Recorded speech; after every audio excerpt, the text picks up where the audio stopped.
very successful event. Thank you.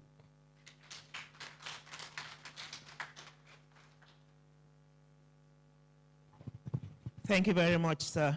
Thank you to Mr. Mbago. So, to give his opening remarks, we will be calling the President of the Chartered Institute of Directors of Nigeria, Otumba Adetuji Oyebanji, FCIOD. Can we please welcome him?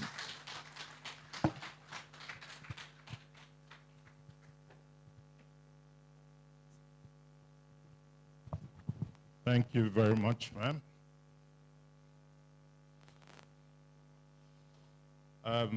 Good morning, distinguished ladies and gentlemen. Obviously, I have a prepared speech here, but before I start, I just wanted to make a few comments. One of those comments is about my experience with the taxman. I think sometime last year, I got a letter. They had been more or less interacting with me, sending me, what should I say, scary letters. And then, just when I thought I had made all the necessary explanations and finally they were about to leave my case, one bright day I got a letter saying, well, we would like you to come and declare all your income from being first vice president of CIOD, from being a member of Council of Lagos Chamber of Commerce, from being this and from being that. So when I got it, I laughed. Luckily, the chairman of LIRS in Lagos happened to be an old boy of my school. So we met at a gathering, and I had the letter on my phone, and I said, is it so bad that you people are now pursuing people for income from non-profit organizations? I said, please help me tell your people that rather than earn anything from those things they have listed, I actually give them my money. Anyway, they say in life, two things are certain, death and taxes. So taxes are something that should concern all of us. Even though when the chairman was making his remarks, he said we may be few, but you know how Nigeria is. We will not pay attention to something. Then when the implementation starts, everybody will start running from pillar to post to say, what happened? How did this happen? So this morning, I think we all have the opportunity of listening to experts in the field, and we have the opportunity to ask questions. For me, the recent tax reforms that will come into effect January are probably the most widespread, most fundamental tax reforms that have happened in Nigeria for I don't know how long. They are very, very significant changes that are taking place, and I think it's very, very important that we are all fully abreast. So without further ado, let me now go to, so that my colleagues in the Secretariat will not say I did not read their speech. Our distinguished keynote speaker, Professor Olateju Shomorin, FCTI, Dean, College of Arts and Social Management Sciences, Caleb University. I understand she's very close by. She will be with us soon. The chairman of the Professional Services Group, CIOD, Mr. Ike Mbagu, MCIOD. President CITN, Mr. Innocent Ohagwa, FCTI. The president of ICANN, Dr. Aruna Yaya, FCA, MNI. I understand he will also be joining us shortly. Other distinguished speakers and discussants, members of the Governing Council, past presidents and distinguished elders of the Chartered Institute of Directors, the Director General and CEO of CIOD, Dr. Taiwo Nolas Alausa, fellows and members of CIOD Nigeria, distinguished sponsors and partners, gentlemen of the press, ladies and gentlemen. It is with immense pleasure that I join you today for this highly relevant and timely tax symposium. I commend the professional service group of CIOD, led by Mr. Ike Mbagu, MCIOD, for their foresight in convening this crucial gathering under the theme, Enhancing Capacity and Governance to Optimize Opportunities of Nigeria's Tax Reforms. Your presence here today is a powerful testament to our collective resolve to build a robust, equitable, and sustainable fiscal architecture for Nigeria. This theme directly addresses the nexus between sound public policy, administration, and sustainable economic growth. As representatives of the Nigerian business leadership, the CIOD recognizes that this is not merely a technical slogan, it is the operational blueprint for achieving economic stability and prosperity. Our collective commitment must be to ensure that the ongoing tax reforms aimed at streamlining levies, simplifying compliance, and leveraging technology move beyond legislative intent and achieve verifiable implementation and positive economic impact. The need for a simplified and effective tax system has become increasingly urgent amid concerns about low revenue, a cumbersome tax structure, and economic bottlenecks. One of our resolves at the Chartered Institute of Directors Nigeria is to engage with stakeholders in every sector of the Nigerian economy to continue to contribute to discussions shaping policy and Nigeria's corporate governance landscape.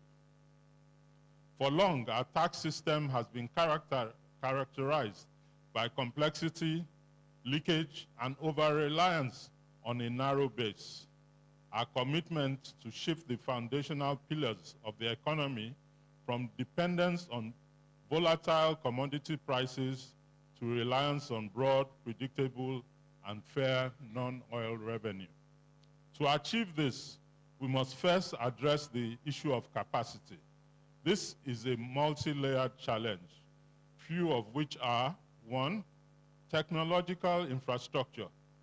Capacity enhancement must be underpinned by a digital transformation.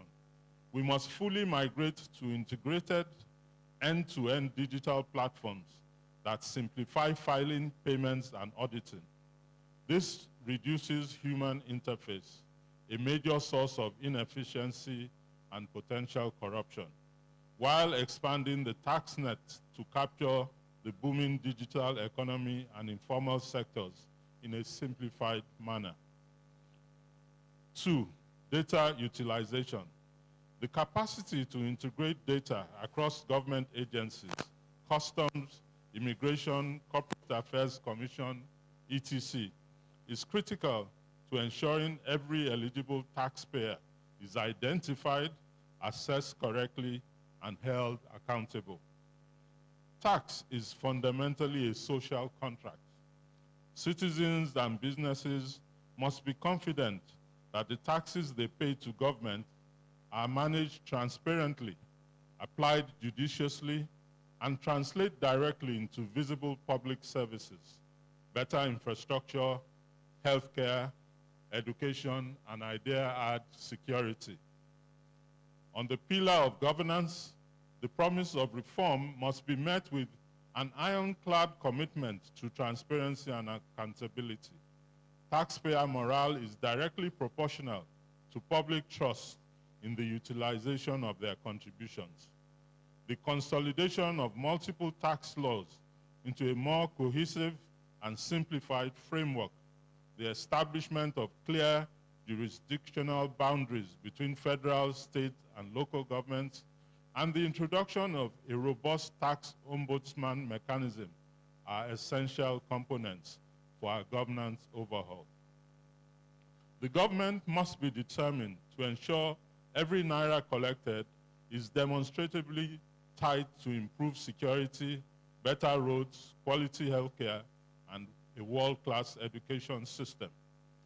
The reforms are deliberately progressive, seeking to tax the fruits, not the seeds, protecting the most vulnerable while ensuring that everyone who benefits from the Nigerian economy contributes their fair share. The optimization of Nigeria's tax reform is a collective national project.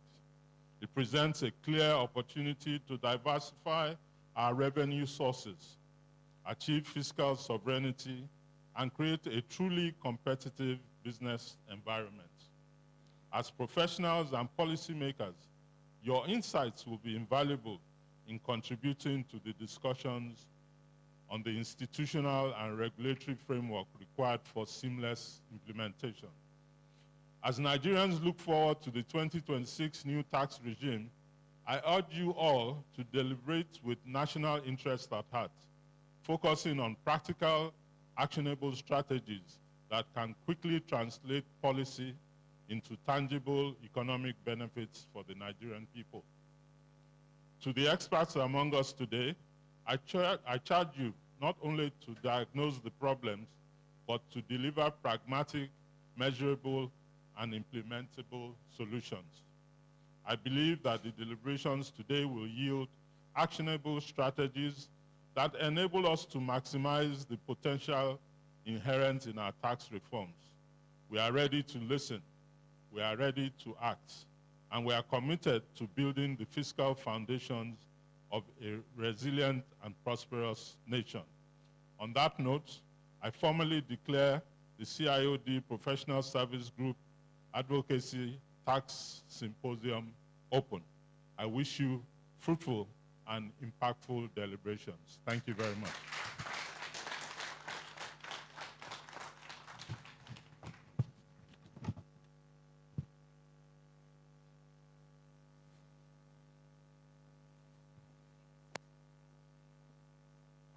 Thank you, sir. Can we please appreciate our president again?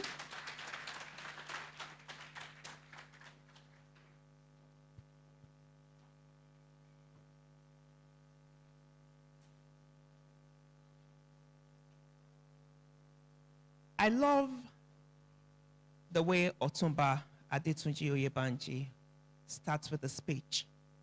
You know, by the time he tells a story, it makes his speech very authentic.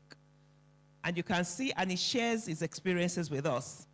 And Chairman, our president will not be our president if he doesn't start with the story. Please, for sharing with us that story that will remain with us, can we please give him another round of applause?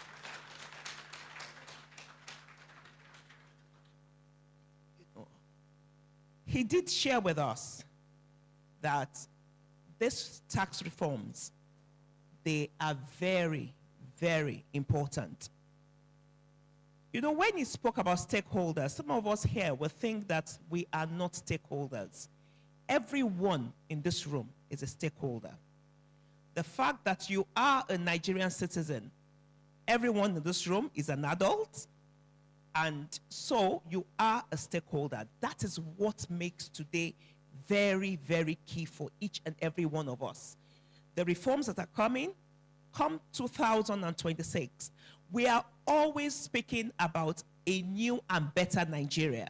And you and I are part of working to ensure that we have a new and better Nigeria.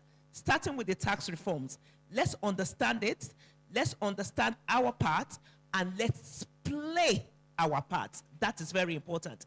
It's not just coming here and taking notes and writing down and say, oh, that's what they've said. No. Ask yourself the question, what is my role? What am I to do? Come January 2026, how do I ensure that these tax reforms by the federal government of Nigeria is going to be where I'll play my part and we shall together have a better Nigeria? Please, can you appreciate yourselves because you are going to be part of these reforms? He did mention that, of course, the present tax system, there's a lot of complexities, there are leakages, and there's an over-reliance on the narrow base, which is why these tax reforms are very necessary. That, you know, that there's going to be a technological infrastructure. We need a digital transformation, digital. And Mr. Olarinde and the other tax authorities, I hope you are noting that down, that we do need that digital transformation to reduce the human interface. The inefficiencies, you know, a lot of people complain about the inefficiencies in the system right now. So we do hope that after today, we will see that those inefficiencies are going to be addressed and taken care of. And also the corruption. Okay. So, on that note, we're going to be going on to the next item, which is the keynote presentation. Our keynote speaker, she's definitely an authority in the subject taxes and taxation. You know, I'm sure with a wealth of experience now, she should be sleeping and waking up taxes. She has many publications to her name, and she has a lot of honors and awards. You know, if I was to read her resume and read all the awards that she has been given, maybe we'll spend the next 30 minutes just on reading her citation. But one thing you need to know is that she is definitely an authority in the subject of taxes. She's a past president of the Chartered Institute of Taxation, and currently she is the dean of the College of Arts, Social and Management Sciences in Caleb University. Distinguished ladies and gentlemen, to give a keynote address and presentation, can you please rise up and welcome with me Professor Olatunji Shomorin, FCTI. Yes. Professor Olateju Shomorin, FCTI, please. And I have a bias for women, so please, can you please help me appreciate her? The fact that she's a woman who is doing women proud and has all these accolades, and please keep clapping, keep clapping, keep clapping. Keep clapping for her. Keep clapping until she gets here. Keep clapping. Let's keep clapping. Please. Thank you very much. Thank you very much. Good morning, everybody. Just a second.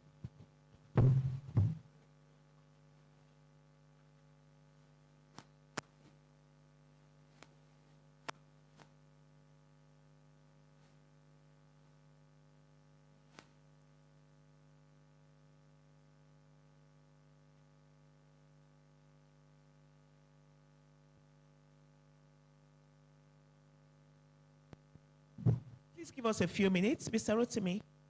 Yeah. Please give us a few minutes. She will.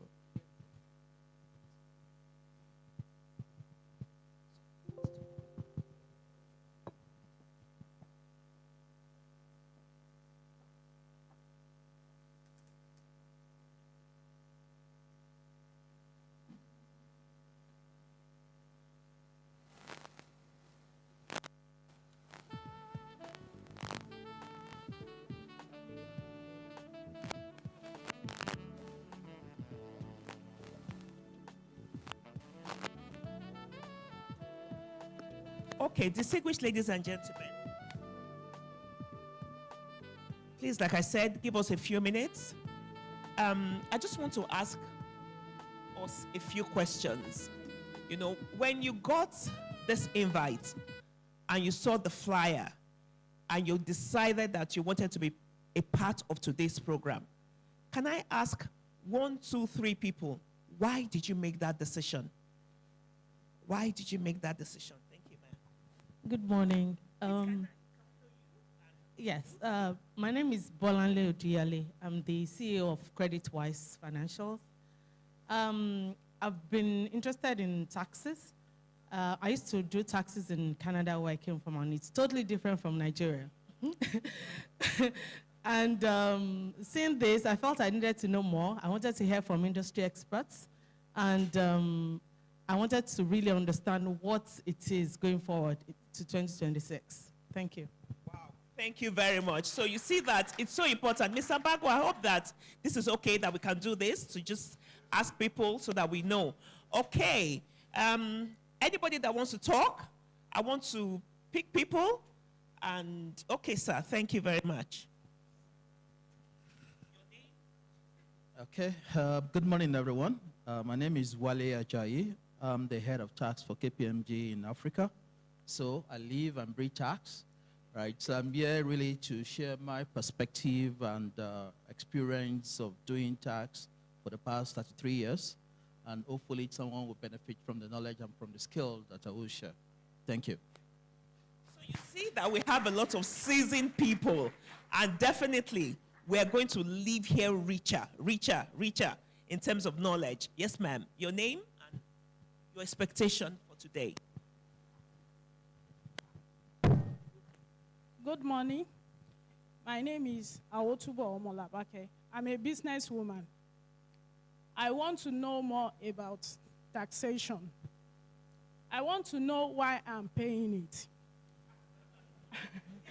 Yes. I want to get more insight on all this taxation, because I do pay tax. I have tax consultants, and I want to gain more knowledge so that when they are charging me, I know why I'm paying and what I'm paying for. And I'm also representing Dr. Femi Egbeshola, the president of ASBON. I'm a member of ASBON, Association of Business Owners of Nigeria. Thank you. Thank you so much. You see that it's important that we're having these conversations. I seem to be skewed towards the side. Can I please go to that side and take two people, then I'll come back to you. Or let me just take you, then I'll go over. Thank you. Thank you. Good morning, everyone. My name is Enna in Glory. I'm into the travel space, and I'm here because I want to know how the new reforms are going to affect my business, either positively or negatively. Thank you so much. I'm sure that's the reason why we're all here, to really understand, you know, what these new reforms are going to do. Is it going to affect us negatively or positively? And I like what, Madam, what's your name again? From the Business Owners Association of Nigeria, that she wants to understand, why am I paying tax? You know, it's so interesting. Mr. Laride is like the conversation we had, definitely. Because I did say to him that taxes are like association dues, especially for those of us who live in estates. And the estates, they complain that people don't pay the estate dues. How many of us live in estates? How many of us? Do we pay our estate dues? Yes. But you do find out that in estates, a lot of people don't pay. Because they ask the question, what am I paying for? And they don't see what they are paying for. And I say, really? You don't see what you're paying for? When you're coming into the estate, somebody opens the gate. That is a first sign of what you're paying for. Because that person who opens the gate must be paid from somewhere. So it's good to understand. They say pay taxes. Yes, we know what the taxes are meant to be used for, but it's okay to ask the question, what am I paying for? And I'm sure, madam, before you leave this room today, you will know what you are paying for. Okay, anybody on this side? Yes, ma'am.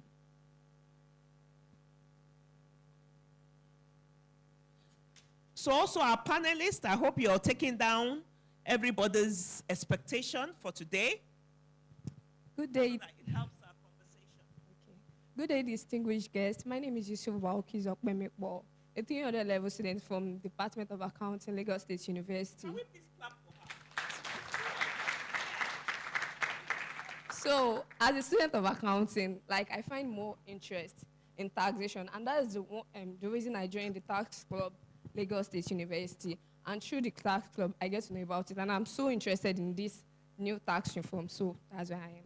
I am here today. Thank you, thank you, thank you. Let's appreciate her again. You know, when you see young people who are seeking knowledge, she's like a sponge. She's soaking in.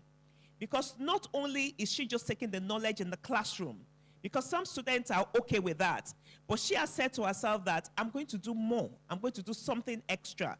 So as soon as she saw this, she said, I need to know more, because she has her interest. Do you chase your interest? Please ask yourself that question. Do you chase your interest as a person? Yes. Any other person on the side? Yes, please.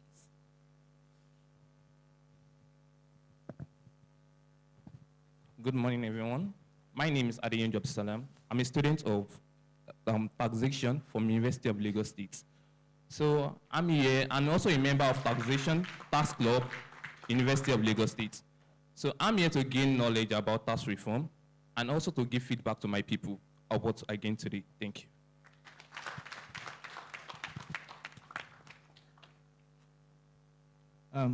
Good morning, everyone. I am Olasukomi, a member of the Tax Club, University of Lagos. And personally, I'm here because on seeing the flyer, I saw some speakers that I've been privileged to be under their speech before, and I was so, I got blessed. The likes of Mr. Adewale Ajayi and Professor Teju Tax as well. I've listened to them speak about various areas of taxation, and I learned a lot. So I was like, okay, I'm here again to learn from them. We don't learn so much about taxation, particularly in this pivotal time that Nigeria's tax landscape is experiencing its turnaround. So I was like, I have to be here to learn from them. Thank you. Real pivotal times. Did you hear what he said? He said, when he called our keynote speaker, he said, Professor Teju Tax. Did you hear that? Did you catch it? Professor Teju Tax. Okay, I think our keynote speaker is ready now. So definitely, you know, it was good that we had this engagement. So our panelists, they have taken into consideration everything that you have all said, and you will see it come up. So, okay, oh, sir, sorry. President, of course. No, I'm here because I'm the chairman of council. I don't have a choice. But really, seriously, one of the things that has intrigued me in my,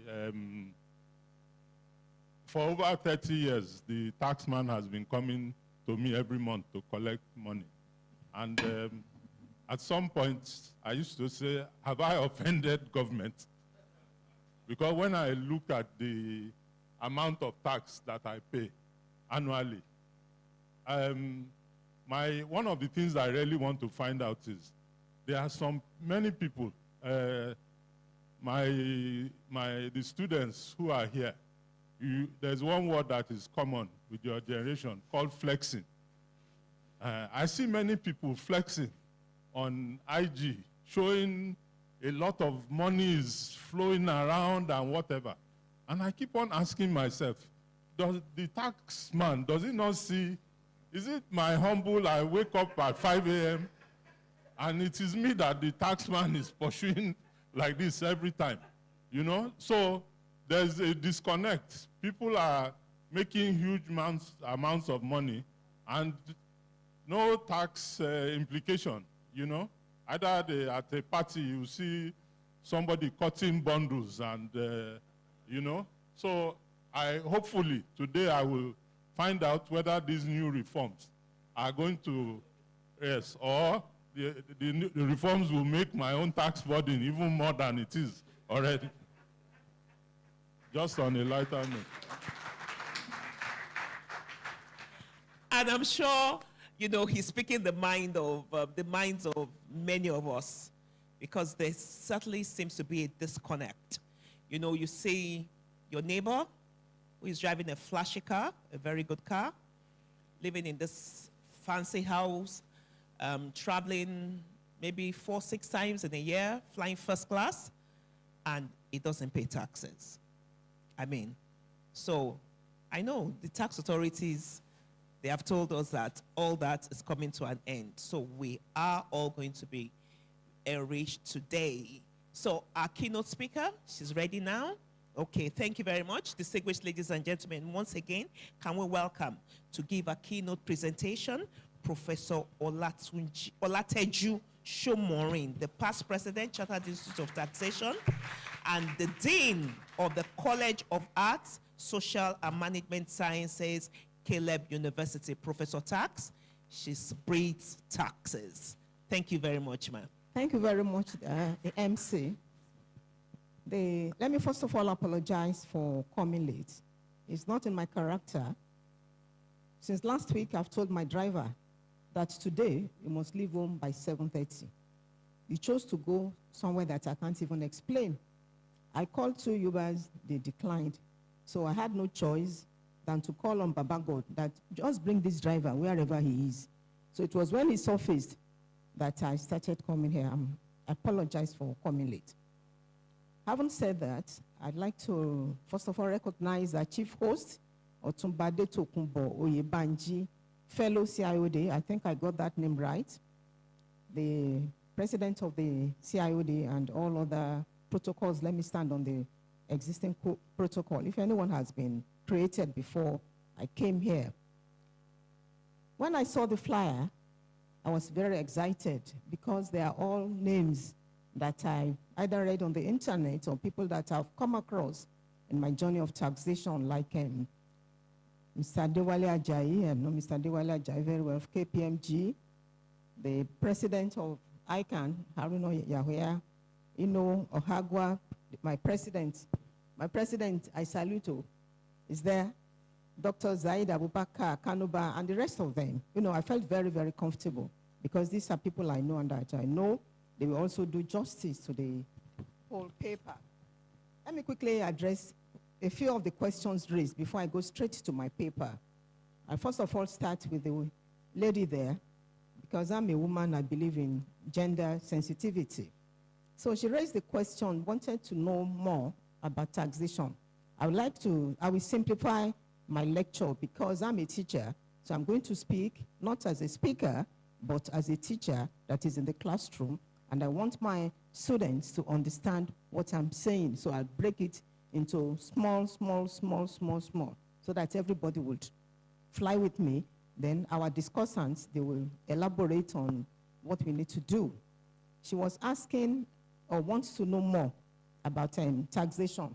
Let me first of all start by saying that tax and taxation, they are not the same. They are different concepts. But a lot of people, they mix the two. When they mean to say tax, they say taxation. Even when I go on the internet, even some British writers, they mix the two together. They are not the same because it's important to understand the background. Once you know a background, you'll be able to build on the background and you will ask less questions. Tax, let me put it this way. If you want to pay your tax, what you will say is, I want to pay my tax. I don't want to pay my tax. Will you ever say, I don't want to pay my taxation? Will you ever say that? Even grammatically is not right. It is wrong. So tax is a levy charged by government. It is imposed by government. So tax is what you pay. But the process of paying tax is called taxation. It's the machinery by which you pay tax. It's the process by which you pay tax. What you pay is tax. What you pay is not taxation. So there are two different concepts. So after this lecture, I don't think anybody will get it wrong again. And the students from Unilag, members of the tax club, you are supposed to know all these things about the reforms because I've done a lot with the tax club of Unilag and Unifair and so on and so forth. So back to my lady. I will now start by saying that taxation, payment of tax through that process of taxation is a constitutional requirement. It is a constitutional requirement. It is not anybody that says you have to pay tax. Now, to know about it, just go to the Constitution, go to section 24F, and that is chapter 2 of the Constitution. You will see there what you are supposed to do. It starts with, it is a duty. It is a duty, just like it is a duty of you men here to protect for your families. To provide homes, I don't know whether you provide accommodation or whether you pay school fees, but it is your duty. It's in the Bible, and it is also in the Quran. So the same thing with payment of tax. It is the duty of every citizen to do what? To declare your income. That's the first thing that we see there. It is the duty of every Nigerian citizen.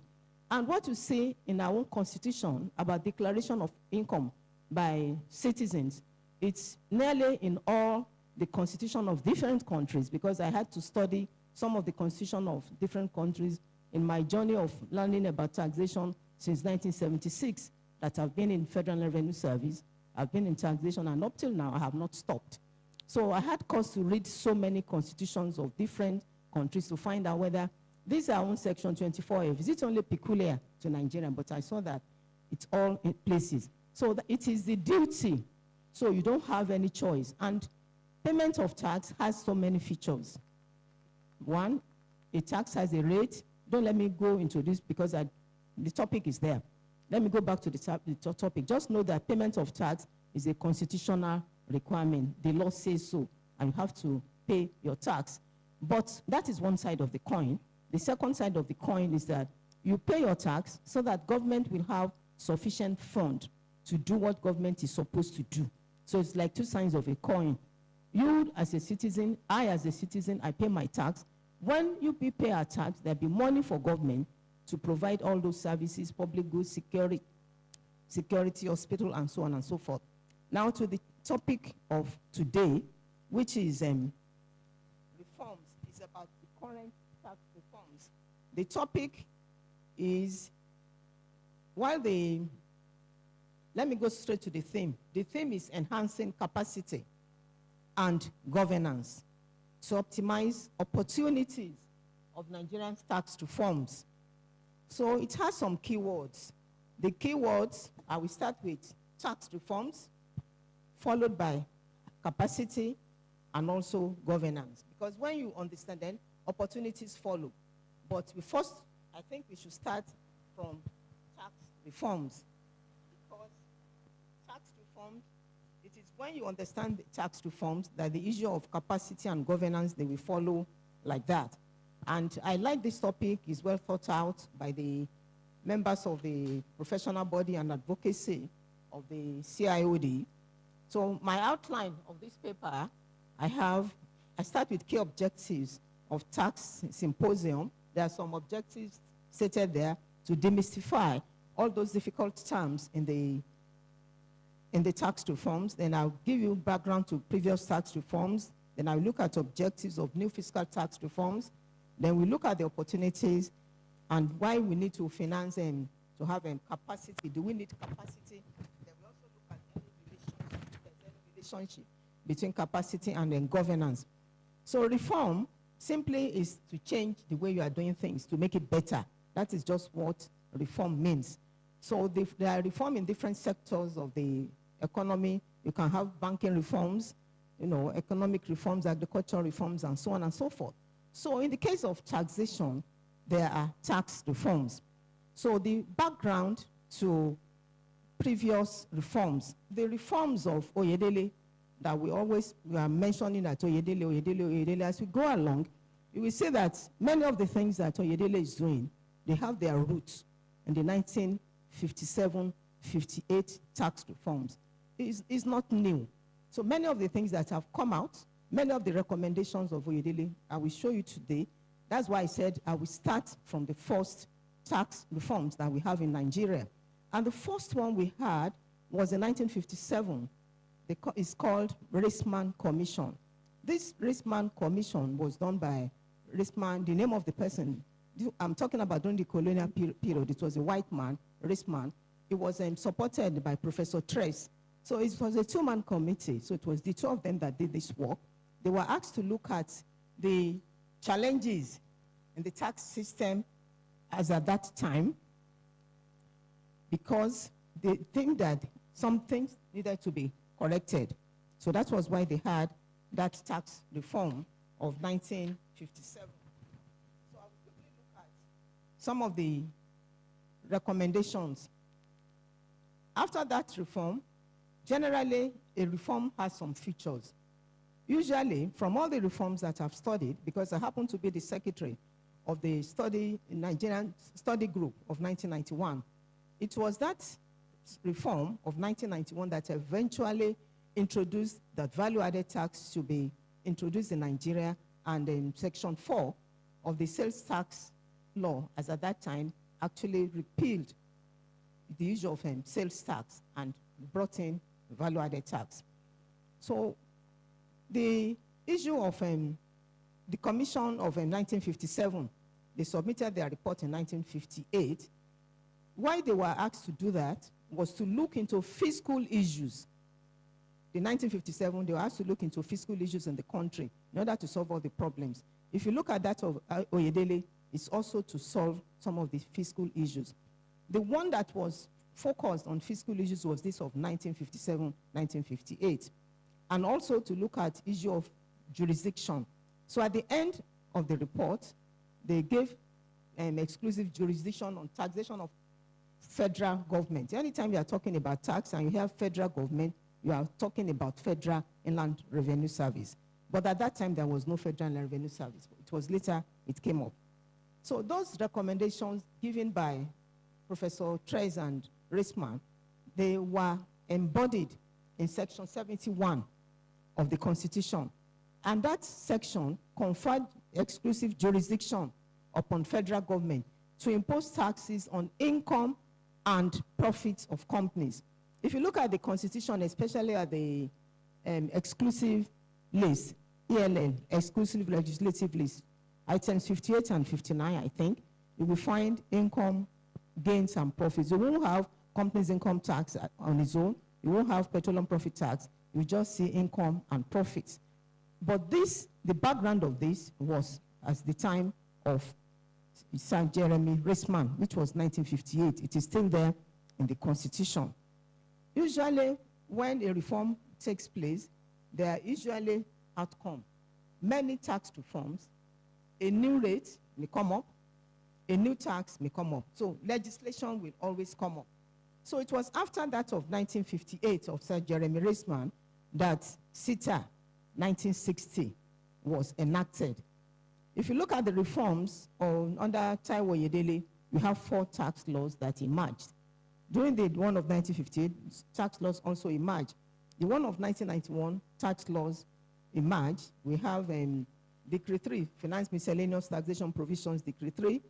It was that Finance Miscellaneous Taxation Decree of 1993 that changed Federal Inland Revenue Service from Federal Inland Department to Federal Inland Revenue Service.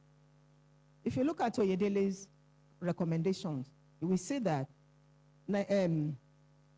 FRS is also going to change into NRS. So many of the things that are happening under this reform, they have happened before. So just know that it is not something new, and so many of the things that they were doing under this 2024-25 reform, they have been there before. Then the other one is that repeal. There are usually repeals in a tax reform. Under the Oyedele tax reform, many tax laws have been repealed. PITA, Personal Income Tax Act, it has been repealed. Value-Added Tax Act has been repealed. CITA has been repealed. So many tax laws, I think more than 10 that have been repealed. And some, after they repeal, then there's an enactment. In 1958, the 1958 ordinance was repealed. The name of that law was called Income Tax Ordinance Cap 85, Laws of Nigeria 1958. It was repealed. So just know that many of the things we are doing now, they are not new. Also in that 1958, after that repeal, there was a creation of a new board called Board of Inland Revenue in 1958. Now, under this current reform of 2025, there is going to be a new board of NRS. They must have a new board, because after we finished the one of 1991 tax reform, of which I was the secretary, a new board emerged for Federal Inland Revenue. There was an expansion of board members from 10 to 15 or so. So new board emerged. Usually when there is a reform like that, new board will emerge. So the people in Federal Inland Revenue Service, they should be getting ready, because by the time Federal Inland Revenue Service becomes Nigerian Revenue Service, there's going to be a new board. So members might change. Even if you look at the structure that they have now under the Nigerian Revenue Service, there's likely to be 1 or 2 changes. So that is that one. Then, in that 1958, there was establishment of a federal tax structure based on federalism. Under the Oyedele reform, there is a new structure that is going to take place under Section 1. For example, some of the taxes and levies that were not being collected by FRS before will now be collected by the new NRS. That would be a change in structure. And many changes will still come up on that structure. So also know that certain things will come up. Laws, time, reforms, they usually have some outcomes. There was also another important reform that took place in 2002-2003. That reform gave rise to national tax policy in 2016. That national tax policy, first of all, was done in 2012, then revised in 2016. Nigeria never had any national tax policy before. If you look at this current tax reform, there is also a focus on policies, tax policies. Even that tax policy that is doing some work on it is being revised or reviewed so that it's going to be a better document. Because the national tax policy itself is not a law, it's just a document. It has not been enacted, but I don't know whether the National Assembly are making moves to enact it into a law. But why do we keep on having reforms? Why this particular reform of 2003, 2025? This particular reform started in 2023 because it was inaugurated by President Tinubu on August 8, 2023 in Abuja. I happened to be there. But it was that same reform that started in 2023 that is still going on, that will take us up till 2025, and implementation will start. In any tax reform, implementation is very key. If implementation is not done, the reform, there'll be fallout, there'll be gaps, and we have cause for another reform if it is not properly done. Let me just quickly say something about some unimplemented recommendations of the 2002-2003 tax reforms under Professor Dr. Phillips. Professor Phillips was of NISA. They make a lot of recommendations, but there were some that were not implemented. Let me just mention the key ones that were not implemented, that are causing problem for us in Nigeria, and which the presidential fiscal policy and tax reforms they've concentrated on. So some of the recommendations of the 2002-2003 reform under Professor Dr. Phillips was, the recommendation, let me mention with one or two or three.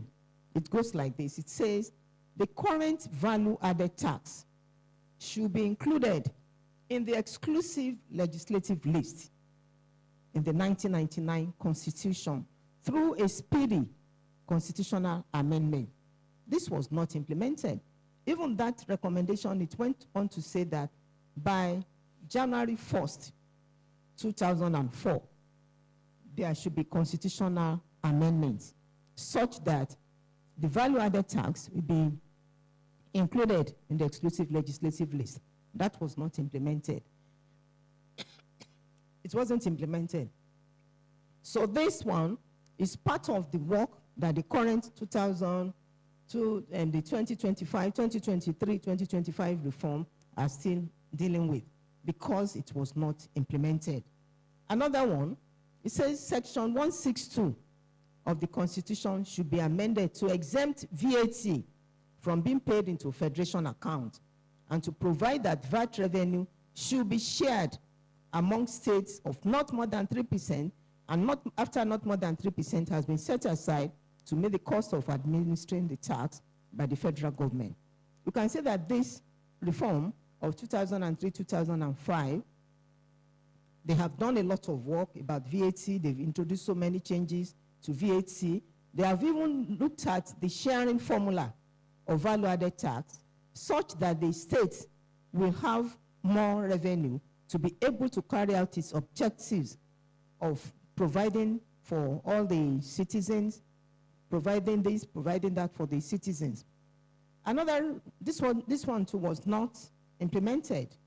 So the 2023-2025 Committee of Oyedele, they had to do work on that to make sure that it is being implemented.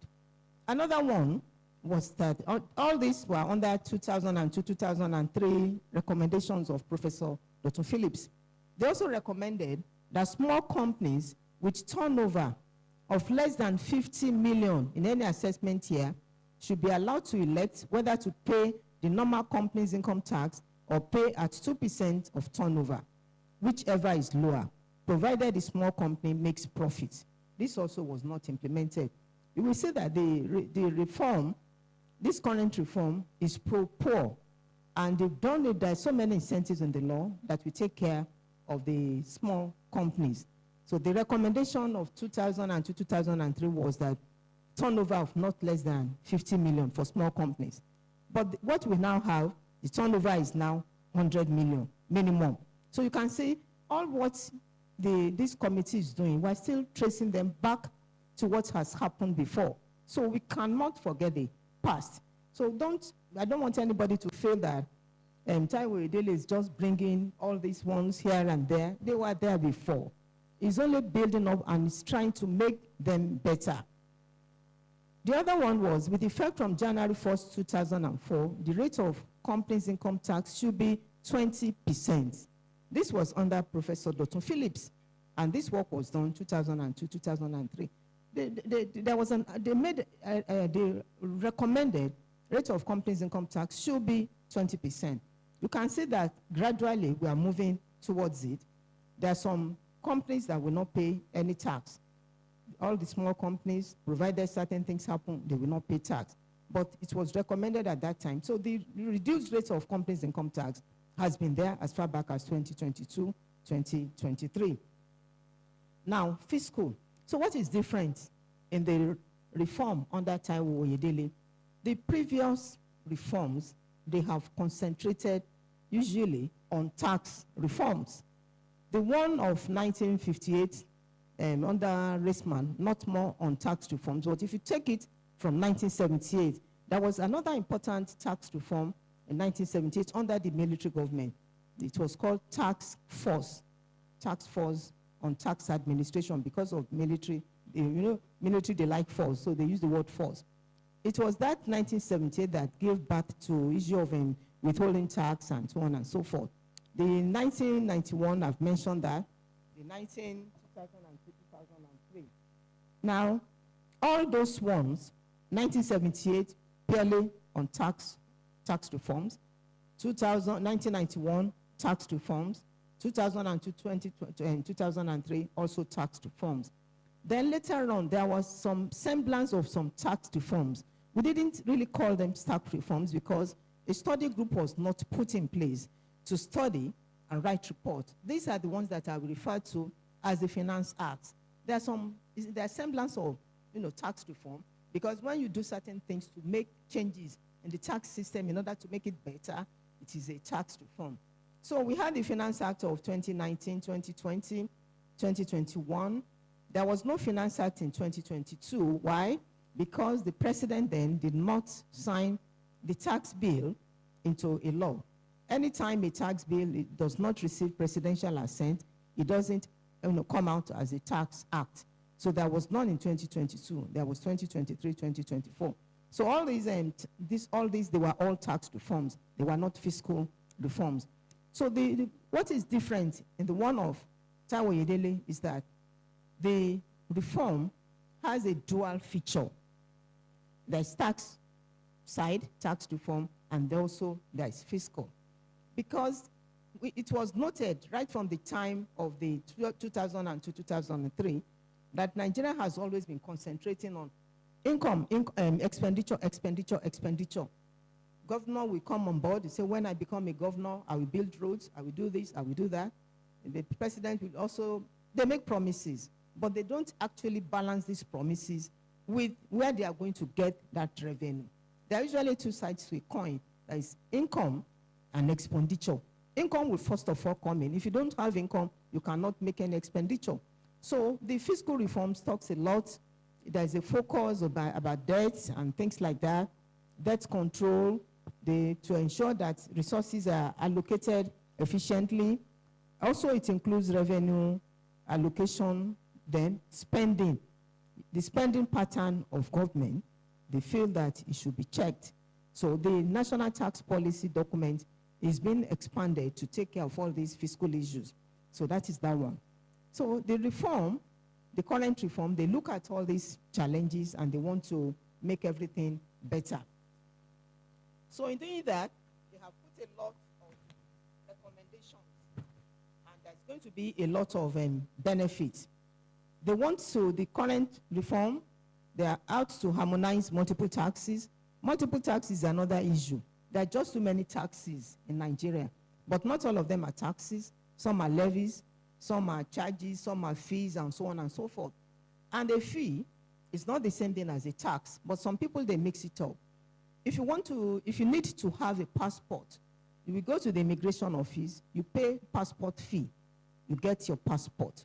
That money that you pay to get your passport is not a tax because it doesn't have the features of what a tax is. Let me quickly go over the features of a tax again. A tax is compulsory. If you need a passport, it is not compulsory. It's out of choice. But payment of tax is compulsory. Taxes usually have a rate. Companies income tax, it has two rates. Personal income tax, there is an income tax table which is progressive, and the current tax reform is trying to make it really, really progressive, because the existing income tax table is not all that progressive. So they've corrected that to make it really, really progressive. A tax is not a donation. It's not, it is compulsory, you just have to pay it, because as I said, it's constitutional. So when you need a passport, the Constitution does not say everybody must have a passport. What we have is that if you want to travel out, you must have a passport. But it doesn't say you must travel out. So if you want to travel, it's just by choice. So getting a passport, paying for that passport is a fee. It's not a tax. It's not, the compulsion aspect of it is not there. So all those features are not there. So this reform is out to harmonize all the multiple taxes. The taxes that we have in Nigeria, because we still have them, they've not stopped them.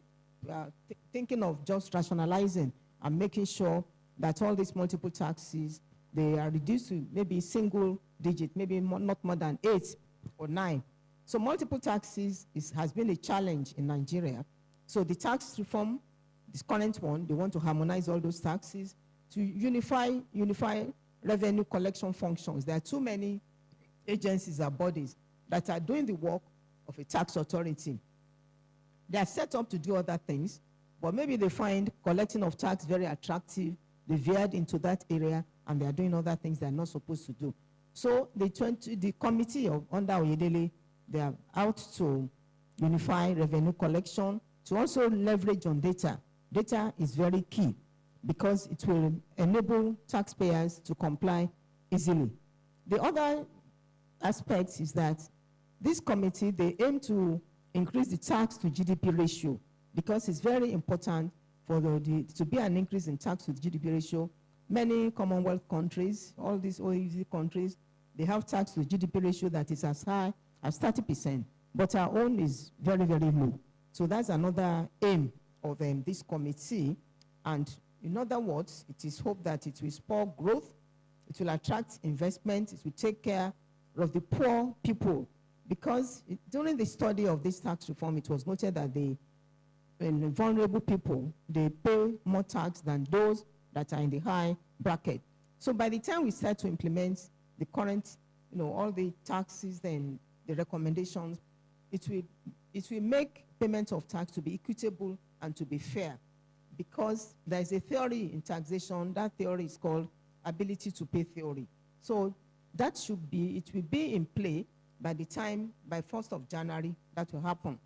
Then the 4 acts that came out of the reform, I believe we are all familiar with all the 4 acts. The discussant will say more about them. You have the NTA, Nigerian Tax Act, which repeal many taxes, the Nigerian Tax Administration Act, the new Nigerian Revenue Service Act that is coming, and also the 3-in-1 Act, which is about Joint Tax Board, and tax appeal. Then Tax Home Board is new. Tax Home Board, we never had it in Nigeria. But there was a recommendation in the 1978 tax reform that there should be a body listening to taxpayers and dealing with their issues, but it was never implemented. So now Nigeria is ready to implement that. So that is why we are bringing Tax Home Board. You have a place to go and complain if there's any issue about your tax. You go there and complain. That's Tax Home Board. But the three of them, they are put together under another law that is called the Joint Revenue Board Establishment Act. So all these 4 tax laws, they have brought about so many changes. There are so many recommendations, so many changes, penalties, offenses. The penalties introduced by these 4 tax laws put together, the penalties are stiffer than what we used to have. Because when penalty is stiff, it will serve as deterrent for taxpayers. They will not do it again. We want it to be attractive to pay your tax rather than not to pay your tax and get penalty. If penalty is weak, people will rather want to break the law and pay that penalty. So from January next year, that will not allow that to happen. Then the other thing, let me quickly move to capacity because of time, and we have enough time to discuss. Under capacity, there is need to bridge capacity for so many groups of people, whether individuals, whether market people, whether students. Some students said they wanted to have some knowledge. That will come under the capacity. The capacity is very key because so many changes have been introduced by the 2025 tax reform. There are so many changes. Then it also contains so many definitions. Don't forget all the tax laws that we used to have before, like Companies Income Tax Act, Cap C 21 LFN 2004, it has gone. You won't have CITA again. The Personal Income Tax Act, Cap P8 LFN 2004, is gone. It will soon die. You won't hear PITA again. The Value Added Tax, Cap V1 LFN 2004, you will have that one again. Then the oldest law in Nigeria, Stamp Duties Act, Cap S8, LFN 2004, that one too has been modified. We won't have it as SDA again. All these laws, and in taxation, we have some laws that are strictly tax laws. There are also another group of tax laws in research that I did. I divided them into 2. I said these are strictly tax laws. There are some that are not tax laws, but they are related to taxation that you just have to read them to understand.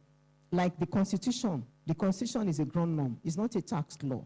It's the father of all laws, and there are so many sections in the Constitution that relate to taxation. As I've mentioned, Section 24. If you look at the second schedule, the exclusive legislative list, you will see items 58 and 59. That is the Constitution. Section 162 that defines revenue, what revenue is. Then the issue of FAC, Federal Allocation Committee, how they are shared is in the Constitution. So many things are in the Constitution. But the only thing that they didn't put in the Constitution is the issue of VAT. Because the VAT ordinarily ought to have been included in the exclusive legislative list, but somehow, for whatever reason, it was not there. The value-added tax came on board in 1994. It was signed by Ibrahim Babangida, but they didn't put it. The Constitution came much after 1999. It came in 1999, but it's not there. So the Constitution has so many sections that relate to taxation. Insurance Act. Insurance Act is a law of insurance, but anybody in Federal Revenue Service, if you are dealing with some insurance companies, you still have to read the Insurance Act because there are some provisions also in the Insurance Act. Like Section 14, under CITA, Section 14 deals with taxation of insurance companies, but you need Insurance Act. CAMA, Companies, Allies, and Matters Act, you need it a lot. In fact, that is where a company starts from. all companies must be registered under CAMA before Federal Revenue Service can even give them any attention. So those ones, they are laws that they are not tax laws, but they relate to taxation. So the capacity in that area is needed. We also need capacity in the areas of, there are so many definitions that are in the 4 tax laws. In the Nigerian company, there's a new definition for Nigerian company, resident individual, resident and non-resident, definition of Nigerian company. Then who is a resident? That one too, there have been some changes. Before it used to be when you stay for 183-day period and so on and so forth. Many of those ones, they have changed. Issue of capital allowances, it has also changed. Then there are some 4 adjectives that we usually use in the tax offices. The expressions are, we call it REN, W-E-N-R, W-N-R. So W-E-N-R, wholly, exclusively, necessarily, and reasonably incurred. All the tax people that are here, they know what I'm talking about. My president is smiling, he knows what I'm talking about. Mr. Olarinde is also there. That law, it has been there as far back as in the 50s. We kept on using it. So this tax reform committee, they looked at that. They felt that we don't need all these 4 adjectives. They're superfluous. And they were causing so many arguments. So that has been reduced to just 2 of them. Then there's been expanded definition of dividend. Filing requirements is also there. Then newly introduced taxation of non-residents. Then investment, also new. The changes that have been brought about, they are almost, they may be up to 200.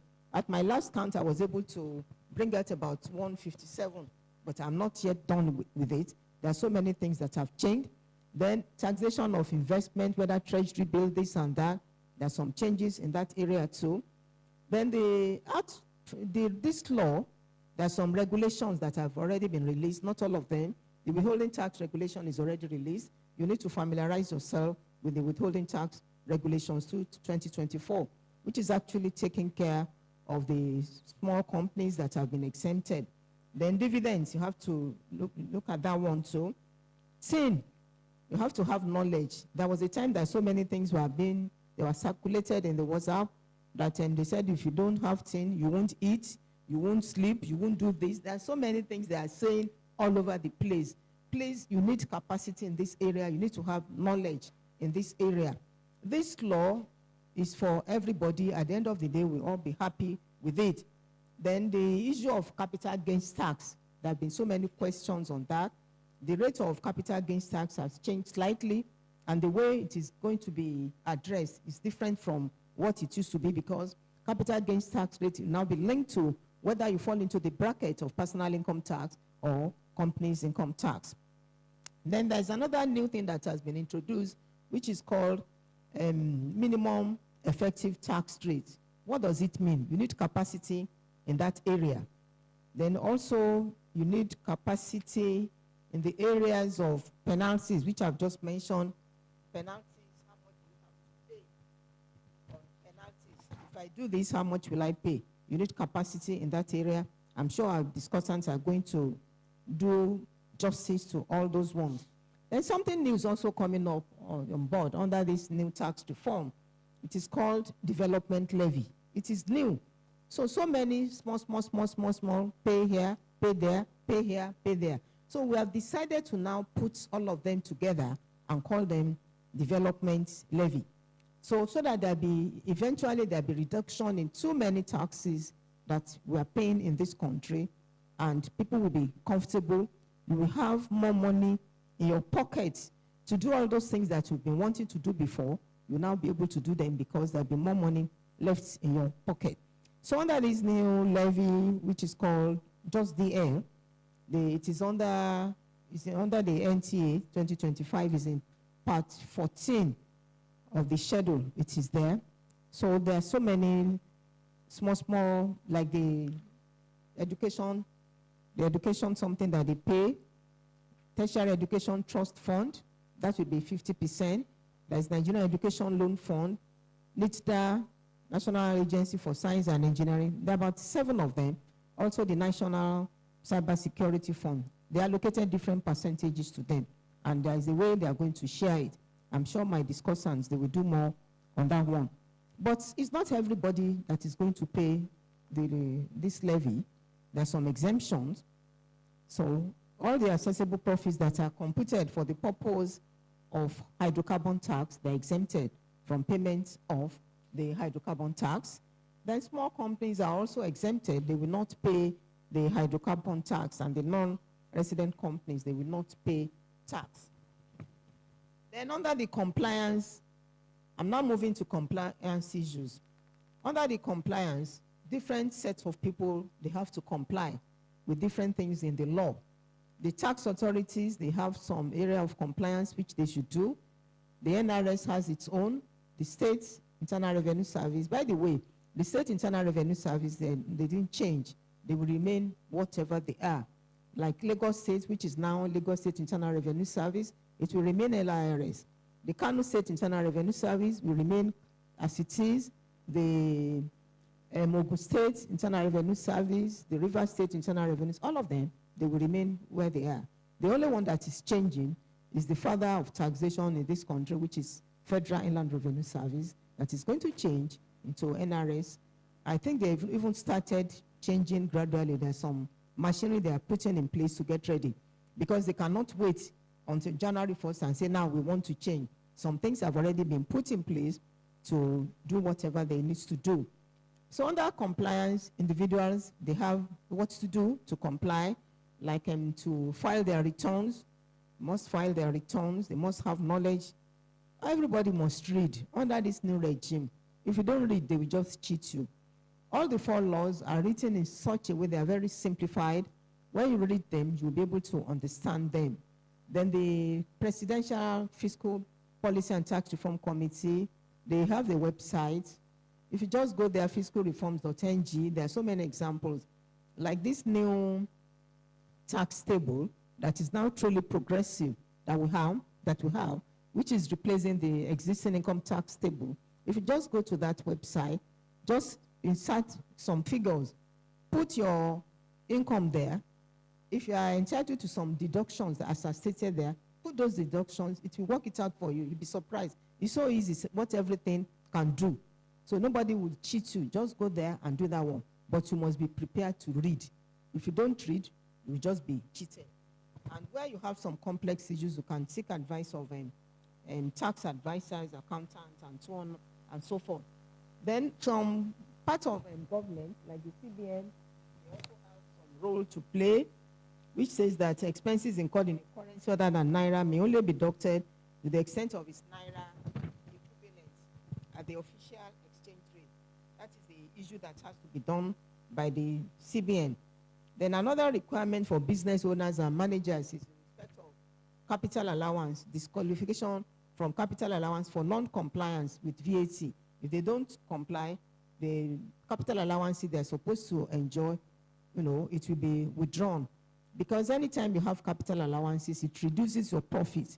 And when your profit reduces, by the time you apply tax, you will pay less tax. So that one, they will lose it if they don't comply.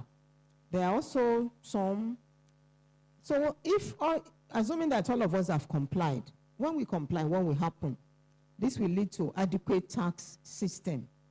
Adequacy in a tax is the ability for a tax system to provide enough resources for the citizens, to provide for growth in revenue, to ensure that there is infrastructure and what the public services, they have sufficient money to spend. So adequacy in tax system is very key. On the contrary, an inadequate tax system, it will run a country deficit. So it's better to move towards having an adequate system. So by the time every one of us, including myself, by the time we comply, we will be getting towards having an adequate system, which is very, very important. Then those of us that are from the states that you don't understand about the new VAT sharing formula, you need capacity in that. Then another thing that is going to be introduced, it has actually been introduced at the FRS, e-invoicing. It is already done for VAT fiscalization. So those of you that have business, because although it started with the big companies, later on it will spread to other small companies. Get information about VAT fiscalization and then e-invoicing. So you need capacity in that area. So some of the penalties for non-compliance, penalty for inducing a tax officer. Before, if you don't want to pay the correct tax, you just go to some of the tax offices. Okay, go and pay 5 million. You now collude or collide with the tax officer. I will give you 1 million, let me pay 500,000. Now, the penalty for inducing tax officer is there in the law. It was not there before, but it is there. Then penalty for failure to file returns has also been increased to 100,000 in the first month and 50,000 for every month. Before, it was something very low. So all the penalties for non-compliance has been significantly increased. Even there is one penalty that is as high as 5 million. It's a new penalty of 5 million for awarding contracts to individuals or entities that are not registered for tax. If you want to use somebody as a contractor, just ask that contractor about his or her papers and make sure the person is right. Because if you deal with such a person, you award contracts to that person, either to an entity or individual, and the person is not tax right, then the penalty is now 5 million. So I think it's better to make sure you do it right rather than to be paying 5 million as penalty.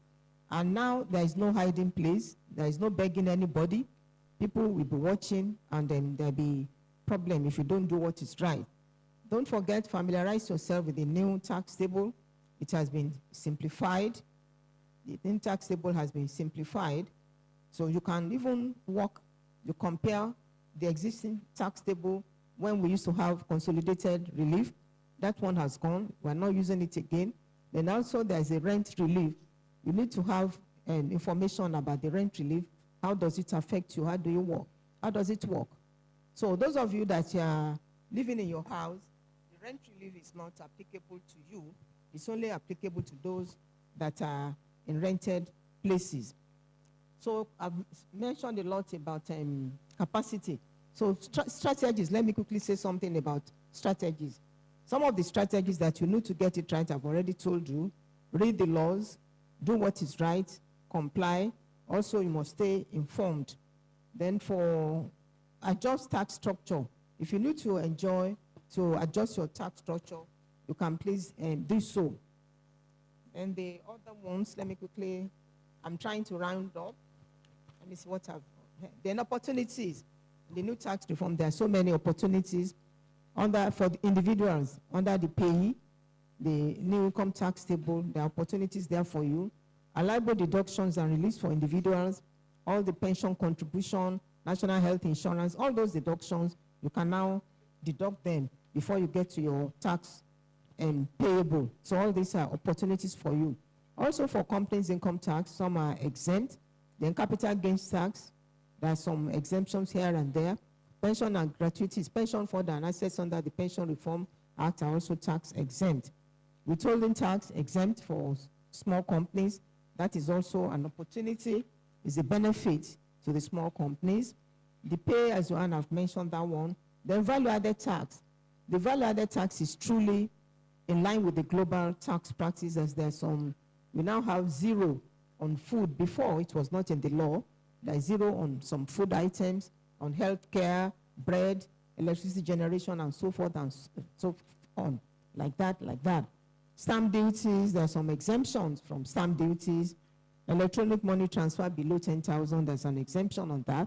So all these are benefits or opportunities to all of us as individuals. Then large corporations and multinationals, they too have some benefits apart from those that fall into the bracket of MEATL. It's also only those one. Then the subnational governments, there are some opportunities for them. I've mentioned the issue of the VAT. There's a new structure for how they now share VAT revenue, such that a lot will go to the subnational that we refer to as state government. They have more money in their hands now. The prayer is that, we pray that all those governors, when they get their allocation, they won't call these smaller people and say, change it to dollar. Because they will have more money than they used to have before. So we pray that they don't change this money to dollar. They don't say we want to turn around somebody that has died 50 years ago, waste it on parties and things like that. Doing all sorts of things that are not important. they should spend the money well to grow the country, to grow their state. They should spend it on infrastructure. They should provide boreholes where they need to provide boreholes, build schools, help those that are less vulnerable, the needy. They need this money. The money does not belong to all these governors. They just happen to be there to spend that money wisely and correctly for the betterment of the country so that our tax to GDP can grow, because they are going to have additional revenue to come to the state. Then I've mentioned a lot about the enhanced capacity, and also that one, I'm quickly rounding up. Then relationship between capacity and governance. Is there any relationship between capacity and governance? Of course, there's a lot of relationship between capacity and governance. Governance is about government organization and things like that. So capacity building and governance, they are closely related. There is a close relationship between the two of them. One cannot function effectively without the other. So there's a relationship. So we need to do, and good governance, is on some principles. So let me go to my final remarks, which I call to action. Today, I challenge this gathering not just to reimagine the future, but build the future. Let us invest in systems that think, systems that adapt, and systems that respond. The call to action is clear. As from 1st January 2026, Nigeria is poised to reimagine its tax system, not only for revenue generation, but as a foundation for national renewal and shared prosperity, so that everybody can share in the prosperity that is coming. Distinguished directors, professionals, capacity building is required in these areas. It is a necessity. Therefore, as we embark on this journey, as from January 1st, 2026, I call upon all stakeholders, policymakers, administrators, private sectors, actors, students, members, and fellows of the CIOD, professionals, either in ANAN, Association of National Accountants of Nigeria, Nigerian Bar Association, Chartered Institute of Taxation of Nigeria, ICANN, those in architecture. There are so many professional bodies. I call on all of them to join in this transformative journey, to build up a tax system that will last for years, that will be worthy of our collective aspiration, one that is intelligent, transparent, and inclusive. Because the question is no longer if Nigeria will reform a tax system. The question is, how soon will we begin the implementation? How boldly will we lead? The time is now. After all, smart systems think ahead. Given the laudable benefits that I've just mentioned and the opportunities, fiscal and tax reforms represent the concerted efforts by President Bola Ahmed Tinubu,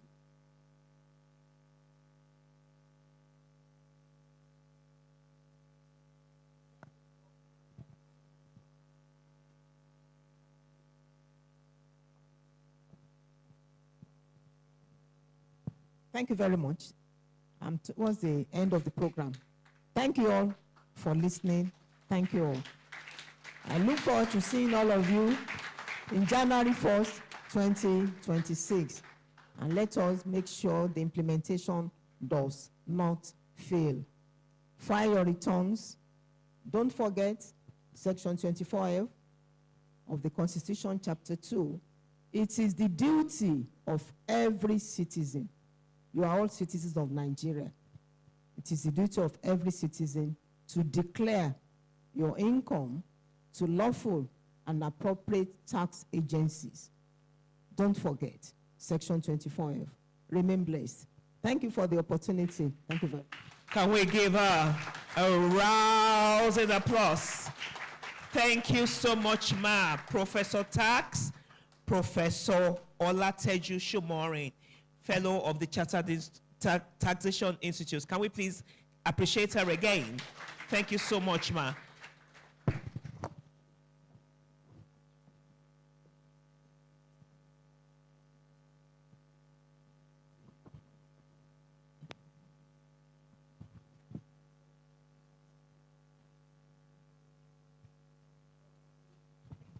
Please, let's keep appreciating her till she gets down.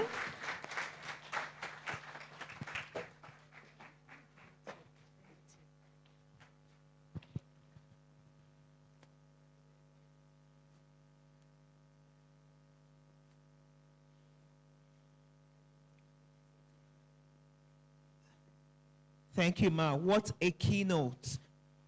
What a charge. The time is now. The time is when? She said the time is now. Tax is a duty. Is a duty like the duty of a man over his family. And declaration of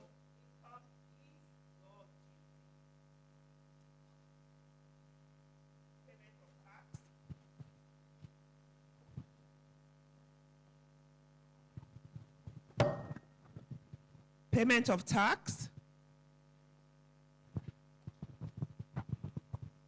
is a constitutional requirement, and it's needed for government to provide all that they need to provide. I won't take too much. You know, she has really given us an insight to charge the conversations that are going to come on. That, you know, what she's given to the panelists is something, is a robust, it will form a robust discussion this afternoon. And we're looking forward to learning for those of us who have come here to soak in. So we're looking forward to learning. Can we please all appreciate our online participants so that they know that we see them and we know. We have many people who have joined us online, so it's important that we acknowledge their presence. Thank you for joining us, everyone who is online. Thank you, thank you, thank you. Our first Vice President, she's there with us online. Second Vice President, can we please appreciate all of them?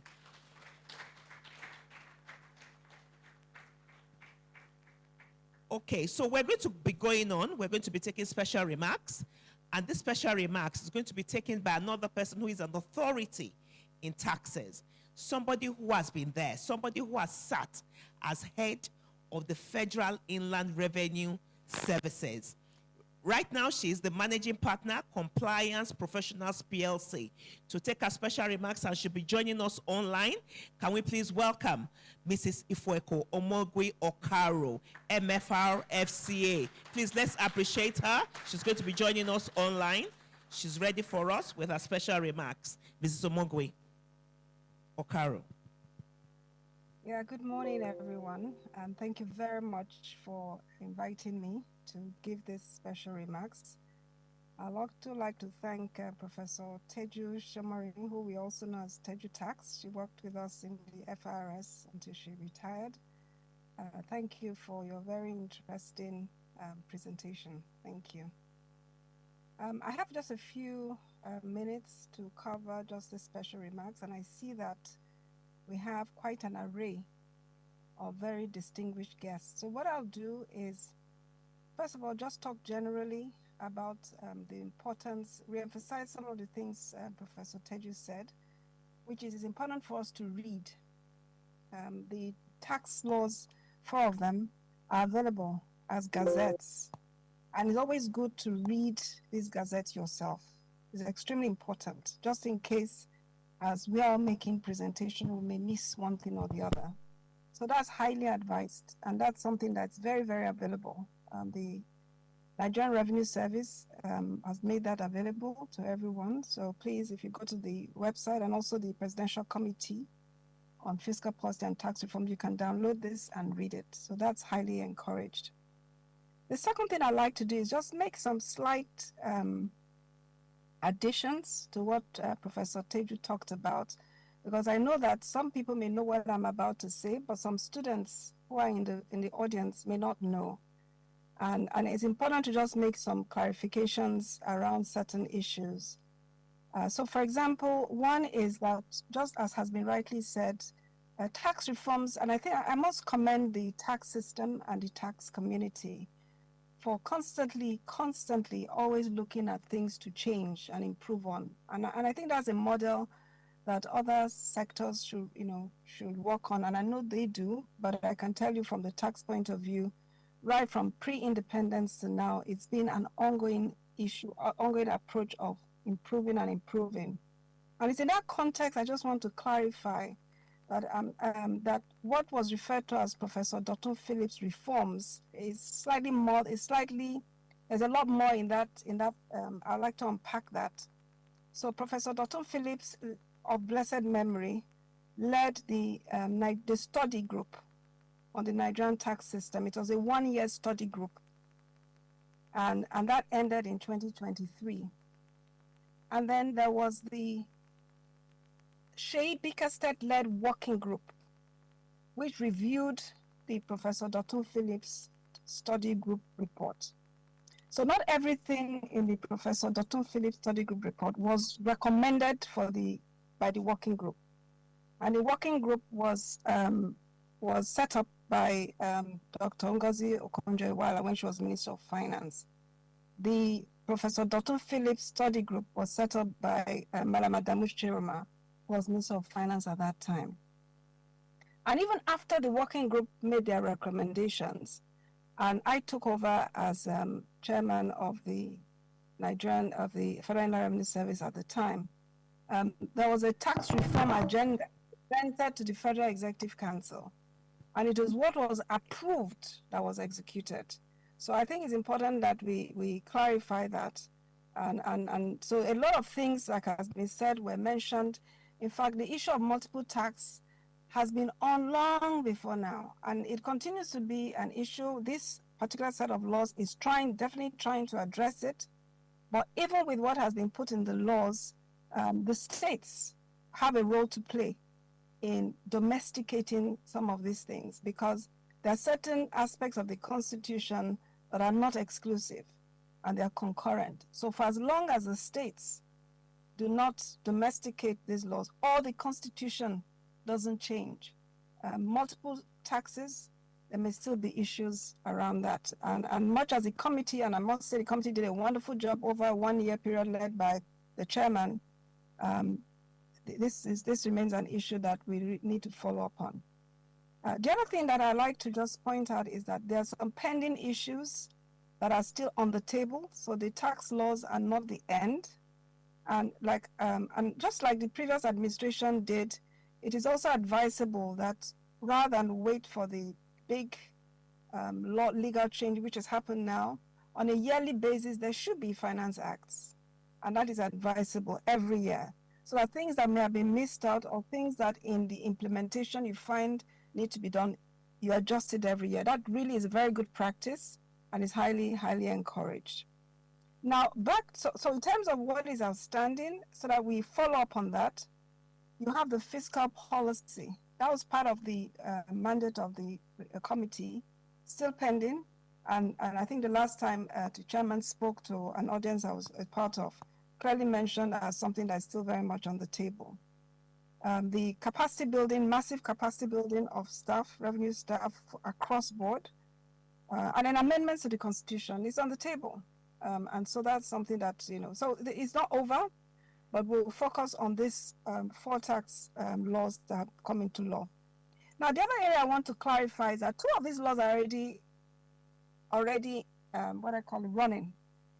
So of the 4 tax laws, the Nigerian Revenue Service Establishment Act 2025 is already active.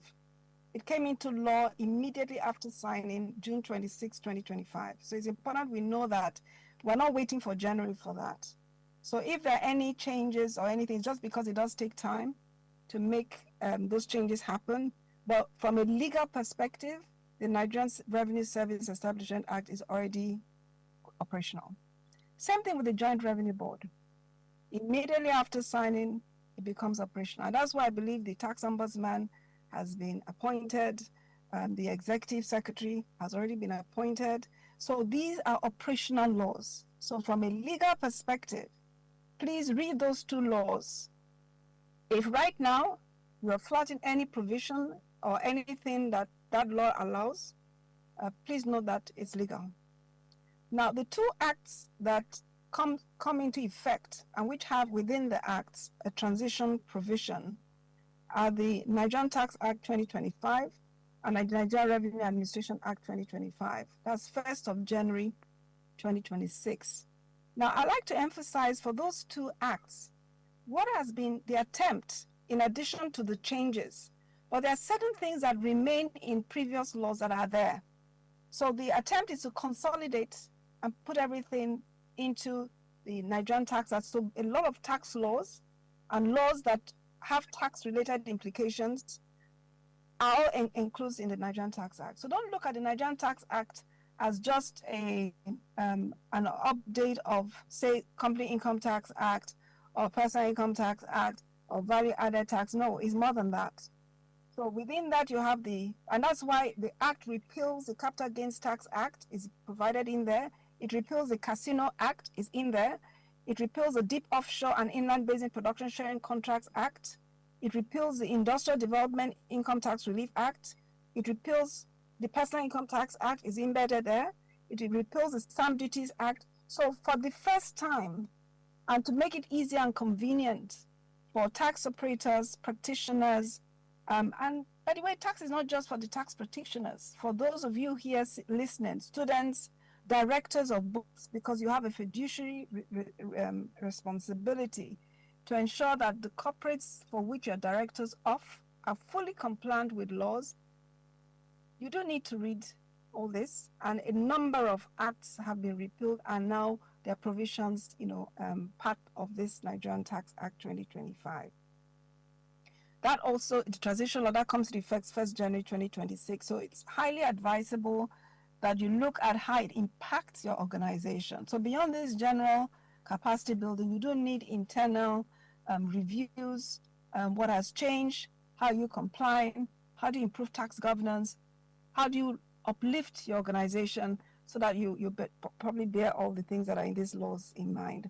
Then you have the Nigerian Tax Administration Act, again for the first time pulling together, because in each separate law in the past, you had administrative provisions, and sometimes they were conflicted. And for a time, a lot of recommendations had been made. We need to consolidate and consolidate. So this has happened now.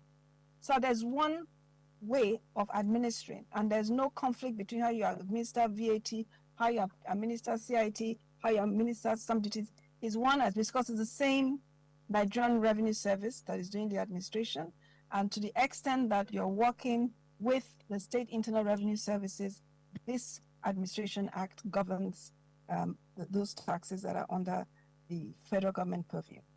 It is wholly advisable that states domesticate this also within their state assemblies, because whatever is approved by the National Assembly and falls under the Concurrent Act is not necessarily applicable to the state unless they domesticate it or unless the Constitution changes and it now becomes part of the exclusive act. So those are just a few comments I wanted to make. You have a huge array of people who are in this hall today. They're going to be talking about the impact of these taxes on businesses, so I won't go into that, on households. I strongly advise that you do your computations, you check, and if you feel that there's still some area that you feel you need more relief on or you think needs more attention, contact the committee. The committee, through the chairman, is very, very open, and those are things that will be built into possibly future reviews. So thank you very much for your time. I look forward to great deliberations, and I wish you well. Thank you. Wow, can we appreciate her?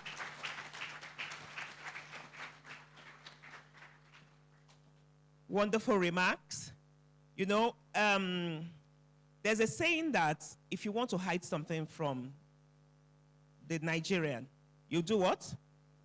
You put it in a book, because we don't. What did she say at the beginning? We must what? Read, read, read, read. Everything about these reforms, they are out for us to read. Let us read. extremely important for us to read. And one word that resonated from her speech and our keynote speaker was implementation. That implementation, very, very important. So we have a rich array. Just look at the front. These are President and Chairman of Council, Chartered Institute of Directors, Otumba Adetunji Oyebanji, members of Council who are here and online, the Chairman of the Professional Services Group, Mr. Ekembagu, the moderator, discussants, speakers, our keynote speaker, our special guest, members of the press, distinguished guests, ladies and gentlemen. Good afternoon. Good afternoon. On behalf of the Professional Services Group and the Chartered Institute of Directors, I want to very sincerely thank all of you, who have been with us, for the first segment of the opening ceremonies of today. I want to first of all thank our president, for being here. He was actually one of the first to be here for this program. That shows the value the Institute attaches, to the group and to the discussion that we have here today. I want to thank him and all the members of the Governing Council, many of whom are actually with us virtually. I want to especially thank Professor Olatiju Somorin for her very detailed presentation. She's an academic, obviously, and it shows. Please, let's give her another very big round of applause. Thank you very much, ma'am. I want to also thank Mrs. Ifeko Omogui, who joined us online, for the reminder and for all that she has also done, in reminding us of why we are here today. In the next couple of hours, we're going to be having some discussions. The moderator has been here since. The discussants are here. So I want to thank them in advance, for what they will do. We even have Dr. Zaid, who is here all the way from Kano. Thank you very much. Please, big round of applause for all our discussants and panelists. I want to especially thank our sponsors, Wema Bank, Pedabo Partners, and Coronation Group, that's Coronation Asset Management. Their support has helped, to put this together. We have a long day ahead, so mine is just to say thank you to all of us at this time. I want to ask that we just please relax and enjoy the sessions that are coming ahead. The panelists are an array of one of the best that we have in the industry. So I ask that we should please listen to them and remain for the rest of the day. Once more, thank you very much and have a wonderful day. Thank you. Thanks. Appreciate Mr. Yakubu.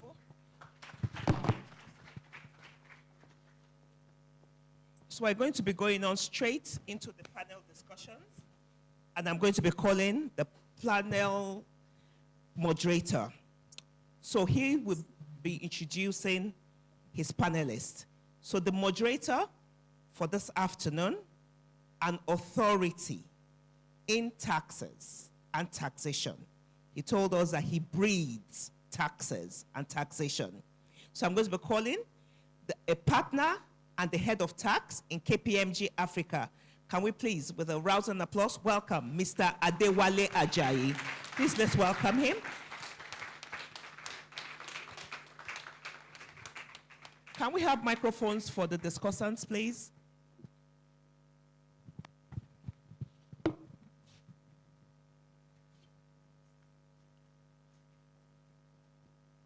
Good afternoon, everyone. Can I have some energy in the room? Good afternoon, everyone. Good afternoon. Okay, that sounds better. First and foremost, because we have, well, let me introduce the panelists, then I will talk about what I want to speak about. There are two of our panelists that are online today, and unfortunately, one of them would only join us for about 15 minutes, all right? So I'm going to start with him first, right? But let me recognize those panelists that are online. We have Yomi Olugbenro, who's a tax lead for Deloitte West Africa, is online. He's got about 50. And we have Dr. Zaid, and you have an economist, or maybe two, actually, because I know that Professor Adetupe is an economist, and Professor Uchi is also an economist, right? We also have one academic, we have one regulator, and we have two tax consultants. I mean, that is a big panel, and a significant panel. I'll be taking you through some of the issues relating to how we can balance government needs and, of course, sustain for business to achieve sustainability. Reserve is now about $47 billion. That is massive. That will cover about 2 months of import for Nigeria. And then you also consider the fact that inflation is coming down. We're now talking about 16%. I mean, that is massive. And of course, there are some other negatives, right? Tax to GDP is still very small. Hopefully, we can get that, up to 20%, given the mandate the government has given to the committee. And of course, we still have our debt to GDP, which is still not comfortable, right? Even though because of what we did with the GDP, the rebasing, it has really come down. But of course, we're still getting, more debt, right? So that's the issue. The economy is growing, but in the midst of that growth, it's very important that we need to balance government need for revenue, right, against business sustainability. And so when you look at the objectives of the Tax Reform Act, it might be heard as well, with this. Now, anytime you do a reform, it's always meant to achieve growth. So what I would like to tell our audience today is, what is that one thing, right, or several things that excite you about the reform that Nigeria has just embarked on to lead us to growth? I've also enjoyed the 2 interventions we've had so far. Always, Madam Ifeko. If you listen to, the expose in the keynote speech, I think the first thing that should excite anyone is that quite our tax system. For once, I think we're able to take it head on and deal substantially with addressing all of the issues. So whether you talk about the challenges with multiple taxation, the challenges, we also need some level of certainty.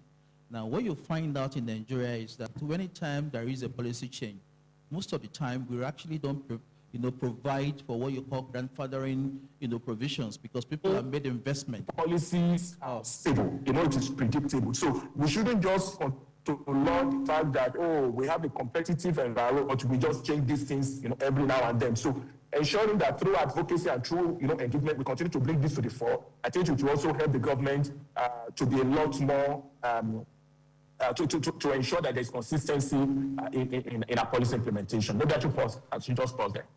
Okay, thank you. Can you hear me? Can you confirm you can hear me? Yes, I can hear you if you can. Okay, we lost you for some few seconds, but it's fine. When Prof was speaking, she spoke about implementation, and also was re-echoed by Ifeko Mogo Okaro when she gave, some of her comments.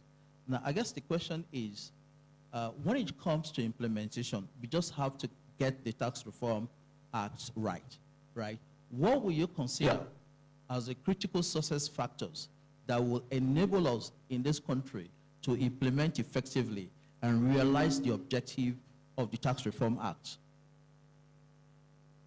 Quite a lot of levers. I think first is the readiness of the administrators, whether it's in terms of the capacity building, and just ensuring that there is both a culture shift and a mindset shift, because we may have a new set of law, but if those who are going to administer it are not sufficiently capacitated to understand both the philosophical direction and the real change that has happened, it's just going to create unnecessary hassles, for taxpayers. And the administrators can't do this by themselves. So this will require that the government, thankfully, the committee, part of the reason why it was made a standing committee of some sort, is to ensure that it continues to oversee and support the revenue services and the rest of the tiers of government in administering properly. But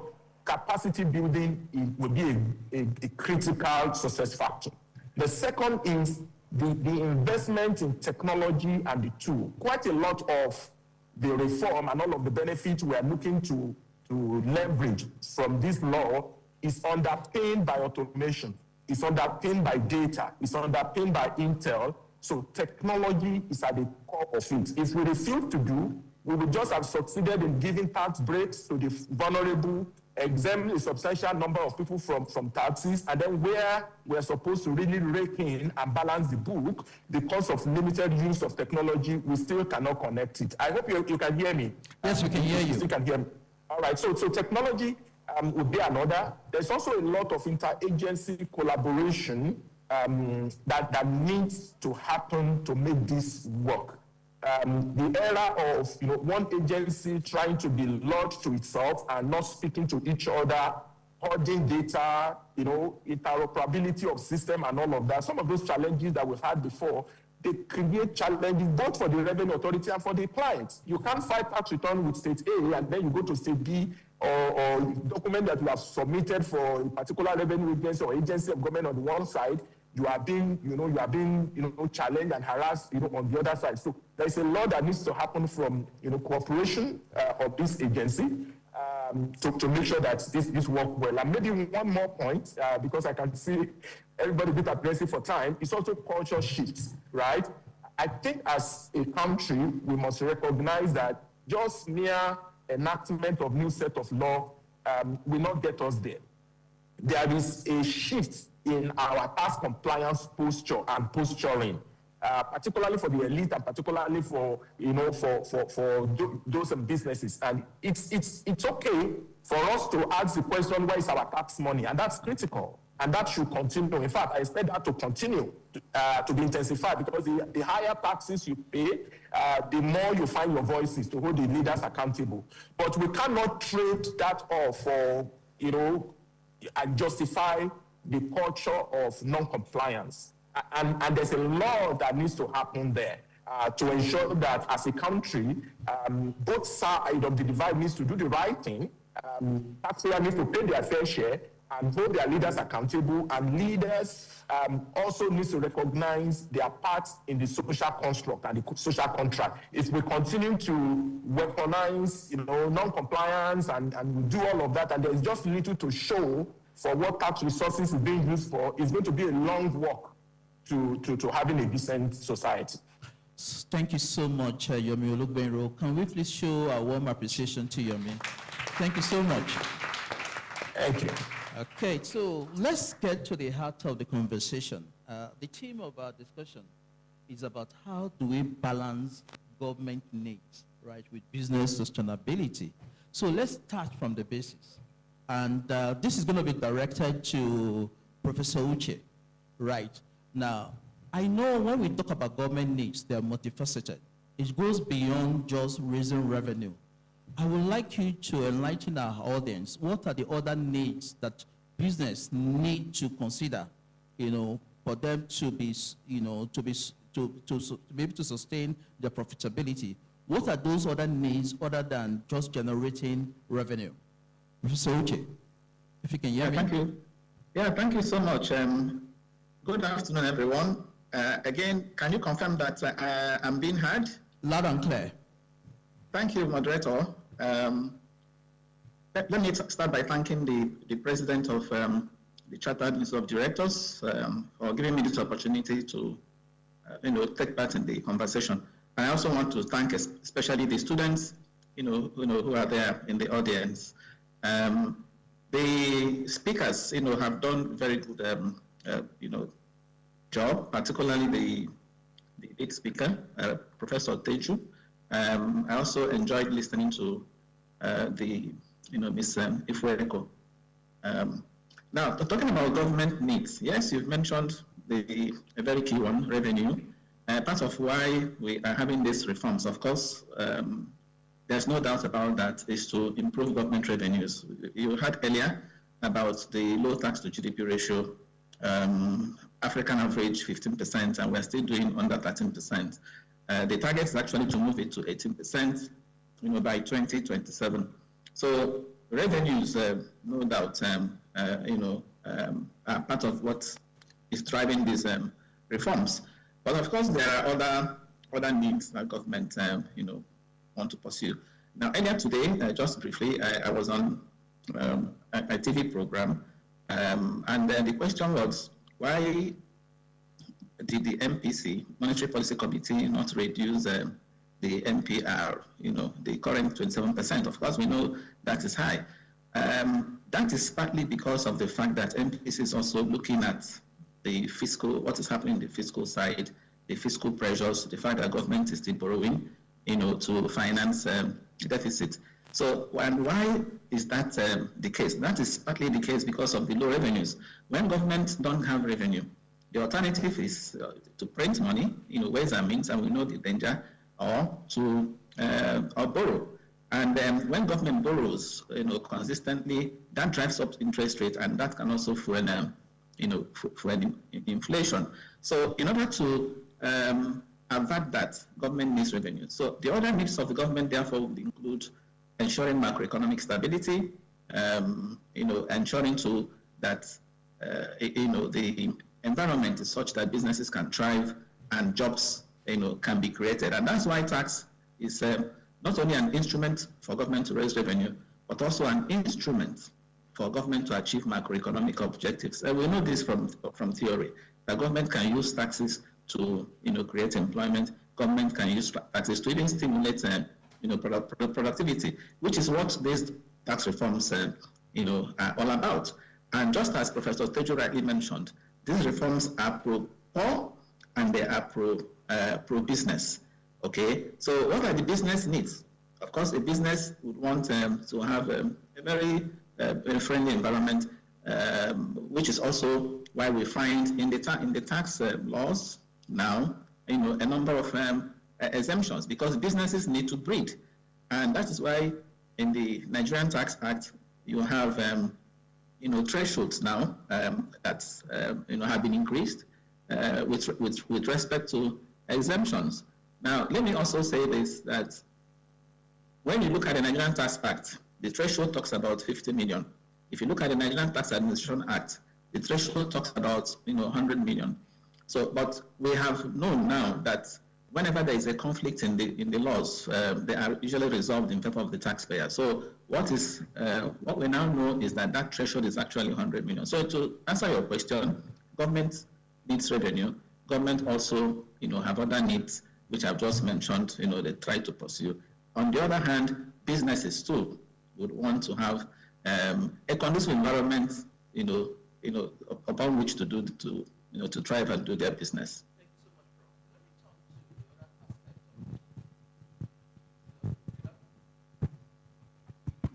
Okay, so let me turn to the other professor in the room. We've heard about why government needs revenue, all the other needs of government. Let's speak to business. Government needs revenue, right, to be able to create an enabling environment for businesses to thrive. Businesses want to achieve sustainable growth. So we've just spoken about the needs of government.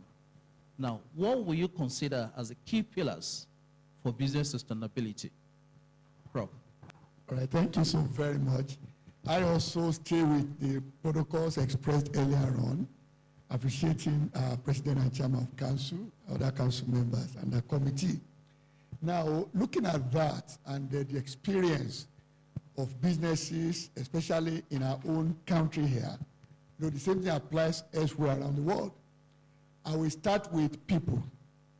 And people is not only about employees. You have directors of the company, you have customers, you have suppliers and vendors, you have volunteers. Now, for any company that will be sustainable, people must be involved and also engaged. That means all these categories of people involved with the business, they must be involved with it and also engaged. I put that as number one. Then the second one I would say is the strategy. But I will also qualify that a business that will be sustainable must distinguish between business strategy and business model. Now, while strategy talks about what you choose to do and why, then how you will do it, where and when and for whom. Now, business model talks to how all these choices you have made will put money on the table. So in which case, a sustainable business must be making money. Very, very important. Then the third one we say is operational efficiency. A sustainable business must also operate efficiently. if I will qualify that this way, that your operation should run without drama. All right? Which means it should be designed in a way that will produce profit on an ongoing basis. Then the fourth one I will speak to is about capital preservation.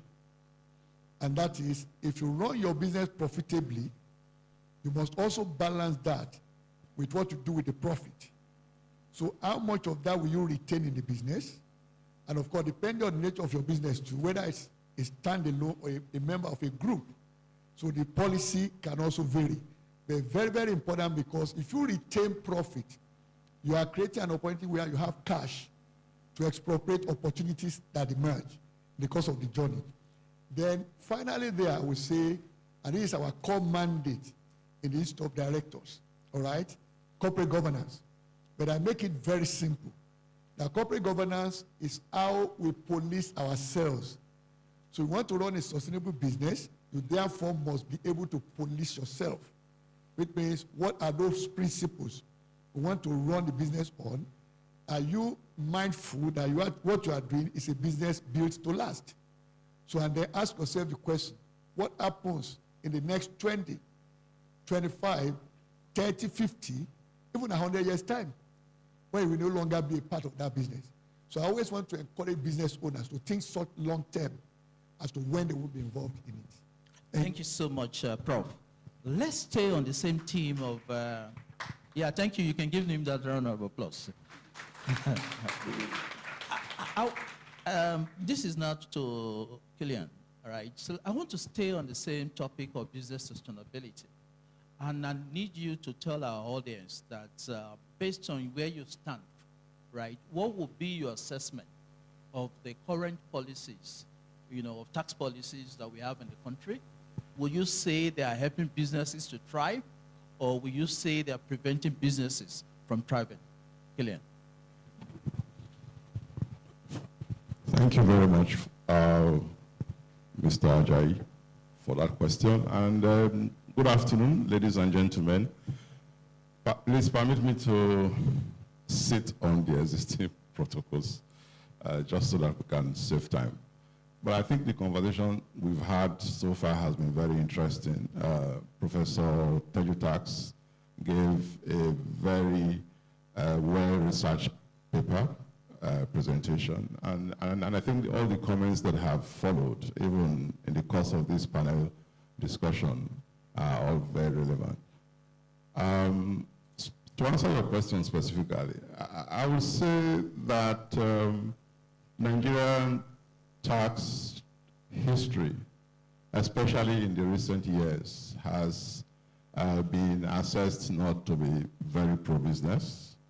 And that's why the ongoing reforms, which have been signposted by the enactment of the Tax Reform Acts, have been hailed as indicative of a shift from what we are used to a position where the business is at the center. So in my assessment would be that it's a double-edged sword, actually. A lot of reforms have been introduced, which certainly will help to improve the interaction between the businesses and the regulators, thereby boosting the economy performance. Talk about an attempt, there's a clear attempt to increase the tax base, for example, such that previously on tax sectors and stakeholders are being reached now. You now have clear mention of taxation of digital assets, for example. There is some references to entertainment businesses, information technology businesses, which are also being considered as priority sectors. So it shows that there is a clear focus to diversify the economy. And hopefully this will help the government to achieve the much touted increase in the tax to GDP ratio, which I believe is targeted at 18% or so. Currently, like the Prof has mentioned, is still under 13%. Last I checked, I think the data was indicating about 10.8% or 11%. So, so there's the attempt to broaden the tax base, which is good. There is a clear direction also to digitalize the tax space. And we are beginning to see that even with the recent implementation of the e-invoicing project by the FRS, which is an attempt to capture all transactions that are carried out within the economy, starting with companies within the 5 billion and above annual turnover threshold. So with this and the clear line of sight that it will give the tax authorities of what businesses are doing and the kind of transactions that taxpayers are carrying out, it's expected that it will reduce the challenge of reconciling positions between the taxpayer and the tax authority, which is a good thing. A lot of clarity has also been brought into the new laws on issues that were probably in the past still hanging in the gray. Now, those are probably clearer. These are the positives. But again, there are still the cons, you want to say.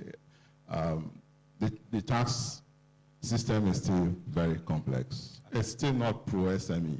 Thank you so much. Dr. Zaid, you've heard about the assessment of the state of government policy. You're the only regulator on the panel today.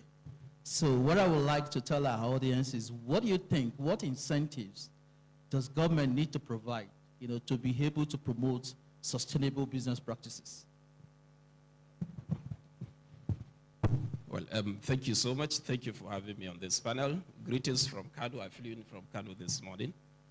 Sustainability of businesses, maybe summarizing from the previous speakers, I think we're all talking about the ESGs, environment, social, and the governance.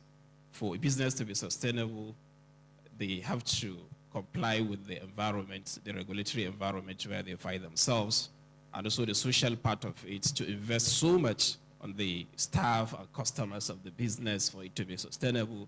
When it comes to the governance, the corporate governance, somebody mentioned corporate governance, the internal control mechanism need to be in place. So in summary, this is what will make businesses sustainable. So on the part of the government, and I'm sorry to say this also, that taxation that we've been talking about since morning, I think it's just a scratch on the problem. If we want to make businesses to be sustainable, we need to fix the entire ecosystem, which is the economy itself. We need to fix it so that we are going to unlock mass prosperity of our people. It's only when we are able to unlock mass prosperity that we'll be able to generate so much revenues that we've been talking about this morning. All the reforms, all the rates that have been hiked or reduced, with all the bases that have been expanded, if mass prosperity of the citizens have not been unlocked, that promised revenue or the increase in GDP cannot be achieved. So we need to focus so much on fixing the economy first to make the business environment so enabling for the businesses to make money. And the businesses on their own part, they need to focus on these areas I mentioned, which the earlier speakers also alluded to. The regulatory environment, how they are able to operate within the regulatory environment. And on the part of the government must make regulation to be easier. When it comes to registration of companies, how easy is the registration of companies? When it comes to registration for tax identification number, how accessible is that? Can businesses sit from the comfort of their offices and register companies and also obtain their tax identification number? That will make the businesses, have some relief, and the burden of movement from one place to the other also being taken off their shoulders. Then the business on their own part also must invest on customers and their staff. I say investment because some businesses view maybe sending their staff on training as part of cost. But we need to reverse that kind of thinking. You have to see it as a form of investment. Just the way in revenue administration, we now view capacity building as investment, because if you don't invest on the staff, somebody mentioned capacity building during the, the paper presentation. You need to invest so much on your staff and people that work with you for you to be able to generate money. So on the part of sustainability of businesses, government need to do a lot to fix the economy on a larger scale before we'll be able to tax them. When it comes to incentive, when you go through the entire, 4 legislations that are before us, which is going to be implemented 1st January 2026, there are a lot of incentives being offered. But are those incentives going to, incentivize the businesses enough to make more money that the government will, turn around and tax? This is the larger question that we need to answer. So in reality, government needs to provide, from my own experience, from where I operate possibly in Kano, we need to fix energy first for businesses to prosper. We need to fix digital identity and digital infrastructure for the tax reform to work and to provide the necessary, to produce the necessary result that we are expecting. Okay, thank you. As if you knew I was just going back to past you. Now, we've heard, let me turn to Professor Didipe. We've just heard about what Dr. Zaid considers what government needs to do by way of incentives. Now, how can businesses better engage with government to shape the direction of policy in this country? All right, so thank you very much, Mr. Ajayi. I will look at that from about 4 perspectives. There is one we normally talk about when we look at strategy for business enterprises. We call it listening post. Okay. So what that means is that every business person should create a listening post in relating with government agencies and, of course, representatives of the government, let me put it that way. What that does is that no policy change or shift catches you unawares, because you are in constant relationship with them, and therefore you know what they are thinking about, what they are planning. That is on the side of the business owner. Now let me move to the other side of it, and that is engagement in major events. And that is why I like this our panel, because you made a remark earlier on, that both sides of the coin are represented, the practice, and then of course the government side as well. Yeah. So that means if we have an event like this at the Institute of Directors, we expect government functionaries, especially top functionaries, to be here, so they get the direct feedback. But the same thing goes when government organizes events. And I'll make a reference to one that happened, I think, exactly 2 weeks ago, all right? That was in the presidency. And they called it high-level engagement. Quite a number of us who are in the private sector were invited to be a part of that. So for me, events of that nature also create a platform for engagement between business people and, of course, the government. I will also make reference to the brief period I served as a senior economic advisor to the president in 2011. And I was given a mandate to do exactly what you asked me now. That's create a platform where the president of the republic will meet with top business people in Nigeria on a quarterly basis. Okay? I'm hoping that it's still on, because I haven't heard about that in recent times. But the maiden edition held in May 2011, which will be a platform for top government functionaries to engage directly with business people. But now the engagement will involve Mr. President himself, or maybe Madam President, as the case may be. Now, beyond that, let me just mention 2 things and then I will stop because of our time. And I will also talk about advocacy. And of course, our institute is very good at that. And that means in 2 ways. One is a request for meetings with relevant government functionaries. The other one is to write memoranda. And that means if there's an issue of concern to the business community, especially OPS, that's organized private sector, we can do memoranda to the presidency or relevant government agencies. So which means they get to know our pain points and along with recommendations of what we expect them to do. So let me close it this way, that we can also do what I will call organized high-level policy engagement. We have an event of this nature, for example, that is targeted at the tax reforms. So in which case, issues like this on an ongoing basis should be picked out that have very deep implications and impact on businesses. And then we deliberately invite relevant government functionaries to be a part of it. So if we do it that way, the engagement will be, constant, and we can easily keep communication with government on issues of importance to us. Thank you so much, Prof. Professor Uche, are you still online? Are you still with us?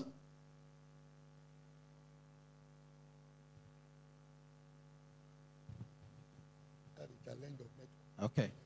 It seems that we might have lost him. So let me just continue with my panelists that are physically here. Now, let me come to you, Dr. Zaid. When we spoke about government needs earlier on, one of the needs that were emphasized was, is the need for governments to ensure that whatever regulations they put in place, whatever policies they put in place, are complied with by businesses. Right? What will you consider as the effects of overregulation? Because it's also possible when you're trying to regulate businesses, right? You can't overregulate, which is one of the issues that Donald Trump in the U.S. is trying to address. So what will you consider as a risk of overregulation? Thank you for throwing up that question. It has a lot of risk. One, it stifles businesses. It kills businesses. I like the word mentioned by my colleague here. He said it's not pro-SMEs. By the time you overregulate, the middle level of the economy is going to be stifled. And the tendency for you to even raise more money as government will not be there. And that is when you begin to have a lot of tax avoidance and tax evasion, because the average taxpayer is afraid of the government. The assessment that will come his way is going to be high. It's not going to be reasonable. So you are actually injecting evasion and avoidance within the system. And the smart ones will call it tax planning and, a strategy. But it's entirely avoidance and evasion. So the tendency that the revenue is going to be collected is going to be missed out. That is the terrible part of overregulation, which is the something as over-assessment, over-taxation. Okay, let me turn to Killian. What, if you could change one thing, when it comes to the business dynamic relationship between the private and the public sector, what would that one thing be if you could change? Trust. Trust. There like is, do you want to elaborate on that? Yes. If I could change anything, I will change the current level of trust between the regulator and the regulated. And it's something that is totally missing in our tax system. And even the current reforms have still not addressed it. Mr. President, you're welcome. The president of the Institute of Chartered Accountants just walked in. And he walked in at the time that this is being asked. Now, and the question is this. You have enabled a watchdog to carry out the audit of a financial statement. And that financial statement is supposed to be trusted by all users. In Nigeria, unfortunately, all users except the taxman. Because the taxman takes your financial statement and tries to make it look as if it was not prepared by a regulated professional. So the question is, why do you need an auditor? Why do you need a letter from the tax authority? They have come for me. So if anything can please me in terms of change in our tax system, it is to see an increase in the level of mutual trust between businesses and the tax authorities. And the regulators generally, I would say. Thank you. Thank you so much. If I could summarize what you've just said, you're not saying that they shouldn't, well, we know there's a trust deficit, but you're saying tax authorities should trust, but verify. That is what you're saying. But let me come to Dr. Zaid, you're right, because you've heard what he's talked about. There is a trust deficit in Nigeria. So as a regulator, right, I mean, you're the only person, and the only regulator on this panel. What do you think we need to do, right, to ensure a fair and transparent tax system in the country? What we need to do as government, or some of the subnationals are doing, if I can speak from that as perspective, is to do advocacy and education of the taxpayers, public policy dialogue, especially on the new reform and what the government is doing with the taxpayers' money. The government on its own part, especially the executive, must show value for what is being collected, for the taxpayer to see physically and feel it, that the taxpayer money is actually working. That is when we begin to engender trust. The absence of that will continue to be in cycles, just as he has mentioned. That trust will continue to be widening if the government is not, able to present tangible result of the stewardship that is given to them. That is the way to really fix this. All the incentives that have been mentioned will never make sense if the government does not put into proper use the little the government is able to collect. That is how to build and to, amend that trust deficit that you talked about. Okay, thank you so much. I don't know whether Professor Uche is back online. Okay, so let me go to you, Professor Adedipe.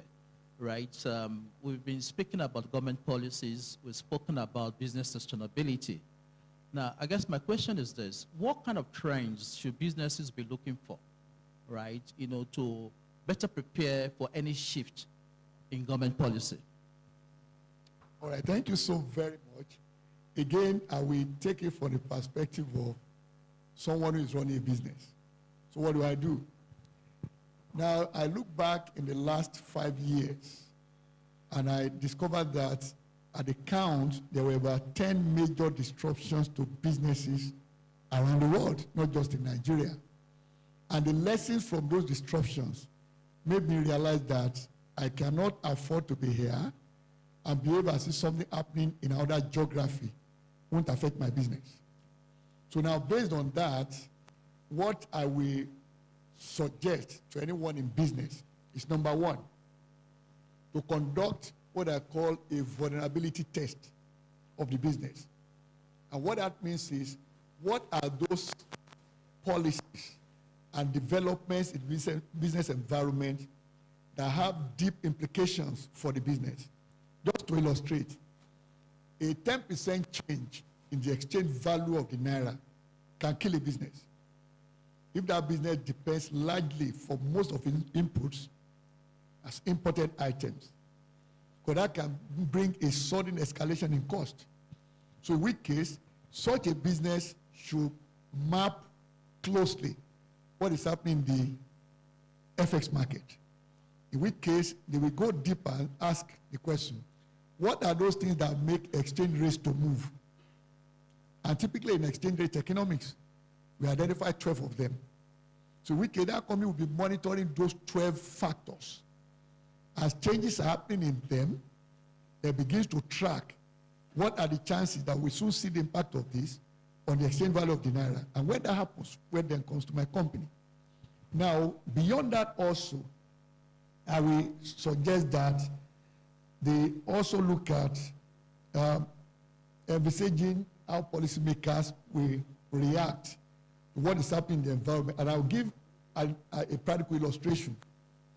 I was head of strategy and chief economist of FCMB between 1992 and 1996.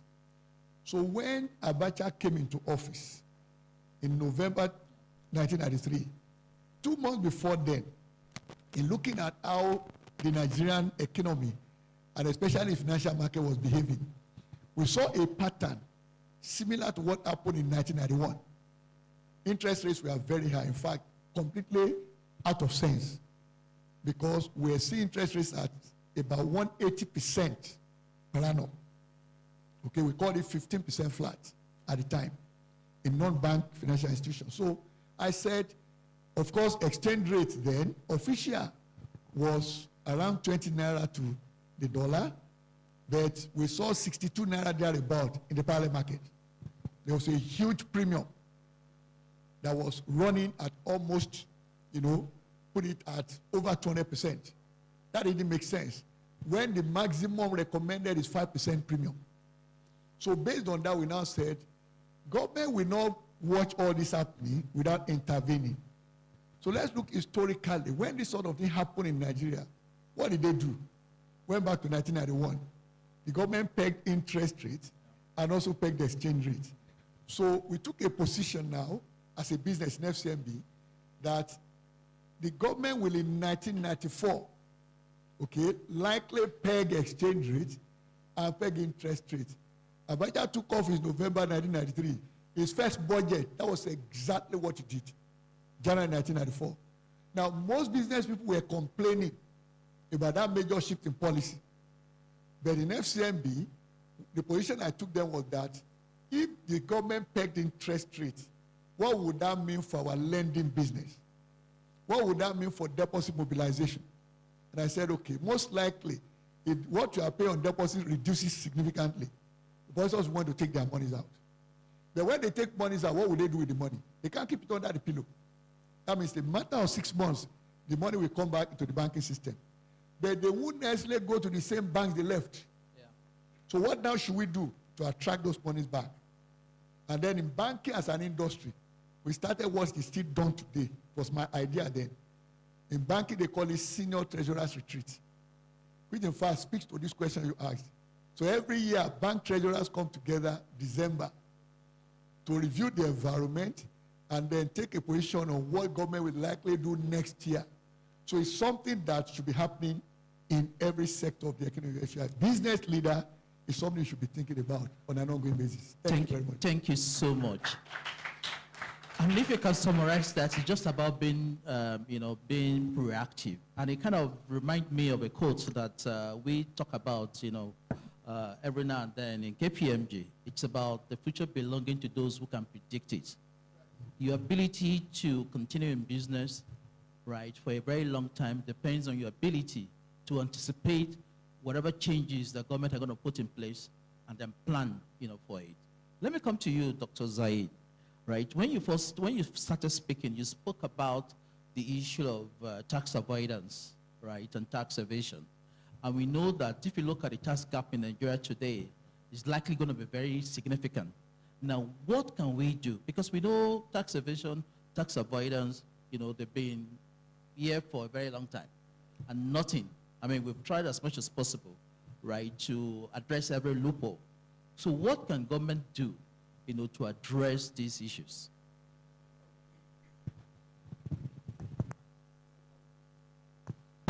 It's very simple. When we begin to do our sensitivity analysis in Kano, looking at the impacts that this new tax reform will bring on domestic revenue mobilization, we came up with an idea that we call deepening and widening the tax net, because most often we are used to widening the tax net, but we never talk about deepening. And what we mean by that is to register every eligible taxpayer in Kano. And that is the way to, the first step to, curtailing tax avoidance. Register everybody. By the time you begin to deepen, then you isolate and differentiate who will pay and who will not pay. Coming from these provisions of this new Reform Act, you can register an individual, but it's not eligible to pay taxes. So the first step is to register all your citizens if you can. And for you to be able to achieve that, we need to address what I call digital identity disruption in this country. Each time we talk about tax identification number, we haven't sat down to really discuss what will be the identity, even with the new reform. Now, if you scan the entire taxation architecture in Nigeria, you find at least 3 different identities for every taxpayer in all the states, including at the federal level.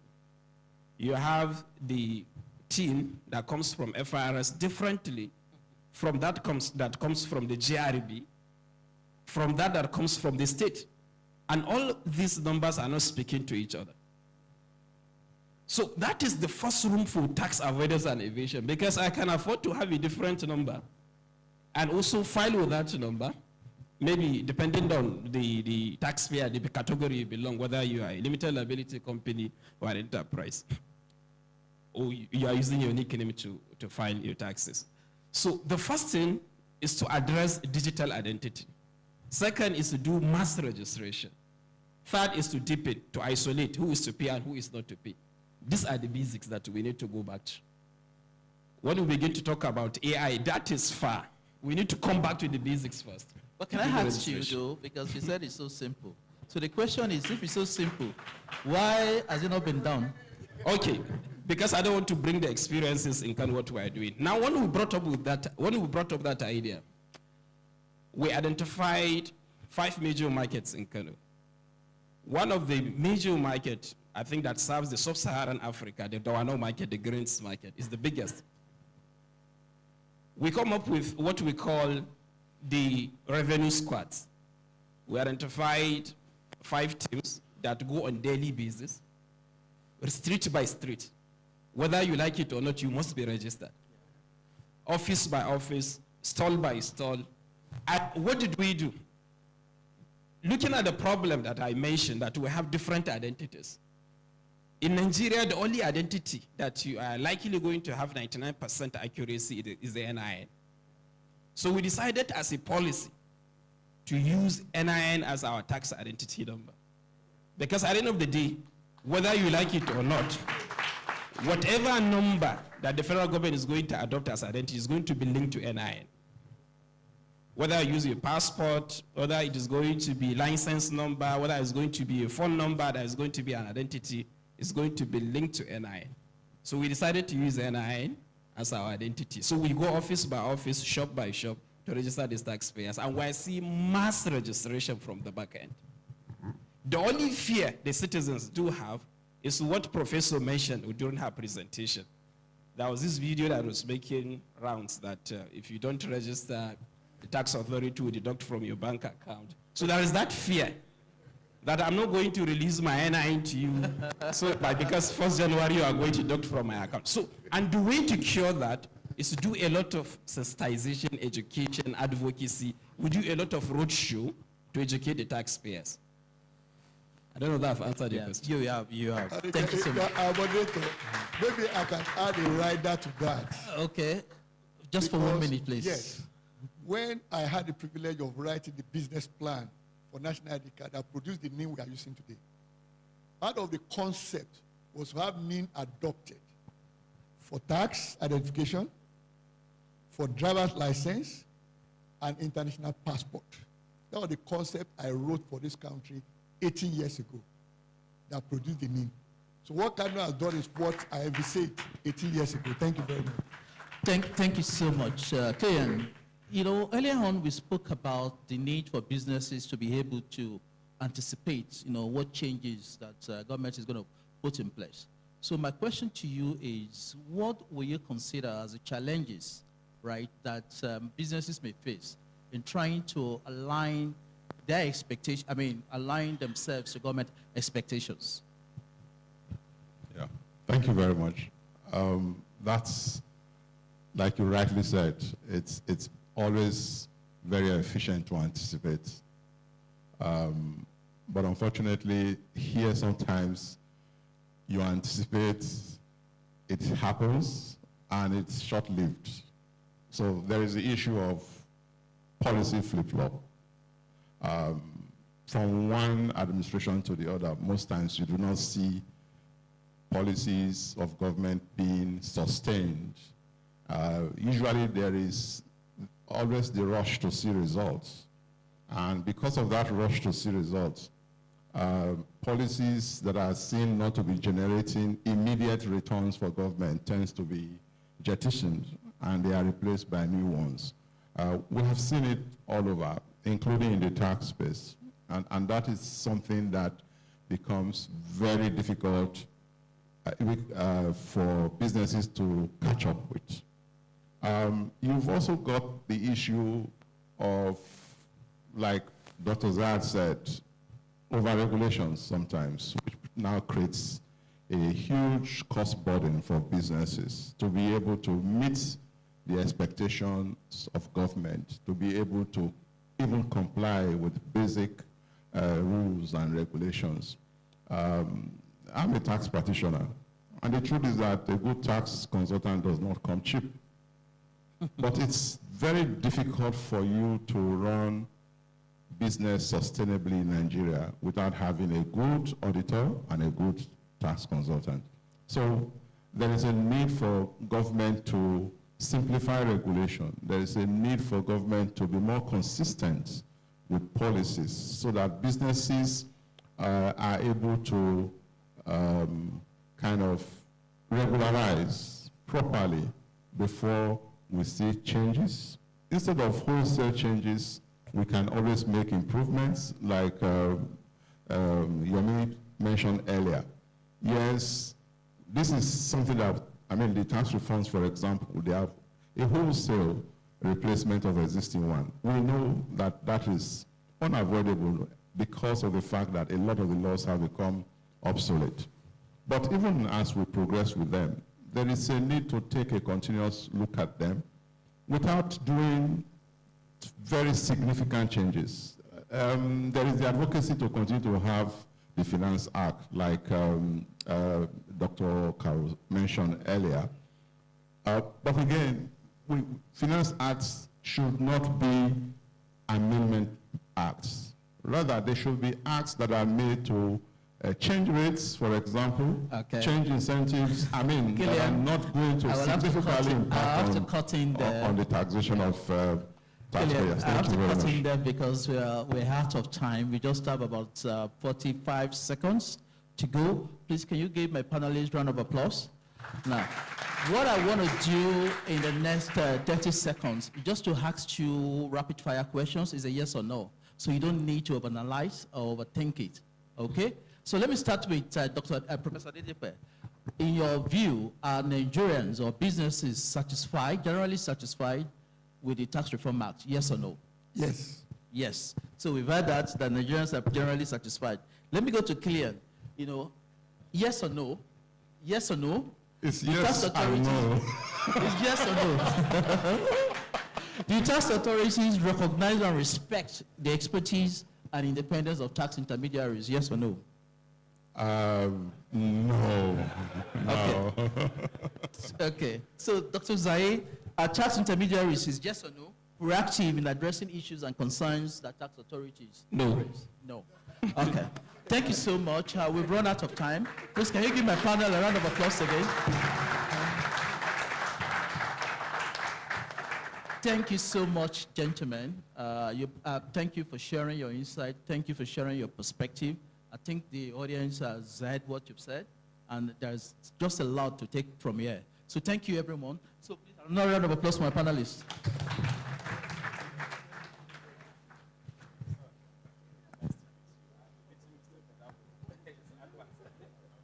Please, let's once again appreciate our moderator, Mr. Adewale Ajayi, our panelists, Professor Biodun Adedipe, Mr. Yomi Olugbero, Dr. Zaid Abubakar, Professor Uche Waleke, and Mr. Killian Kanoba.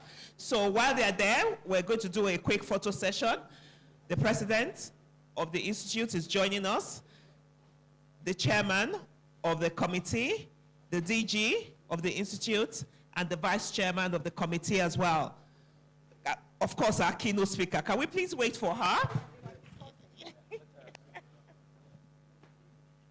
And I'm going to put her in the middle. I told you I'm biased. Thank you for doing that. Thank you. And there's also going to be presentation of plaques by the president of the institute.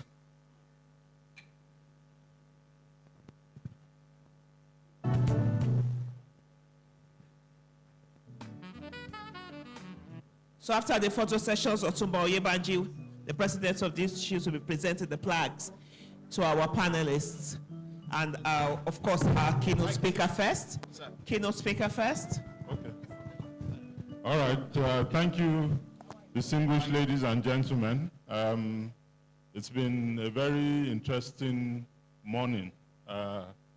one of the things I learned today is that, you know, you may have PhDs, you may be an expert in, but I don't think there's any greater accolade somebody can have when they say Professor Tax or Teju Tax. They have already said everything by saying that. So it's my honor, privilege, and pleasure to present this plaque to you for being our keynote speaker at this session. You've enlightened and you have inspired all of us with a very, very beautiful presentation. Thank you very much.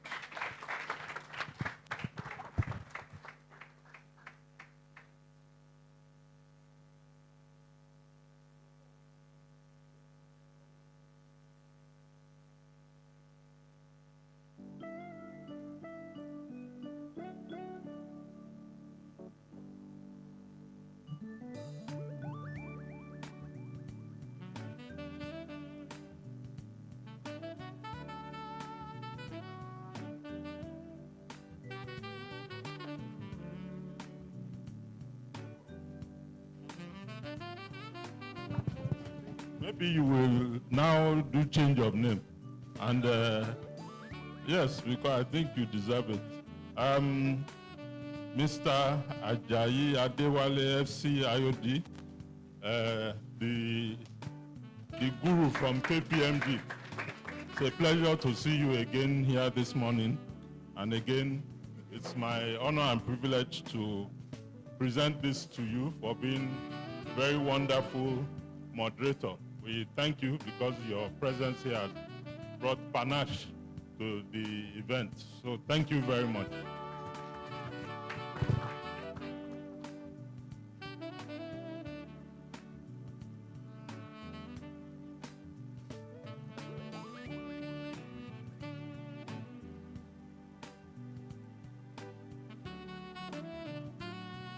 Our regulator, Dr. Saeed Abubakar. I'm happy that you did not allow all these professional people to overwhelm you. Huh? But you know, regulators, they are very powerful. Once you come to their office, they'll say, oh God, sit down. So anyway, again, it's our pleasure to have you here. And thank you for your very insightful contributions.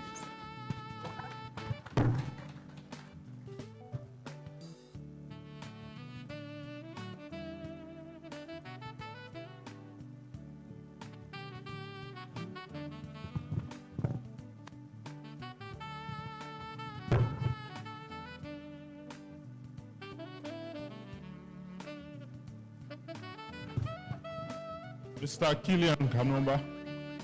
Okay. Ah.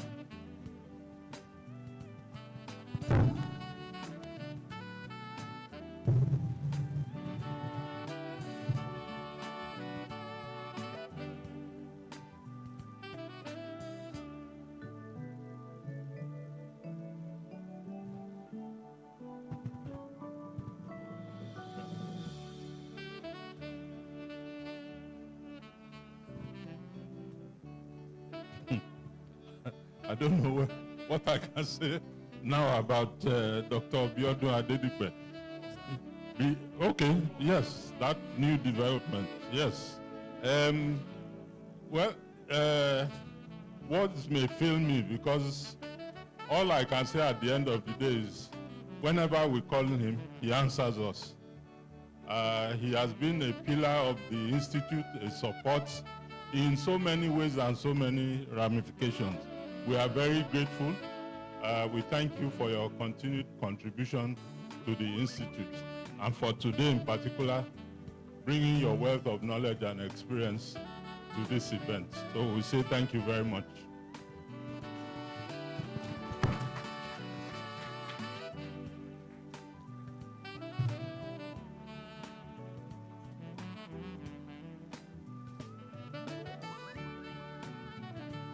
Once again, can we please appreciate our panelists and our moderators as they come down? We have another session now. No, we have a quick photo session, sir, please, if you remain on. So I'm going to be calling to join them on the ICANN president. Please, sir, can you come? Our keynote speaker, please, can we have Professor Tax join them? Our keynote speaker. Okay. Can we have the CITN president also? Thank you very much, sir. The CIBN registrar.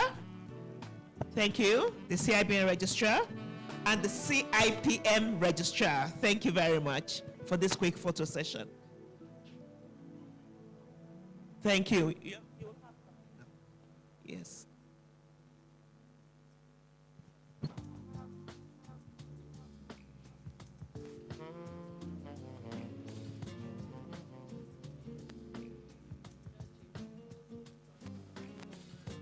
Please, can we have the DG of the Nigerian American Chamber of Commerce?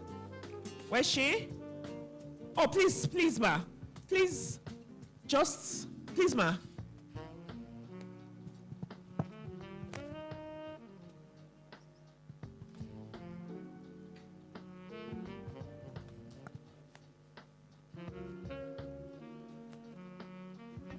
As she goes up.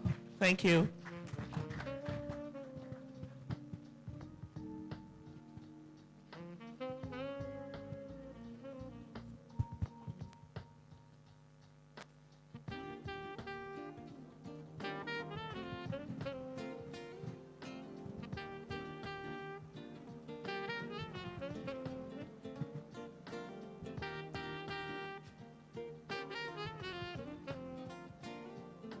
Once again, can we appreciate this powerful delegation? Can we appreciate them as they come down after the photo session? Thank you very much. Let's appreciate them. I know we're a bit hungry. Don't worry, we're going for a tea break now. Thank you, thank you, thank you. I want to quickly call the representative of Coronation Asset Management. 5 minutes. They're one of our sponsors. So immediately after he speaks for just 3 minutes, we're going to be going on tea break. And please, because we want you to leave here on time, the tea break will just be for 10 minutes. You can go out, bring it back in, and eat from here so that we can go on to the next session and we can finish on time. Thank you very much. Coronation Assets? Coronation?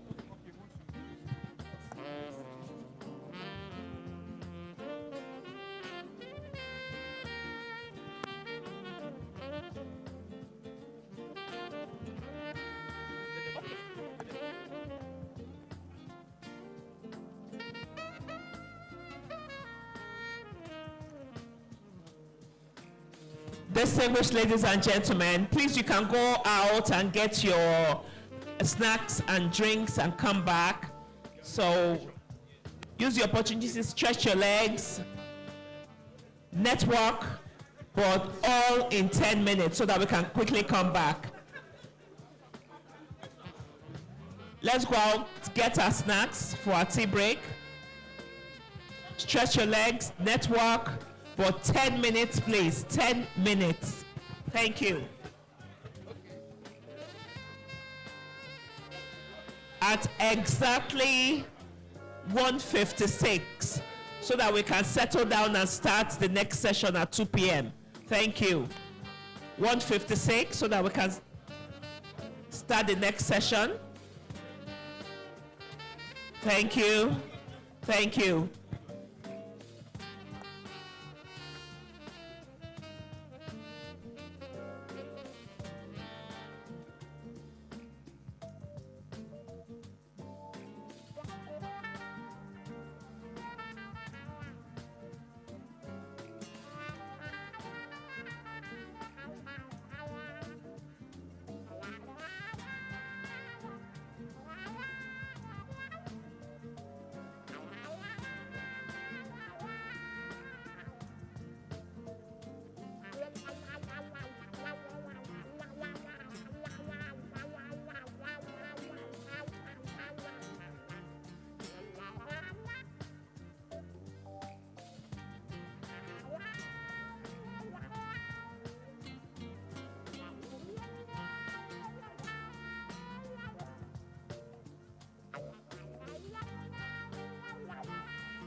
Yes. We're ready for you, sir. Yes, sir. 5 minutes. Thank you.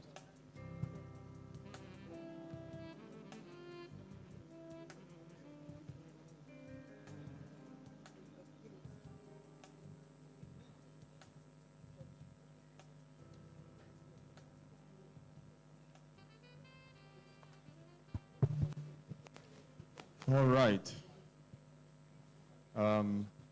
Okay, sir, just give me 1 minute so that people can settle in. Let me do a bit, some recognitions.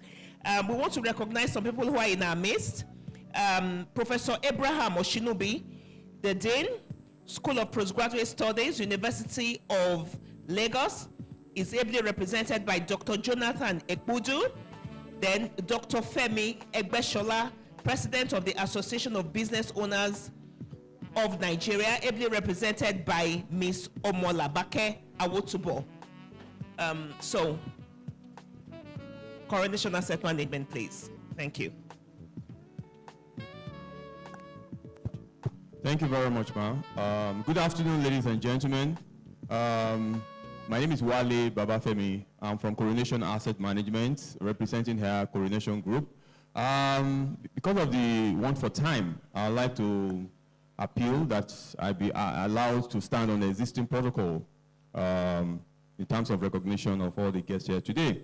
So it's always a delight to sponsor IOD. We've had quite a bit of history, and we're always happy to come forward to support whatever it is the IOD is doing. Today also,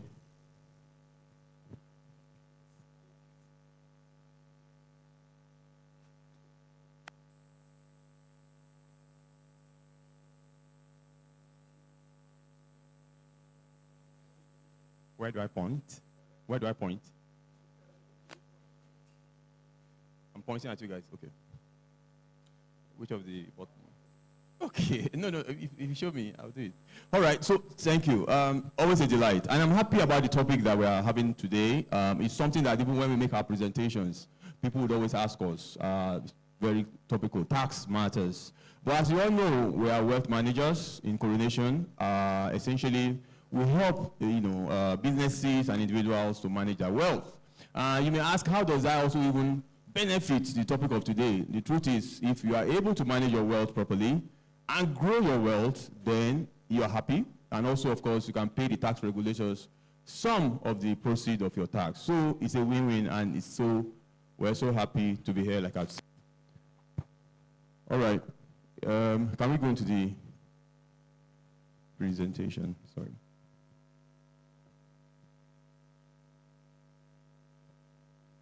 All right, thank you. So next slide. I'll be very fast because of the time. I mean, I have just about 5 minutes. So let's just go. I'm going to go over all the slides. Just go. Next, please. Okay, you may want to step back a little. Back. Okay, so essentially, Coronation Asset Management, we are portfolio managers, fund managers. We belong to a very large group. In the group, we have the asset management, we have the trustees. Some of us have had some of our trustees colleagues talk to you today. We have the investment banking, which is the Coronation Merchant Bank. We have the securities, Coronation Securities. They are also here with me today. And of course, we have the Coronation Insurance, and quite a number. Let's go on. We have the registrar as well. Let's go on. He just talks about our management and board. Let's go on. Let's go on. These are some of the awards we've gotten. Let's go on. So essentially, our key for our success as an organization is our ecosystem. Now, I'd like to just dwell here for a second. I like to start most of my presentation talking about wealth. I mean, I know that for many of us, it's important that, wealth is important. Now, one distinction we need to make about wealth is that it's different between investment and savings. Why savings will give you something very little. I'm happy today earlier, somebody said to us, the MPR is 27, was retained. Essentially, for instance, savings account is supposed to be 30% of that MPR, which comes to about 10%, but you will not get it because Once you withdraw more than 3 times, for instance, you will not get such a thing. But investment is slightly different, and I'll share that with you later. So as investment managers, we operate with a different strategy and profile that is able to deliver a lot more for you. Now, the truth also is, universally, people love to get wealthy. We know about that. I mean, how do I know? For instance, a lot of people have gone into schemes in the past that guarantees 35% more. That we know recently one of CBEX, 100%, 35% initially, they start making 100%, and on and on and on. 1.3 trillion naira was lost in that scheme. All these things just speaks to the fact that people love to make wealth. And the truth also is that there are many roads to wealth. It doesn't have to do with age. It doesn't have to do with what you do. Warren Buffett is a good example we like to cite. He became a billionaire after his 56th year. So, and also he didn't have such a grandiose business like continent-spanning supermarkets, you know. It was not a global social media like Facebook where everybody using. He was just doing his investing, and he was able to become a billionaire. So one of the advantages of asset managers like us is you can see there are some sport managers, there are some entertainment guys. They have productive life of just about 2, 3, 4, 5 years, and they are rich throughout the rest of their year. What they have done is very simple. They've gotten asset managers to help them manage their assets. Right, so this is the universe of what an asset management company offers.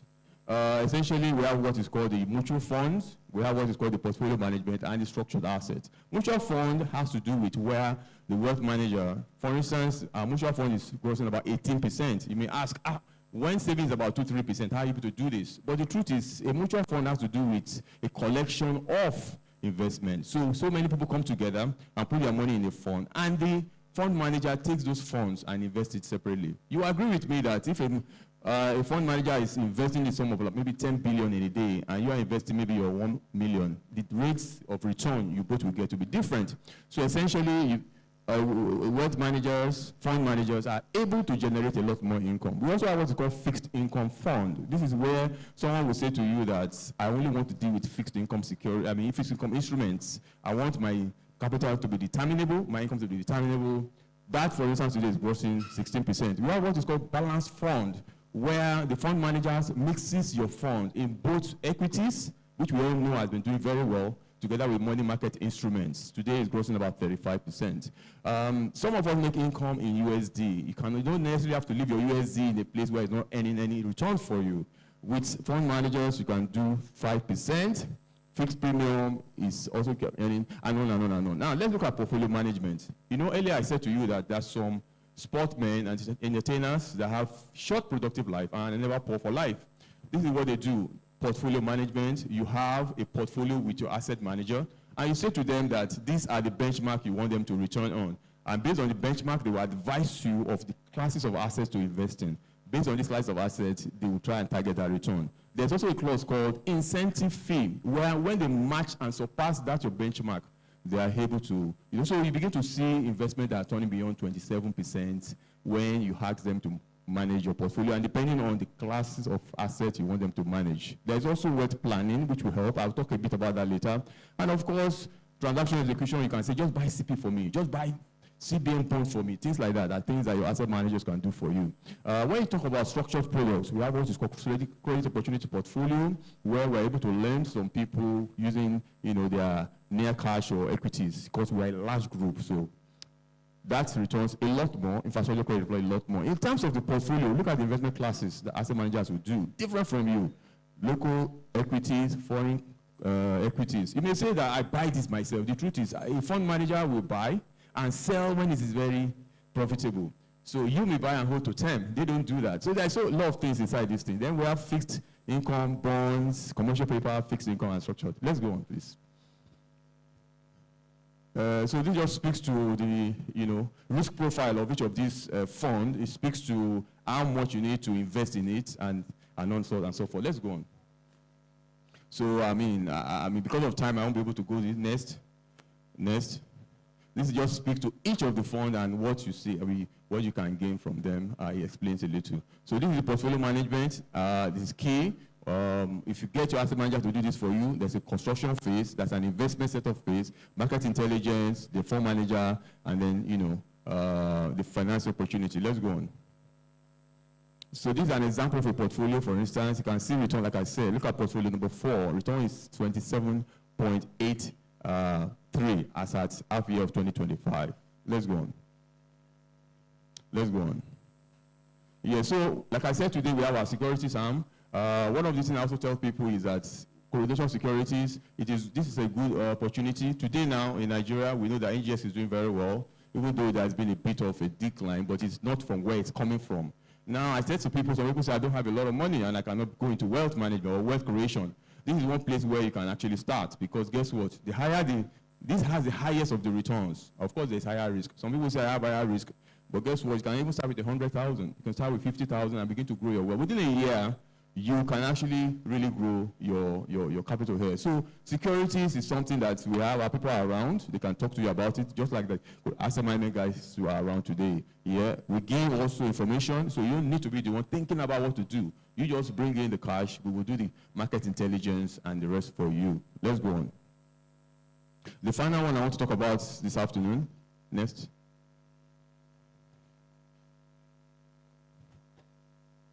Next, please. Next, please. Okay, so I want to talk about trustees. We have our trustee. It's also something we always hear. People ask a lot of questions when we talk about our wealth management. After you made your wealth, how do you protect it? How do you protect it? One way in which you can protect your investment is by putting it in trust. In the past, trust used to be just where you have assets, properties. But today, a trustee can actually do active investment of your funds. So one of the major advantages of putting your money in trust is the fact that no law can attach it. If you know you are into a lot of litigation or possibility of litigation, I will encourage you to do this. So in terms of your investment, they will hold and protect it. We also have investment solutions for you. Now, in terms of your family, we can help with, so a lot of people don't want to do will. It's against some people's religion and the rest, but if you have a trust, you can also incorporate some element of will inside. It can come under the law and be used and accepted whatever times you put in your trust. It also helps with succession planning, wealth creation. Sometimes, if anything happens to you, God forbid, whilst, you are having your investment with the trust company, there is always clauses there that can protect you and help after. Philanthropy, sometimes you need to also ventilate this wealth. When it becomes too much, we help in doing all that. Now, in terms of the business, the major thing I just want to say concerning trust, putting your assets in the trust, is the fact that if you have, as a businessman, assets that you give to your financial organization, and then you need to ask for financing from another financial organization, you might have an issue, because they might say, you have already given your collateral to somebody else. But when you put it in trust, everybody can lend you money and attach the amount in which they want each person to.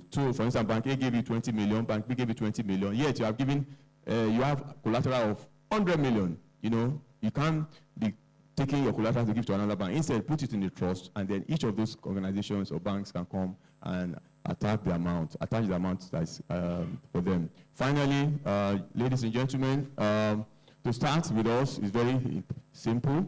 Appoint us as your asset managers. Then we agree on the investment strategy that best suits you and your cash flow and what your return you are expecting. And then, of course, you transfer the funds to us for management. Thank you for listening. Thank you very much. Do I have opportunities for questions? Please, let's appreciate Coronation Asset Management. Thank you for enlightening us. Don't worry, your people are outside. Their people are outside. If you're interested in any of their products, please speak to them for more. They will give you more information. Definitely, they have products that will help us. So with my 1 million, your 1 million, another person's 1 million, we can pull the funds and give to them so that they can get better returns than that money we get for us. So we take 2 quick videos by our other sponsors, Crescent Pedabo and Wema Bank. Can we please have the videos quickly? Thank you. In the heart of Nigeria's bustling financial landscape, a story unfolds, a tale of global transformation, strategic innovation, and profound impact. This is the story and the legacy of Nigeria's most innovative bank and foremost financial institution, Wema Bank. Wema Bank was founded on May 2nd, 1945, under the old name of Agwamagbe Bank Limited. The bank was renamed Wema Bank in 1969, marking the launch of the bank's rise to prominence.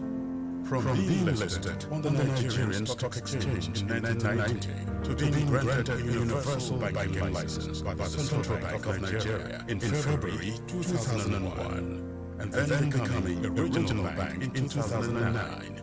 The bank made steady progress over the years. A significant part of Wema Bank's journey was the upgrade of its regional banking license to a national license in 2015.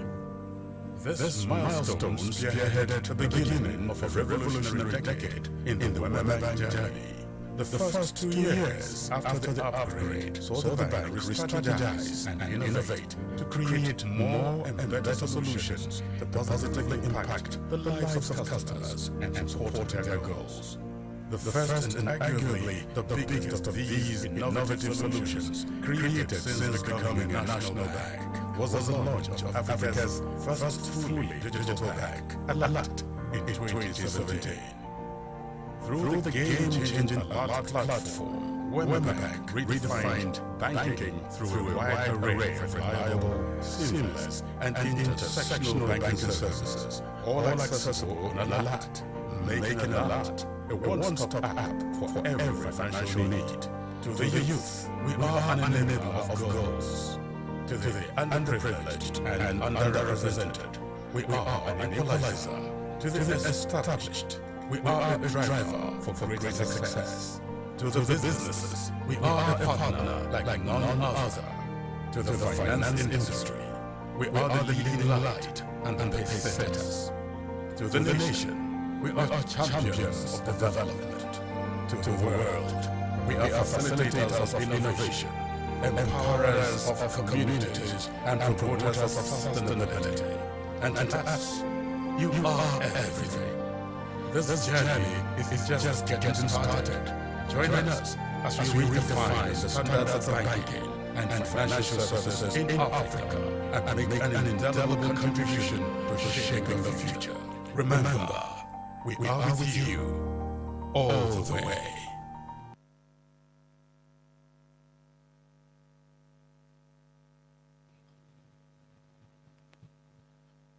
Okay, I thought we had another video from our third sponsor, but I understand we don't. Good afternoon, distinguished ladies and gentlemen. I'm sure you have all had a good time so far? So far? So far? Okay, because I wanted an answer. I wanted a response. I want to recognize in our midst the president, the Nigeria Computer Society, who is ably represented by the Executive Secretary of the Nigerian Computer Society, Mr. Segun Adekunle. Thank you, sir, for being with us. Thank you. Thank you. Okay, so quickly we want to go into the next session, which is the technical session.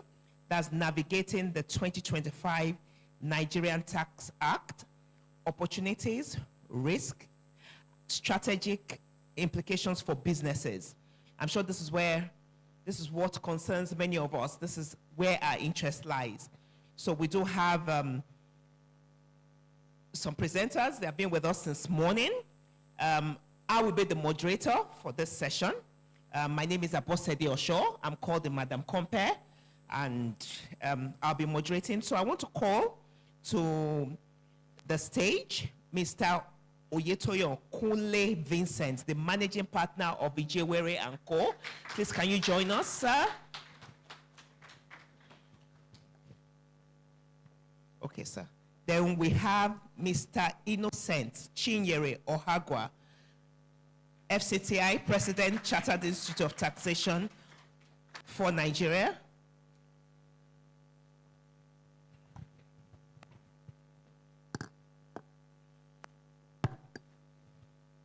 And the last but not the least, definitely, we have become friends, is the head Fiscal and Tax Reforms of the Federal Inland Revenue Service. Can we welcome Mr. Olufemi Olarinde as he joins us?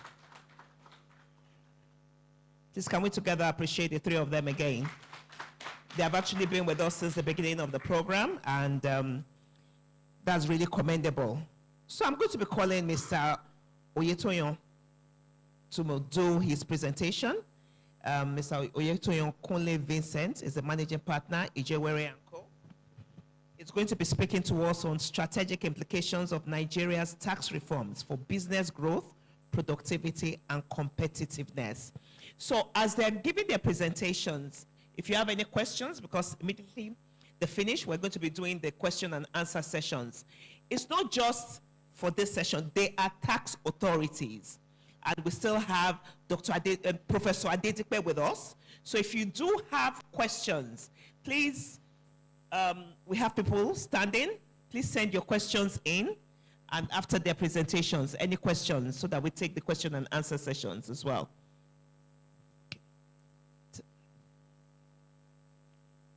10 minutes each. Yes, sir. Thank you very much. Oh, you don't have a mic. Okay. Thank you. Thank you. Can we have one more microphone here, please? Media? Thank you. I think, okay. The President, CIOD, distinguished ladies and gentlemen, I want to stand on the existing protocol.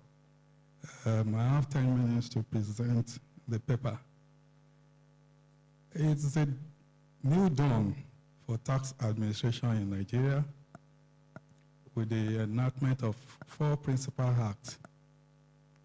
And I want to tell every one of us that tax feature in all aspects of our life. And that is why J.C. Watts said, the government taxes you when you bring home your paycheck. It taxes you when you make a phone call. It taxes you when you turn on a light. It taxes you when you sell a book.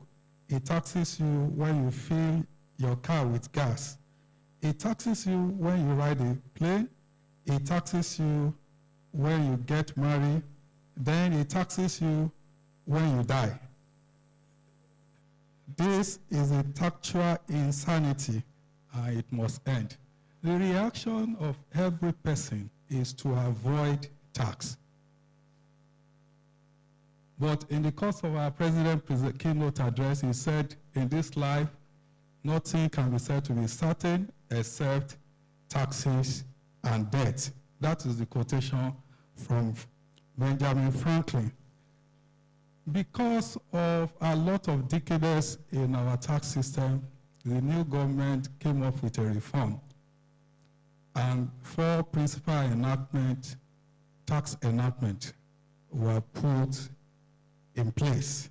They are Nigerian Tax Act, which matches legacy tax law, like company income tax, personal income tax, simplifying the tax imposition and that. Then we have Nigerian Tax Administration Act, which enhances digital tax filing and enforcement. We have Nigerian Revenue Service Act. It established a unified revenue authority. Then we have Joint Revenue Board Act, which coordinates tax administration across federal and state level. It is important that for you to take advantage of the new reform, you need to understand what those amendments are. Because the scripture says, my people perish because of lack of knowledge. So it is only when you understand what the provision of the law is saying that you'll be able to take advantage of that. There are major amendments brought by this act, and I'll just mention them, even though Professor Tax has mentioned them in the course of our keynote address. Number 1 is that there is a new definition for a small company. A small company under the old act is a company with a turnover of 25 million. But under the new act, this has been increased to a turnover of 50 million and a fixed asset of 250 million.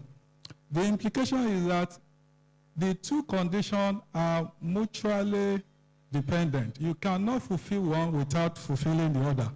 If your turnover is less than 50 million and your fixed asset is about 350 million, you are not a small company.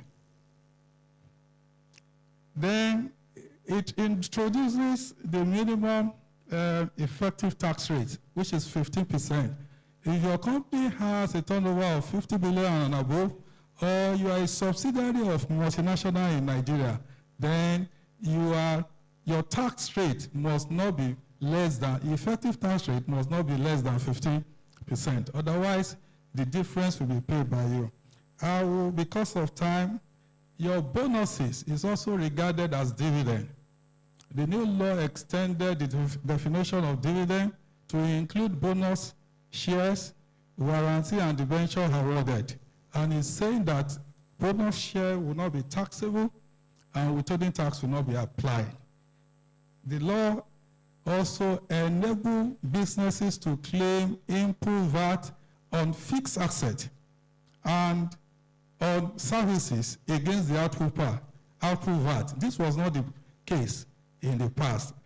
I will just run quickly through other amendments. You have tax planning arrangement. Under the new enactment, it is mandatory that you disclose all your tax planning arrangement that will minimize your tax, defer your tax, or avoid your tax. If you fail to do this, you are liable to administrative penalty. All other amendments include introduction of tax refund, harmonization of tax registration. You have chargeable gain now increased from 10% to 30%. Now, what is it for business? For small businesses that are exempted from tax, it then means they will have more profit because tax is one of the major costs. Then they will have more liquidity because they will not be paying tax. Then they will also be entitled to plow back the profit that will have been paid as tax into the business.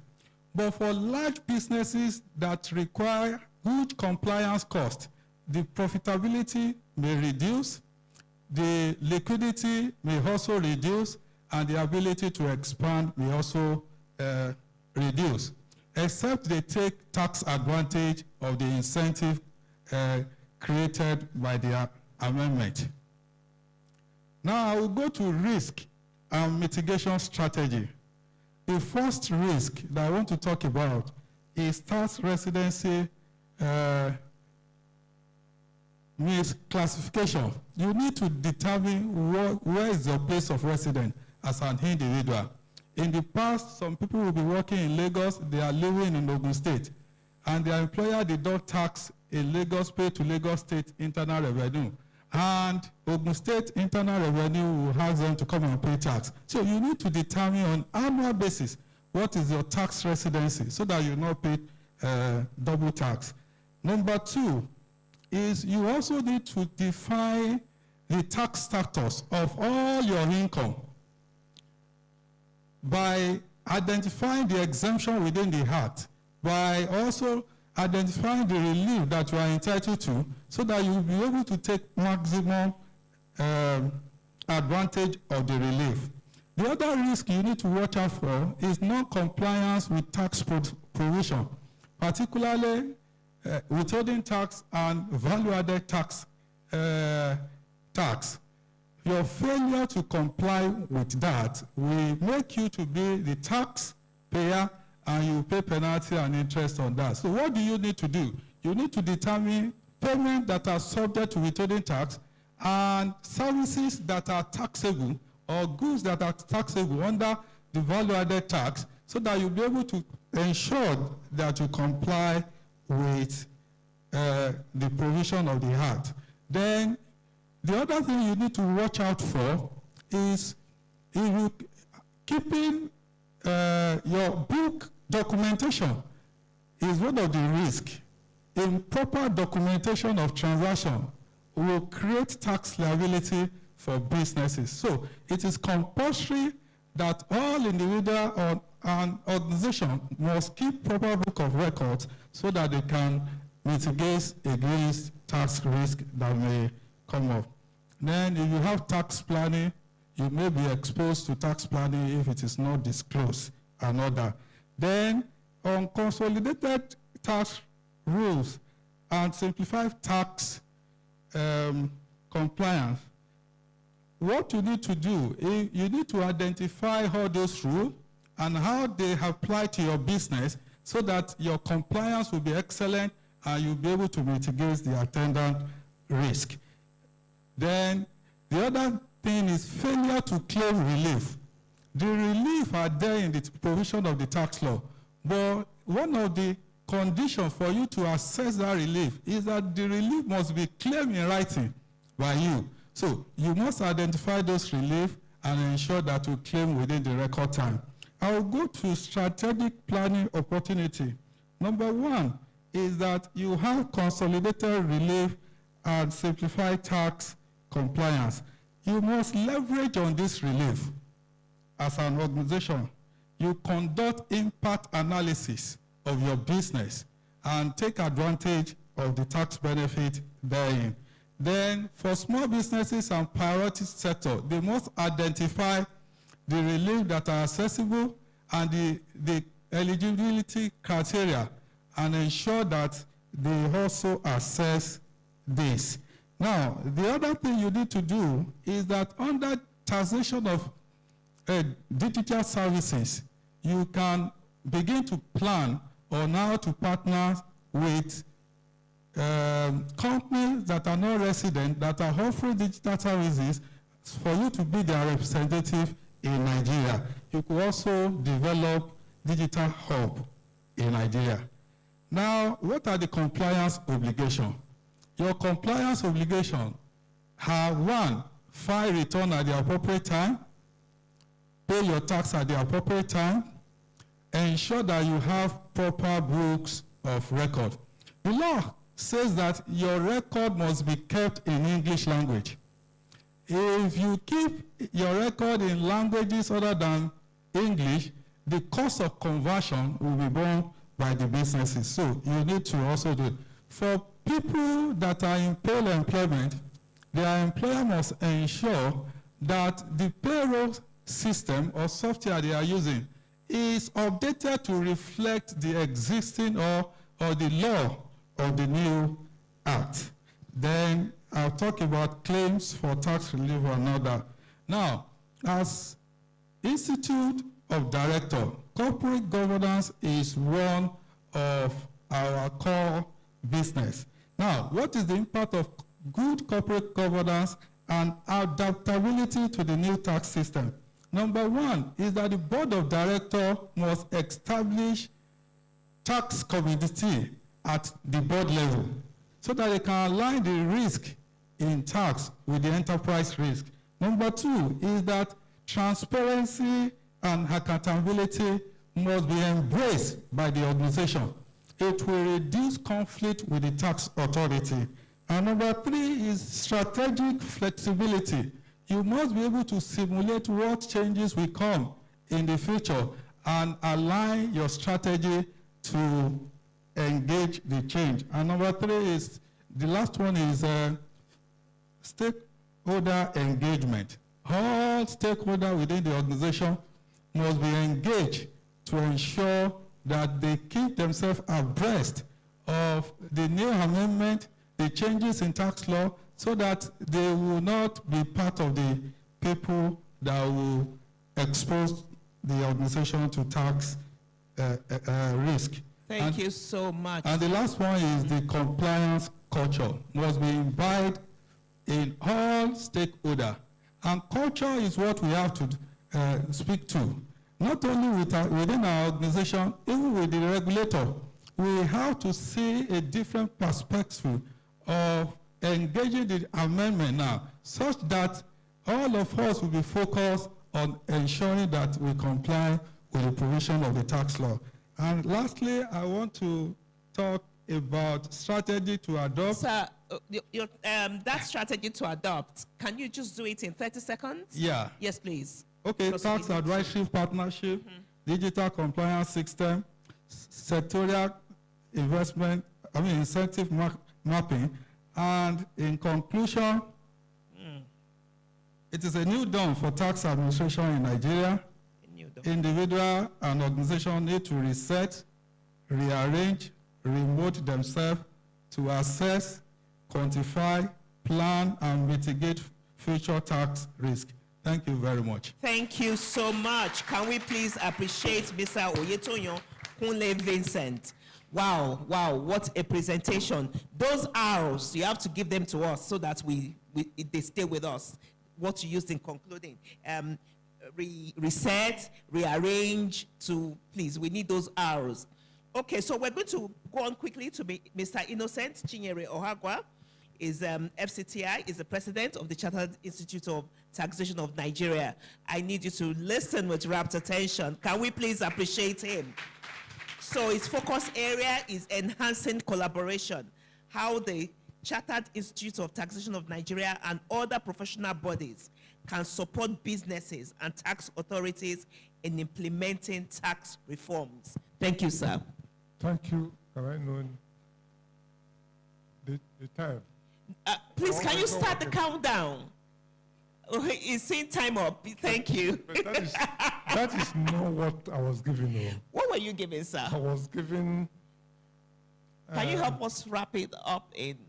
Okay, sir. You were given. I was given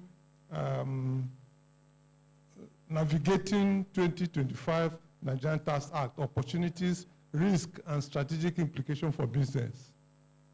Okay. Mr. Kunle has said everything that you have. No, we have. Okay, sir. So, do you have a paper to present to us, different from what he presented? You have something to tell us? Myself? Of course, sir. No, yes, I sir. have. Okay, please go ahead, sir. Okay. So, your topic is what, sir? My topic is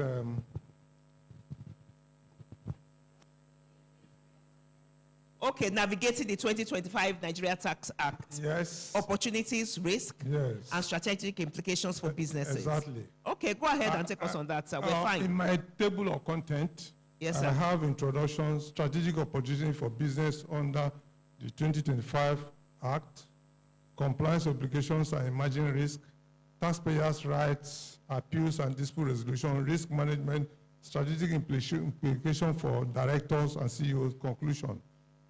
Yes, on introduction, a lot of comments have been made about the Reform Act. I can say that our timer is not working. It's not counting down.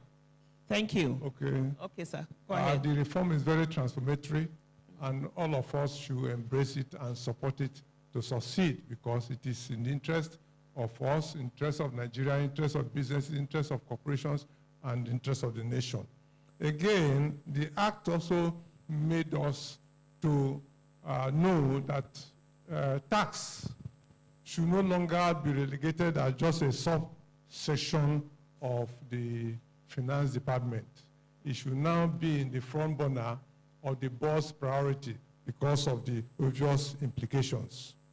Then, under strategic opportunities under the business, we have incentives and exemptions, tax reliefs.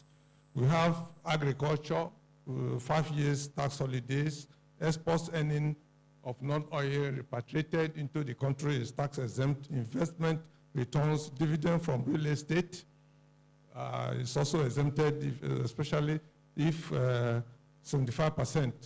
Then we have angel investors, government bonds, dividend interest, rent, royalties, from outside Nigeria brought through the right channel. They are all tax exempt. Low-income earners and minimum wage earners and many others. Exemption boosting the labor flexibility. Strategic values. Companies can restructure operations, financing, or investment portfolio to legitimately optimize taxes while complying with the law. Deductible donations under Section 164 will have 10% of profit before tax on any donation made from public funds, educational, religious, or scientific or charitable organization, statutory bodies, diplomatic and recognized institutions, national emergency, disaster, and pandemic. They are exempted. Corporate value. It enables organizations to align their corporate social responsibility with legitimate optimization. Then research and development. Organizations who engage in research and development will be allowed 5% of the turnover as a relief. Strategic value, it promotes innovation, digital transformation, and product diversification. We have the next, economic development tax relief, sections 166 to 184 of NTA. Companies investing in priority areas listed in the 10th schedule of NTA will be entitled to 5% tax credit per year for 5 years, and it can be renewed for the next 5 years if they reinvest the surpluses. VAT, there are a lot of exemptions in VAT, both input that is capital and input that are for overheads, which currently now is not allowed. And we also have a lot of zero-rated items up to 19, exemption items up to 15, totaling about 39 of it, which has implication of boosting the standard of living of the citizens. Stamp duty exemptions, strategic value, reduces operational costs, encourages scale, and lowers compliance burden for targeted sectors. Compliance obligations and emerging risk. The mandatory migration of digital tools presents opportunities such as real-time fiscalization, improving accuracy and transparency, e-filing and e-payment system, reducing errors, penalties, and revenue leakages. National single window portal, simplify multi-jurisdictional compliance, digital audit trail, readiness, strengthen investors' confidence, automated withholding tax and reporting of VAT is also enhanced. Strategic value, directors can leverage on digital compliance as a cost-saving risk reduction. Compliance reforms and cash flow opportunities. The mandatory migration of digital tools presents opportunities such as VAT refunds within 30 days without audit, income tax refunds within 90 days after audit. Strategic value, businesses can better manage liquidity, optimize cash cycles, and improve budgeting accuracy. Taxpayers' rights, appeals, and dispute resolution. Under the Act, the taxpayers' right to be informed, assisted, heard, right to presentation on privacy, right to object, appeal, escalate dispute, right to correction, refunds, and due process, right to fair treatment, non-discrimination, among others. Strategic importance. This enables the taxpayers to defend themselves whenever the need arises. Strategic use of tax representation and accreditation of tax agent, section 33. Companies must designate a tax representative, and if such representative is a paid agent, they must be accredited tax agent by a relevant tax authority. Strategic value. Boards can reduce compliance risk by engaging competent, licensed professionals aligned with statutory standard. Dispute resolution. We have administrative objections within 30 days, internal review response within 90 days, and if no response from relevant tax authority, it is deemed that the objection is valid. Office of the Tax Ombudsman to mediate, investigate, and system review free of charge in favor of the taxpayers. Tax appeal tribunal, if that fails, formal adjudication, alternative dispute resolution, ADR, which is very cost effective, and if all fails at last resort, you proceed to judicial review. Strategic value. Directors now have structured, predictable pathways to defend their organizations, correct errors, and prevent wrongful assessment. Risk management. Key risk areas that businesses must avoid. While the regime brings opportunities, it also introduces some of the strongest enforcement mechanisms in Nigerian fiscal history. The key risks include failure to register, file, or even obtain tax ID, remit or deduct taxes, failure to keep proper books, inaccurate or false declaration, counterfeiting or altering document, no use of fiscalization system, failure to grant access to deployment of technology, no remittance of withholding tax, obstruction of taxpayers, board implication. Risk management and compliance monitoring must now be embedded. Risk management continue. Section 126 of NTA is listed for emphasis here, where an officer under this act committed by a body, corporate, firm, trust, association, or individual, or any other legal arrangement, such a director or manager, secretary, or a similar officer or body, corporate, a partner or of a firm, trustee, settlor, or beneficiary, or a person concerned in the management of affairs of association or legal arrangement, such a person who acts or purport to act in any of the above is liable to be proceeded against and punished for the offense in like manner as if the person committed the offense personally, unless that person proves that act or omission or commission constituting the offense took place without his knowledge, consent, or connivance. Strategic implication for directors and executive. Taxation is now a board item. Technology integration is mandatory. Strengthening internal controls, need for competent licensed tax practitioners, strategic use of incentive. Directors and CEOs should strengthen tax oversight by instituting tax compliance and governance framework that ensures tax-related decision filings, controls, and documentations are subject to management review and continuous monitoring, so they can clearly demonstrate that no offense occurred without their knowledge, consent, or connivance as required under Section 26. Conclusion, the 2025 tax reform presents a decisive step towards modern, transparent, technological-driven fiscal ecosystem.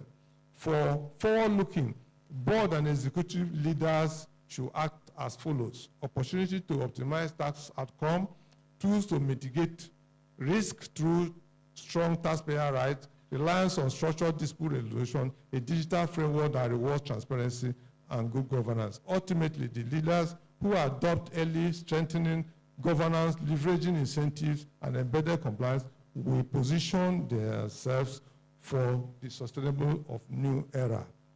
Thank you, and God bless you. Can we please appreciate Mr. Innocent Ohagwa? I mean, keeping to time, downloading to us like that. So I'm sure we'll have lots of questions for you. So we just quickly go on and take Mr. Olarinde's presentation, and he's going to be talking to us on navigating the 2025 Nigerian Tax Act, the opportunities, the risk, and the strategic implications for businesses. Once again, Mr. Olufemi Olarinde is the head fiscal and tax reforms of the FIRS, Federal Inland Revenue Service. So please let's listen with rapt attention. Thank you, sir. Oh, yes, sir, if you want to stand, yes. Thank you. Okay. Since it's a technical session, I'd like to stand, and I also like to communicate with the audience.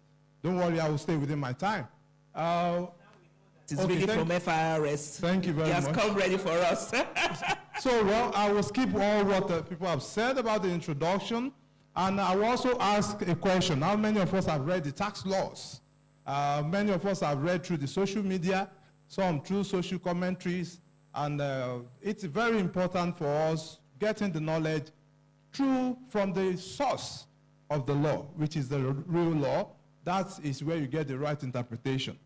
And I would like to, by context also, when you're reading or you are debating these issues, the context which the information is being given to you is very important.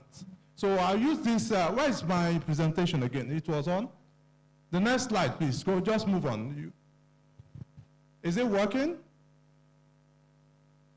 Please be fast, my time is, next slide. Okay, so, no, please go back to that picture. So, this is a picture of talking about context. So there was this very good marketer who has marketed the product, this product in Europe and America. And it was the best of them all. So they started another campaign in the Middle East. And so they sent the same man to the Middle East to go and market. And he got there, they speak only Arabic, and he could not speak that language. So he decided to use the picture to communicate. So I will just ask, just one person, can you tell me what information this is giving you? Assuming this is a marketing ad, what information is this giving to you? Can somebody help me in the audience? I said, we have students. Please stand up and answer. Can you please give them a mic? Be fast. Don't worry, continue. I can hear you. Please, put back my picture. Don't bother about me. Thank you.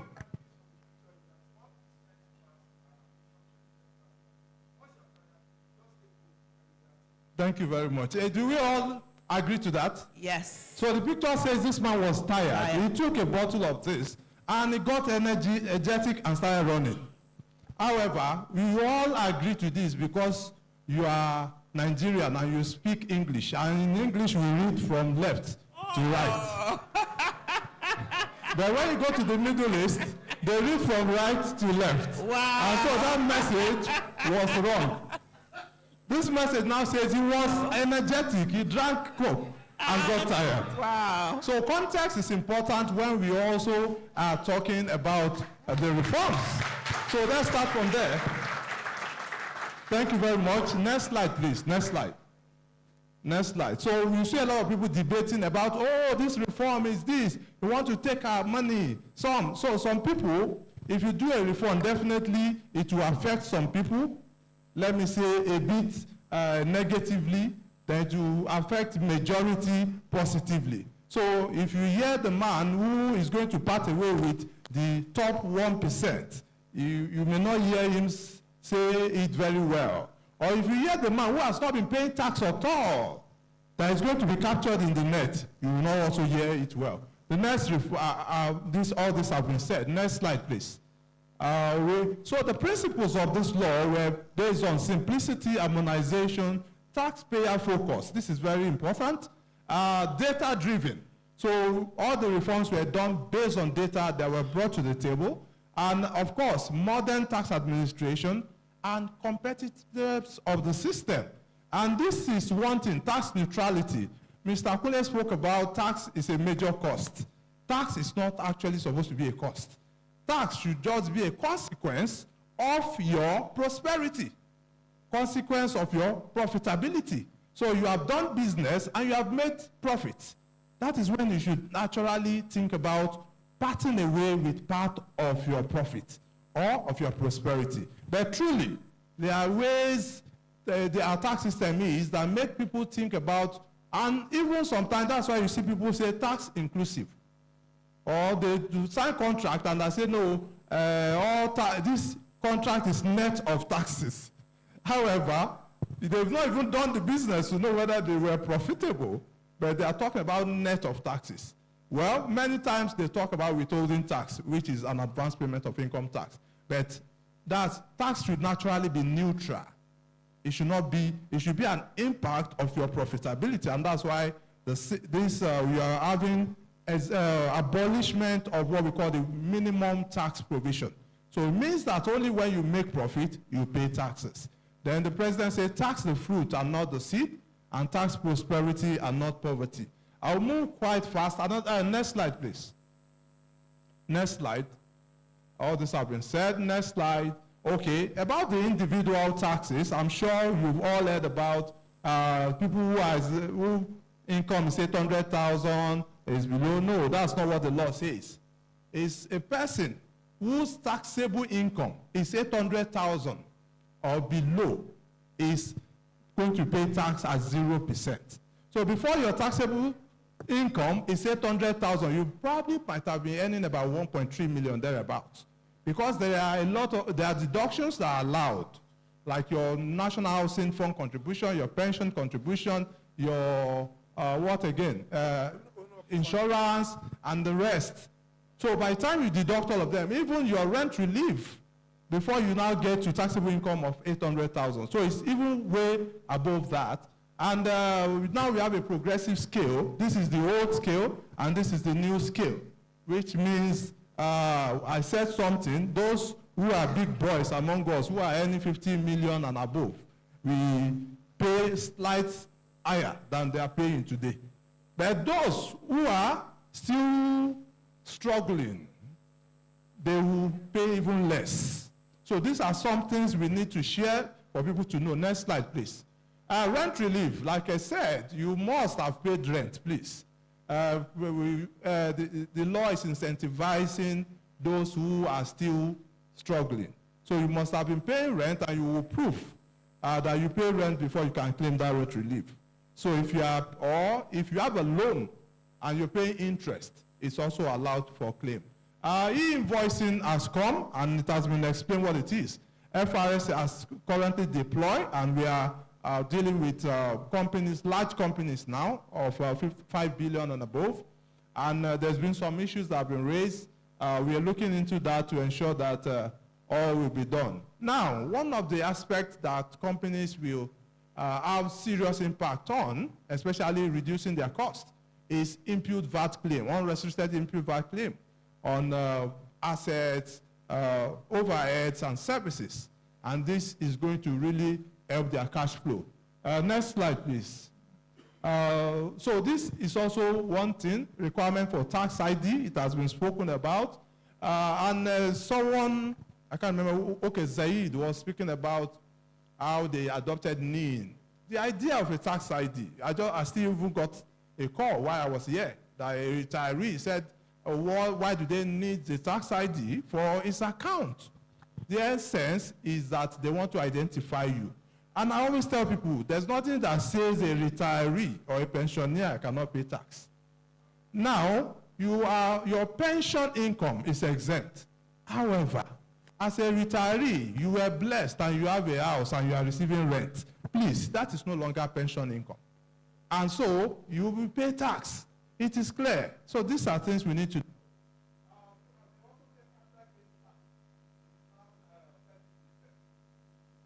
This is also not a factual fact.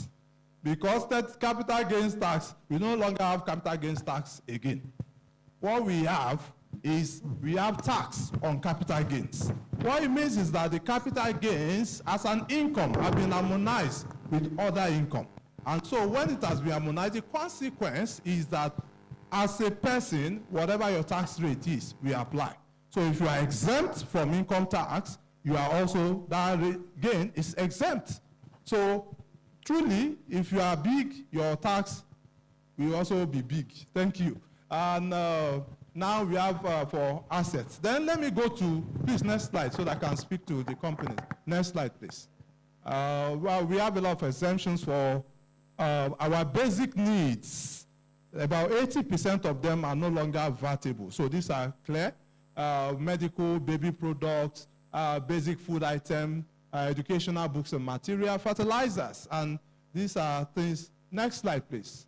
So that I can. So we have 11 laws that have been abolished based on this, and we have 12 laws that were consequential amendments. So next slide, please, so that okay. Now, opportunities for business, VAT reforms, I've spoken about unrestricted. Now, accelerated VAT refund. You can get your VAT refund in 30 days. Because government says, tax authority, you now have information through e-invoicing and other data. You have no excuse not to be able to refund the taxpayer based on audit or what. So 30 days, you have to refund. And it goes further to also mandate the accountant general to also set aside the refund money before sharing the rest. So these are basic things that it will help the cash flow of companies, and directors can take note of this. Another very important one, objective incentive management. This will help companies to strategize. And the use of the tax ombuds. The tax ombuds now is an administrative place you can visit where you feel you did not get the proper service from tax authority. Next slide. I think that's my last slide. Okay, yes. No, the next one, this one. Okay, so risk, higher exposure, effective tax rate is starting, maybe for the first 1 or 2 years. Because of transition, there will be some higher exposure to audits and to some, because before tax authority we get those data, they need to come and verify. So that's important. Real-time data will help. And also increased reporting requirement. These are some of the risks. There are so many reporting requirements now, though what we're trying to do is to automate all of them to make it simple. Mandatory declaration of planning schemes. Mandatory, what is this? Mandatory alignment of finance, IT, and audit teams. This is very important. For cash flow pressures, changes in WHT and VAT will also help, whether positively, mostly positively, because WHT rates have been reduced, and VAT now input tax can be claimed unrestricted. Transitional penalties for late adoption, we also, penalties for late adoption will help. And lastly, for the board, for directors' liability, greater accountability for board members under governance reform. Directors must demonstrate oversight of the tax law and management. And exposure to sanction for officers,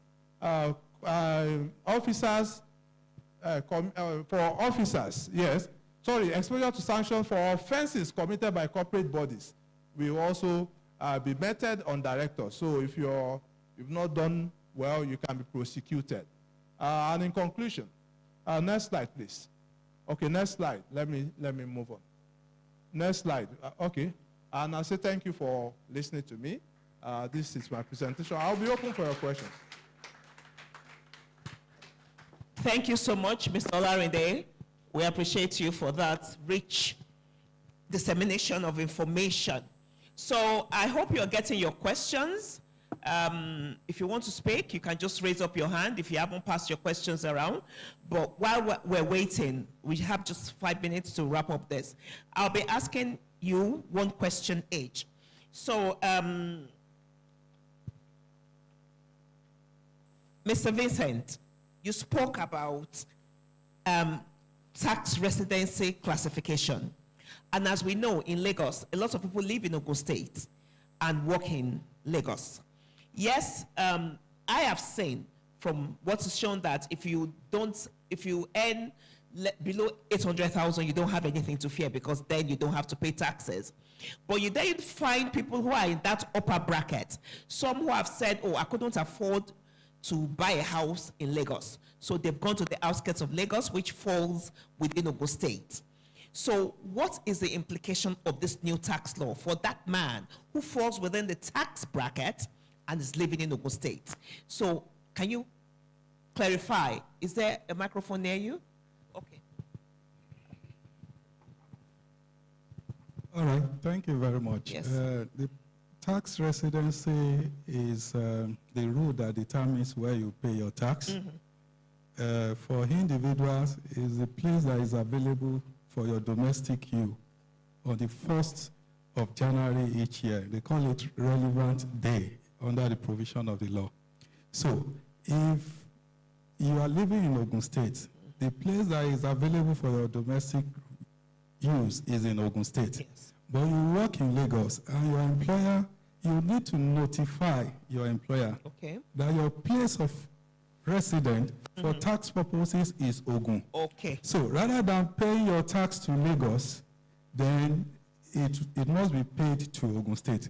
Otherwise, well, it may affect the employee, because if you need to perfect your document, Ogun State will be asking for your tax clearance issues and other, but Lagos State will not give you, the tax clearance of Lagos State will not work in Ogun State. Okay. So that is key. Thank then you so much, for employer, if you pay the tax to Lagos State, Ogun State, I've had instances in the past where Ogun State will write the employer.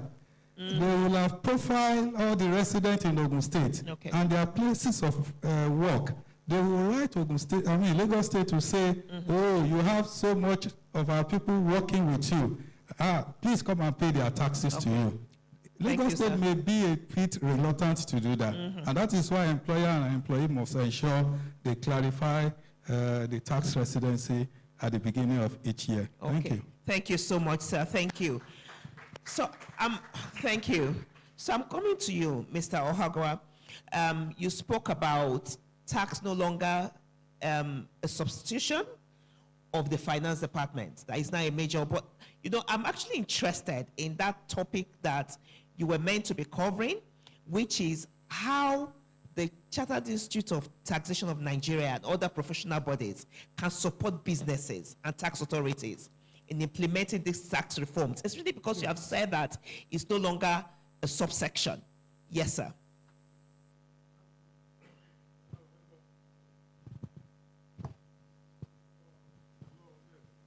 Very much.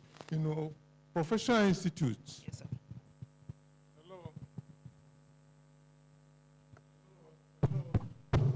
Roles of professional institute, essentially, one is advocacy, capacity building, and ensuring that, you know, their members themselves are also tax compliant. They preach voluntary tax compliance. And in this new law, this reform now, CIBN have done about 14 of such series of training, and we are still doing. But one thing I need to say here is that there are misconceptions. Misconceptions, people think that tax, even if you waive the whole tax zero in the country, the whole problems of the country cannot go away. An example is that airfare. Those of you who have been flying, before now, VAT used to be part of airfare. Through Finance Act, VAT was removed. And airfare, we still went up.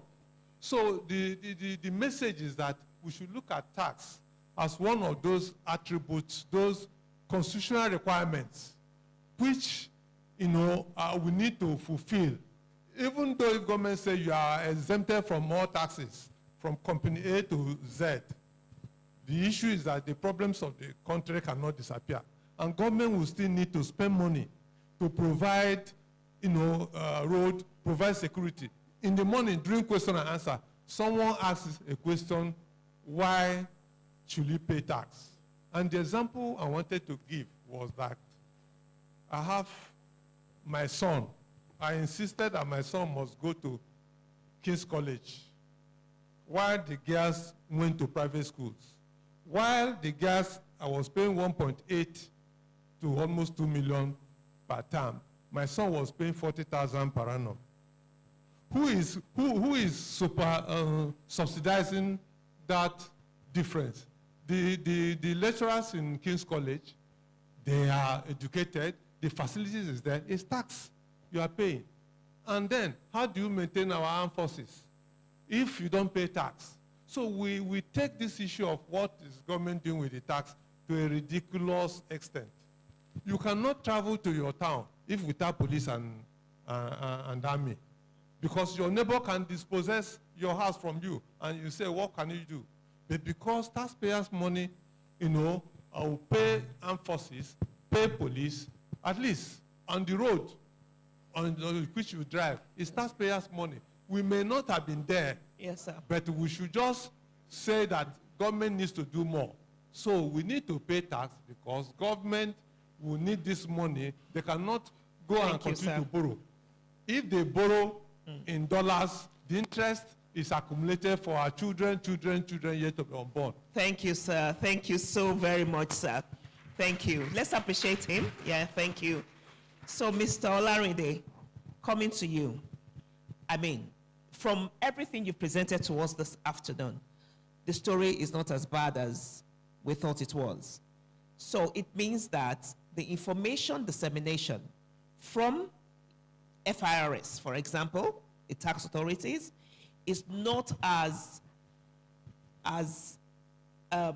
enlightening, or is not as much as the information we're feeding off social media. So what is FIRS planning to do to ensure that we get the right information so that we can be assured that we are actually stepping into better times with these tax reforms? Thank you, sir. Okay, thank you very much. The first thing I would like to appreciate people who have been here today.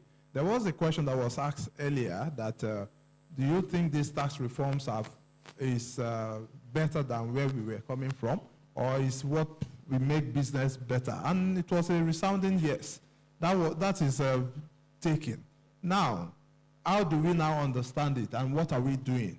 I can't count how many of this kind of engagement I've had in the past. In fact, since the tax law got to National Assembly, I probably have had up to 200 now.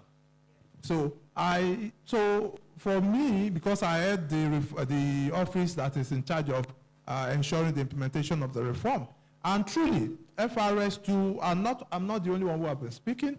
FRS have also been conducting some engagement. However, we have not started very fully. What we have been doing is skeletal, and we've been trying to do that. But I believe, and we are doing internal capacity building too, because we must disciple even a lot of people within, so that we can launch out with more people going out with also a common message, which is very important, so that we don't have multiple interpretations like what we have on the social media.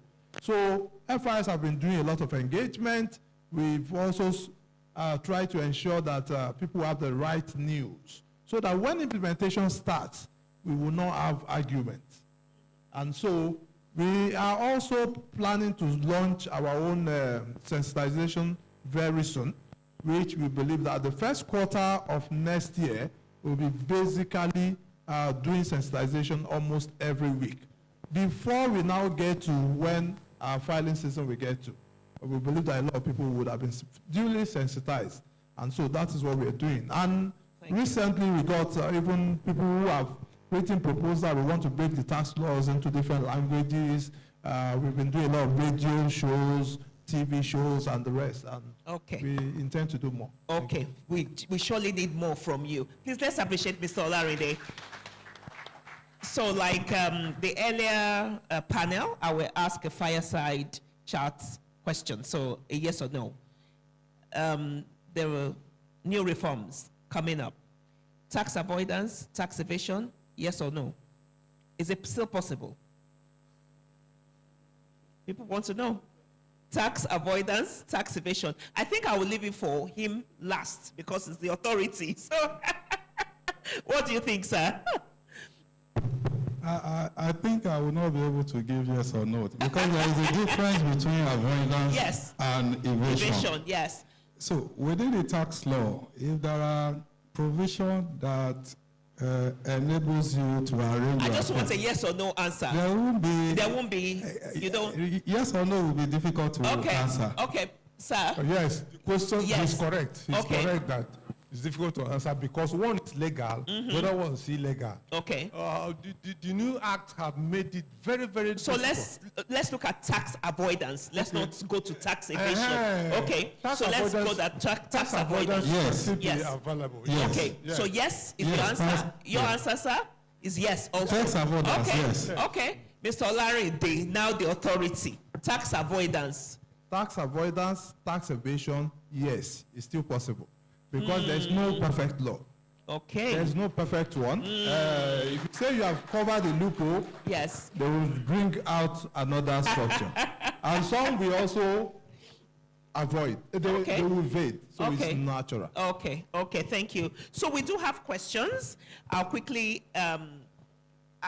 So from someone who joined us online, they said on VAT, I was told that once we issue our invoice on the VAT platform, if we do not pay on time, interest and penalties start accruing. What happens when the invoice is not honored immediately, and in some cases not at all? Mr. Larry, I guess you will answer that question for us. I think I will take that. Okay, sir, please go ahead. Under the law, it is the VAT collected that you are supposed to remit. Okay. So if you issue an invoice, it sits at your receivable. Okay. It is at the point of the customer paying that you are obligated, to pay. Okay, thank you very much, sir. I hope that person online is very clear now, is at the point of payment that your obligation falls due. Okay, so I'll just ask the question. So if you think you can answer the question so that I don't call anybody, since you're all authorities on this matter. So when will the other companies with turnover less than 5 billion join the train of e-invoices? Okay. No, not 5 million, it's 5 billion. 5 billion, I said billion, yes. Billion. So it's in phases, and the essence why we're starting with 5 billion is because we know that those class of companies already have e-invoicing system. Okay. Because all their ERPs, whether it's Peachtree or the accounting software can issue e-invoice today. Okay. So what they just need to do is an integration. And then we understand that the others, we need time to prepare, whether they invest. You know, a lot of people have spoken about grandfather provision. You should allow people to plan for a law. So we expect that they're going to try to budget maybe in the new year for that to invest in some sort of software that can allow. Then we, as FRS, also trying to work on a smaller and easy solution they can also adopt. So with time, it's in phases. After this first, we are looking at the end of the first quarter before we bring in more people. Okay. But it's going to be in phases. Thank you. Phases and looking at end of the first quarter. Thank you very much. So does it mean that employees must submit their rent receipts at the beginning of the year for them to claim the rent relief? Yes, sir? My thinking is that the essence of that provision is also to catch the landlord. So that, yes, because you need to present evidence and show the name of the landlord and the address before you claim it. Otherwise, anybody can generate receipts. Receipts. Okay. Okay. Bringing the informal sector into the tax net, punishment or partnership. Oh, okay. Sorry, sir. Because there are many questions and I still have to take one or two from the whole. So that everybody gets a feel and we still have, yes. For you to claim any relief, yes, it must be claimed in writing. So if you don't submit, you will not be entitled to claim such relief. Okay, so there must be a submission for there to be a claim. Okay. Is there any portal registration for tax by an organization already registered with CAC? Then how do we know items and services exempted from tax? Especially in medicals, like they said, read, right? And so now, so this question answers. So can we access the training manuals? CIOD, Mr. Bago, Mr. Yakubu, are we going to be able to access the training manuals? Somebody is asking online. All the papers that have been presented. Okay, yes, you will access them. If you are registered, they will send them to you. That is the purpose of registration. Okay, please go ahead. Okay, for registration, yes, the first obligation of every taxpayer is to register. And that's why we spoke about registration for tax ID.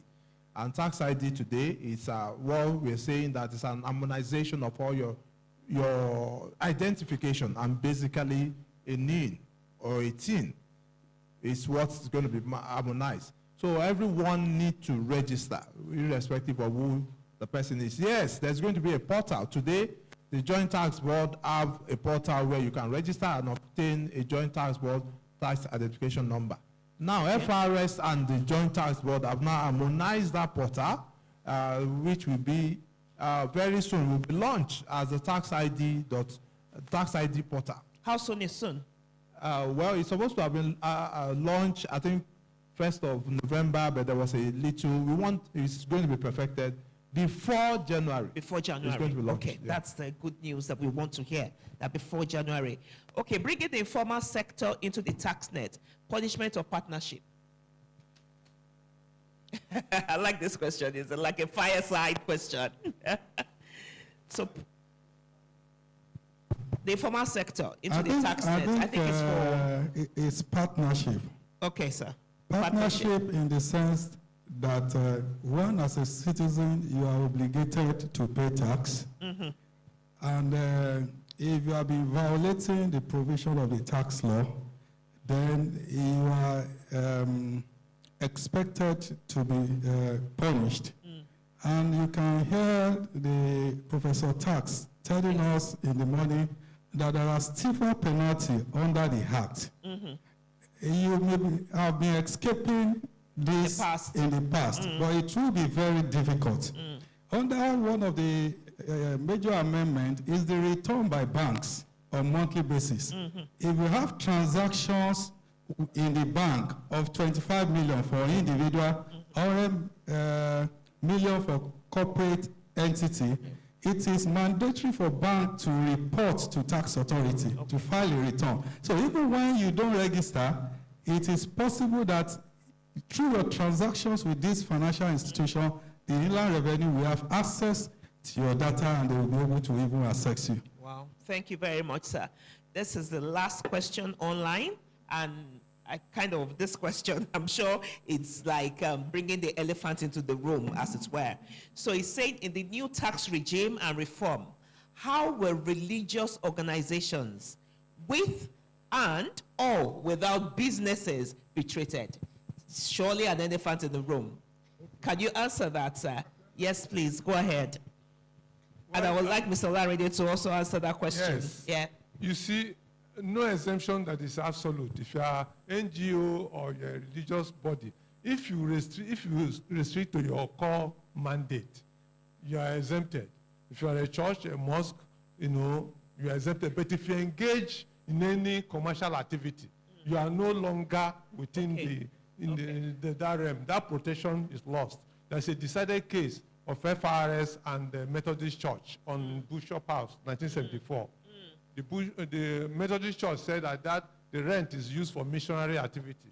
And Justice Lambo of blessed memory ruled that if you have deviated from your core mandate, even a singular business transaction constitutes a taxable source. Wow. Thank you very much, sir. I think, okay. Okay, to just join, one important thing I'm enjoying with the tax reform now is because everybody is getting conscious of their taxing obligation. In fact, I've done three churches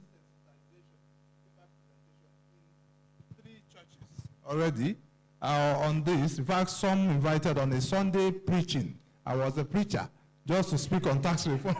So this consciousness is good. In fact, Jamaatul Islamiyah also has invited. I've sent one of my staff who understands Islam religion to also come speak to them in Lagos. So, in fact, tomorrow I have another one for a big church. And one thing is that, like the president said, you are a church. There is your object clause.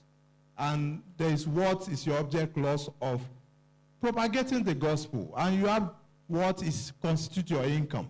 Donations and all those things. However, when you got a lot, you put up this kind of building and you have this kind of hall here, and you give to people to conduct parties. Yes. It is no longer ecclesiastical event again because you are competing.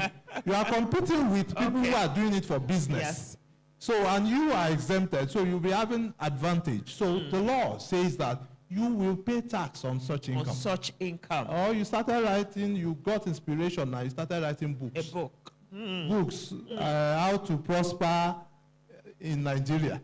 Of course, whether you are a GO, you will pay tax on that income. Okay, thank you very much. I hope now that elephant in the room has been dealt with. I'm sure it was a burning question before now. I'm sure, is there anybody that still wants to ask any question in the room? Because so many questions have been asked, and I'm sure that they have covered everything that's... Okay, sir, just you, please. That will be the last one. Thank you very much. Is there a microphone for him? Your name and your question. And I hope it's a question, sir. A question. Sir? We just want...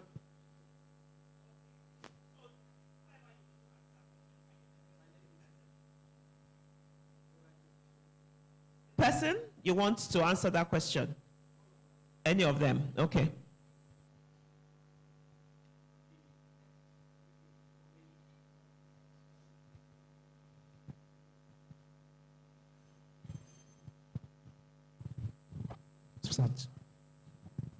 Those who put this program together, I have been attending series of engagement like this. An opportunity like this afford me to hear those who speak. And presently I'm in front of the gurus. So the question has to do with the alignment. In the first presentation, Mr. Vincent mentioned 50 million. In the second presentation, though it was skipped, but I cited it, 100 million. So we need to take a position. Is it 100 or 50? 100. Mr. Larinde, 50 or 100? Okay, he mentioned. All right. This is one of the problems we have in the tax system. If you look at the gazetted 50 act, is 50. There is under NTA is 50. Another gazetted act under NTA is 50. But if you see one that is written official with green biro, you will see under Nigerian Tax Administration Act, 100 million. Now, assuming without conceding that it is 100 million under Nigerian Tax Administration Act, my own opinion is that NTA is a charging act. And in fact, Section 201 of the Act says that subject to the the Constitution and any other provision that is inconsistent with that Act will submit to that Act. So for me, it is 50. Let me give the reason why I say it's 100. When two acts conflict, you will interpret it in the benefit of the lay person who is not, it's government that made the mistake. Are you getting me? So you can't hold, the taxpayers responsible. So you will choose the higher. And if you go to court, they will also. Okay. Okay. From what both of them have said, you read Section 202 of Nigerian Tax Act. Also go and read Section 201 before you conclude. Then you go back to NTA, read Section 147, and go also read Section 145. I will answer you. Then read the two of them. Then you now come back and now listen to a policy and government advice. So what I will advise you, before the end of this year, you get a government pronouncement on which one, on what it is. Yes, there are technical interpretations for everything. Both what he has said is correct. What Oga have also said, President have said here is correct. I can also speak to you from policy perspective and from how these laws were developed. But what I will tell you is that before the end of the year, the confusion will be taken care of. Thank you. Thank you very much. Can you please appreciate my panel for helping us to have a better understanding and appreciation of the tax reforms. So I'll quickly call our president to come present their plaques to them, and we have a quick photo session first. President, please, and DG, CEO, to have a picture with them. Chairman of the committee, of the subcommittee, and vice chairman of the subcommittee. I get to pin this picture as a moderator.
Okay, ladies and gentlemen, okay.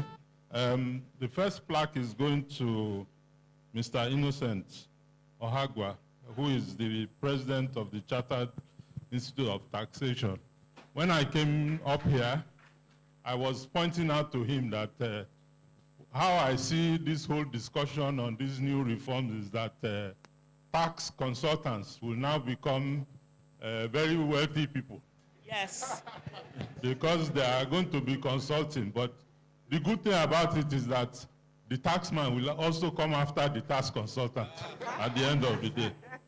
Thank you so much for spending so much time with us today. Your presence here has been very rewarding to us. We thank you for the cooperation. Hopefully, we too will have opportunity to retaliate at some other forum. So on behalf of the Institute, it's my honor and pleasure to present this to you.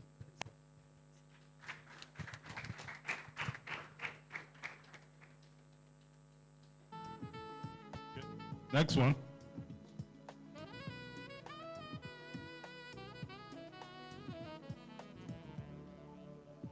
Okay, Mr. Olufemi Olarede. Okay. I don't know, are you a regulator now or you are the one? But, you know, when I was listening to you, I said, this man, I think I better go and consult him because he has obviously a very, very solid grasp of the law. A couple of months ago, we presented an award to Mr. Oyedele as honorary fellow of the Chartered Institute of Directors of Nigeria because of leading the work on the reform and all that. As I was giving him that award, I was saying, this award I'm giving this man, I hope I'm not using my own money to put myself into trouble. Because when I was looking at all those things you were saying, these brackets, then you said somebody who has taken pension, that the pension will not be taxed. But if the man uses the pension to build house, the rent, you will collect tax on it. It's not fair now. Because it's pension. It's pension that we use to build the house now. Anyway, Mr. Olarinde, we are very thankful. You brought a new and different perspective to the discussion today, for which we are very thankful.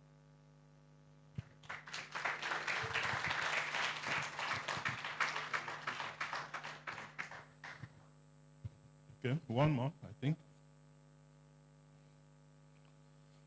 Okay, Mr. Vincent from Ijewere and Co. Also, very close because your late patron was a very staunch member, a past president of the Institute, and a very strong supporter. And your firm has continued to support our efforts, and we look forward to more cooperation with you as the years go by. So on behalf of the Institute, it's my pleasure to present this plaque to you.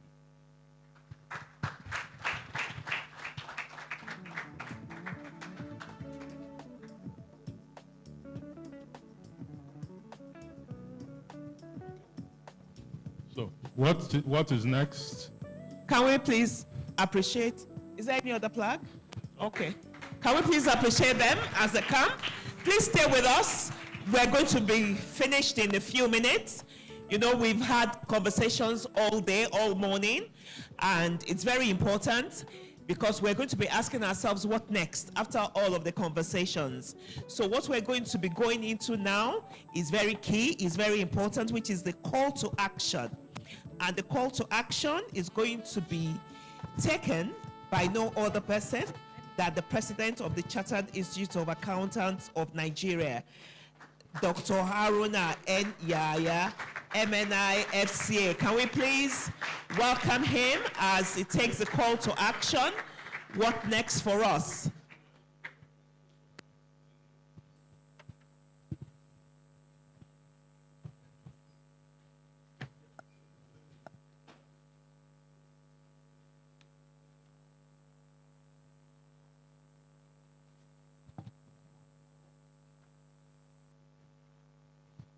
Good afternoon, everybody. Yes, we've been hearing about taxation. I want to talk to directors now because this is the institute, Chartered Institute of Directors, my institute as well. As you are all aware, reform succeeds only if the institutions embrace them. And the institutions can embrace reform if the board sets the tone. Board shape culture, board set expectation, board define what good looks like in any organization, and board decide whether integrity will be a principle or a slogan. The Nigerian tax reform laws usher us into a future where directors play a decisive role in whether organizations thrive or stumble. These laws reshape expectations placed on businesses. They introduce new administrative rules, new dispute resolution structure, new layers of digital transparency, and so on like that. Without a strong board, the reform will not succeed. A board that once relegated tax matter to quarterly reviews must now approach tax as governance issues with seriousness that approach it at coded enterprise risks, because every organization have what they call enterprise risk for boards to consider. So tax is now very important for every board to consider. A director today must understand that tax decisions are now strategic decisions. They influence public perception, investors' confidence and regulatory exposures, and long-term sustainability.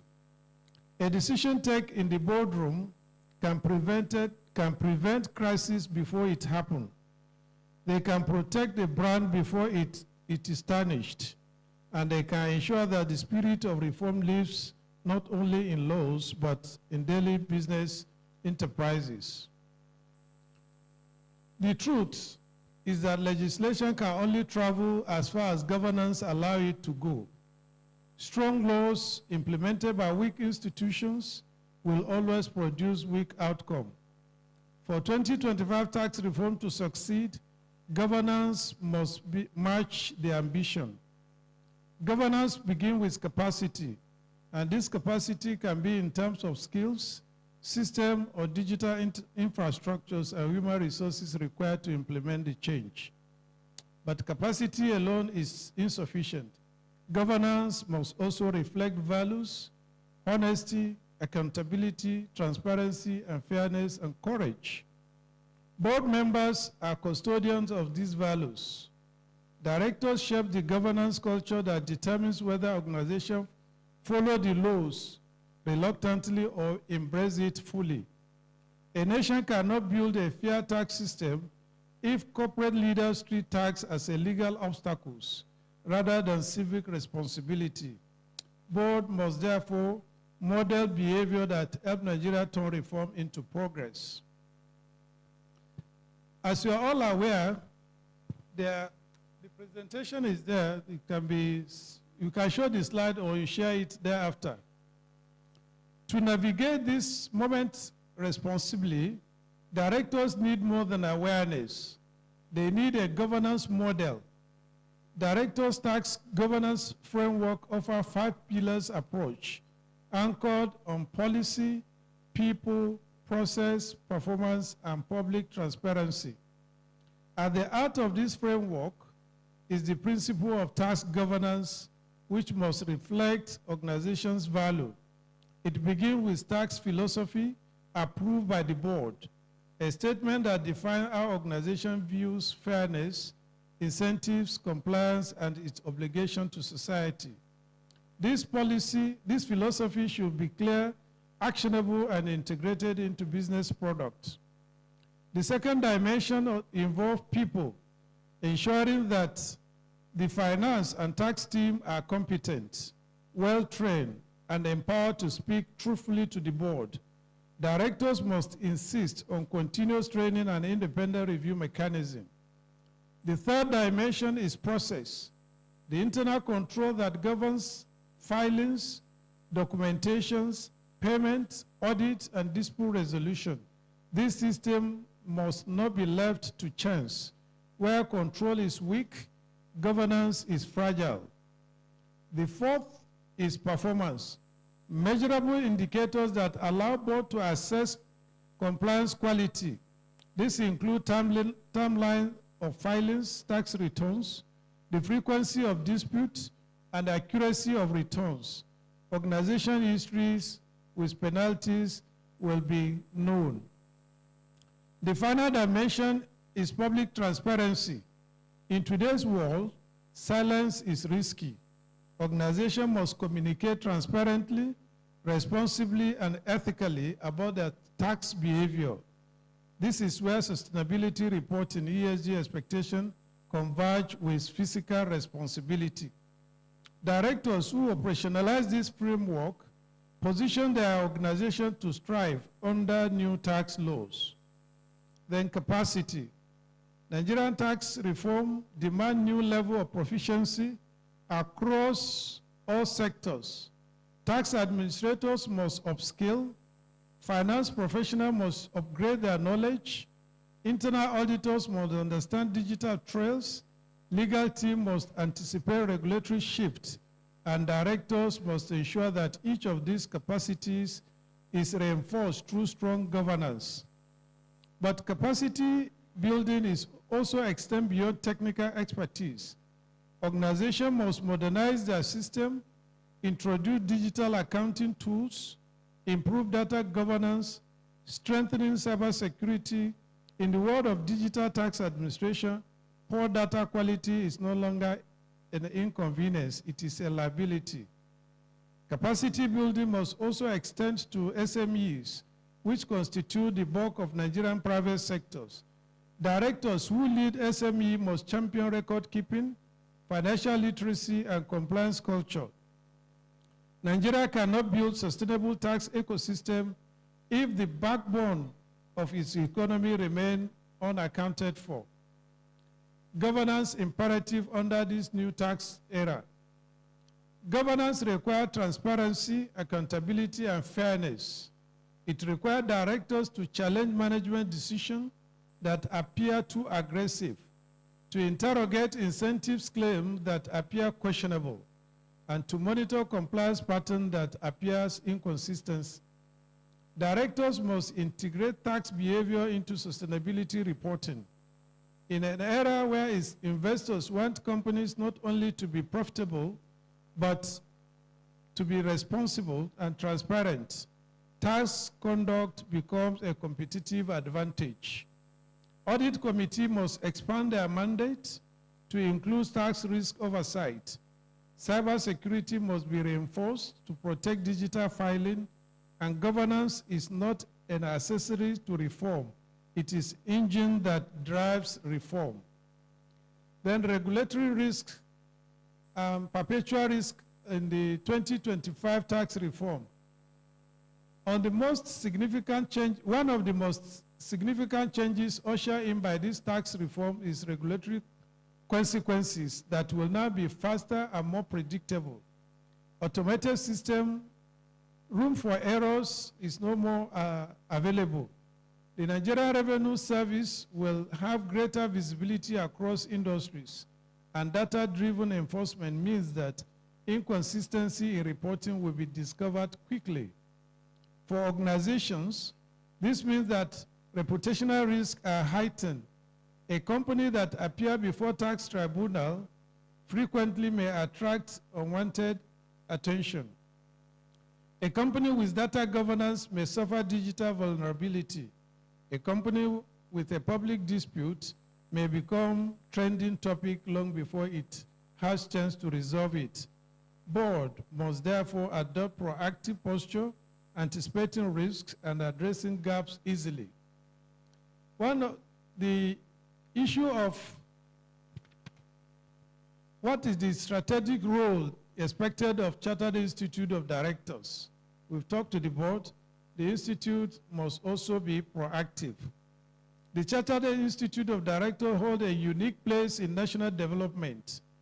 It has the convening power to bring leaders together as we are doing now, the credibility to guide best practices, and influence to shape boardroom behavior. CIOD can help embed tax governance into director certification programs. It can develop model policies that board can adopt. It can create national platform for directors to engage regulators on compliance trends, and it can champion transparency across private sector.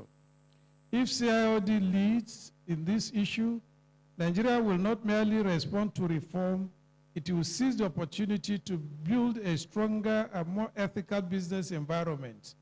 Then recommendations.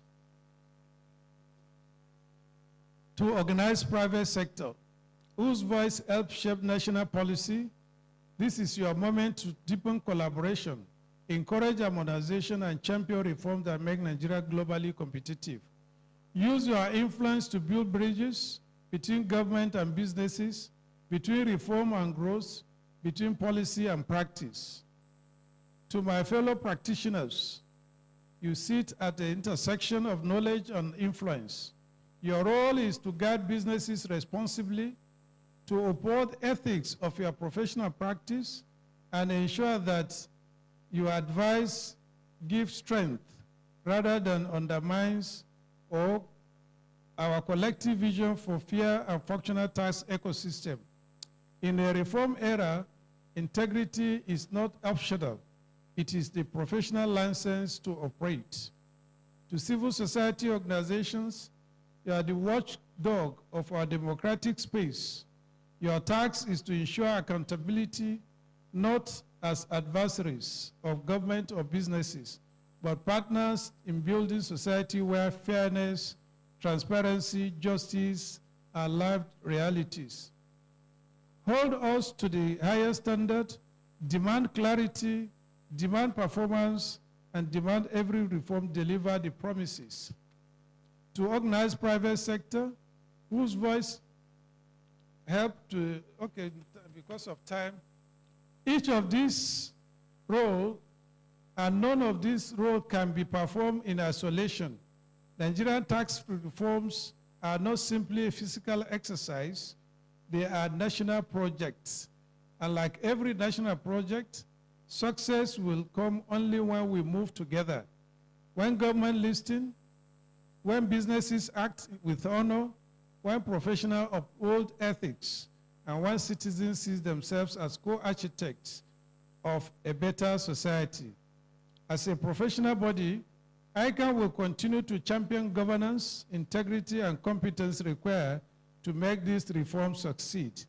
If you commit to collaboration, to capacity, and to governance, then this reform will not only change our tax system, they will help reform Nigeria. In conclusion, ladies and gentlemen, the laws have been passed, the structures have been created, the systems are being built. Now the responsibility shifts to stakeholders, such as the board of directors, custodians of corporate policies, tax administrators, tax professionals, and taxpayers. If we lead with integrity, Nigeria will rise. If we uphold transparency, trust will return. If we strengthen governance, prosperity will follow. This is the promise of reform, and this is the responsibility of leadership. Thank you.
Thank you, sir. Thank you very much.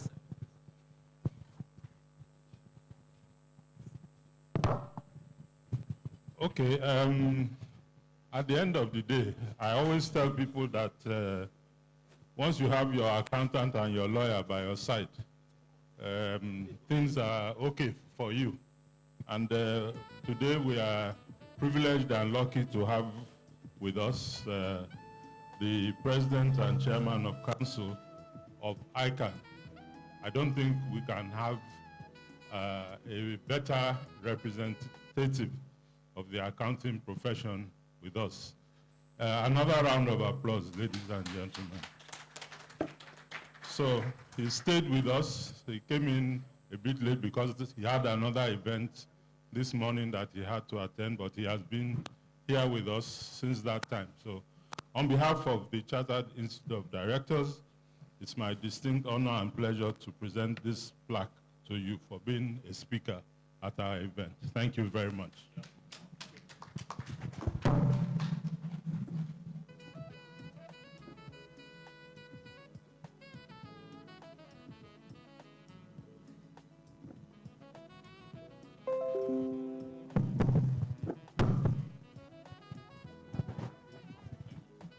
Can we please appreciate them as they go back to their seats?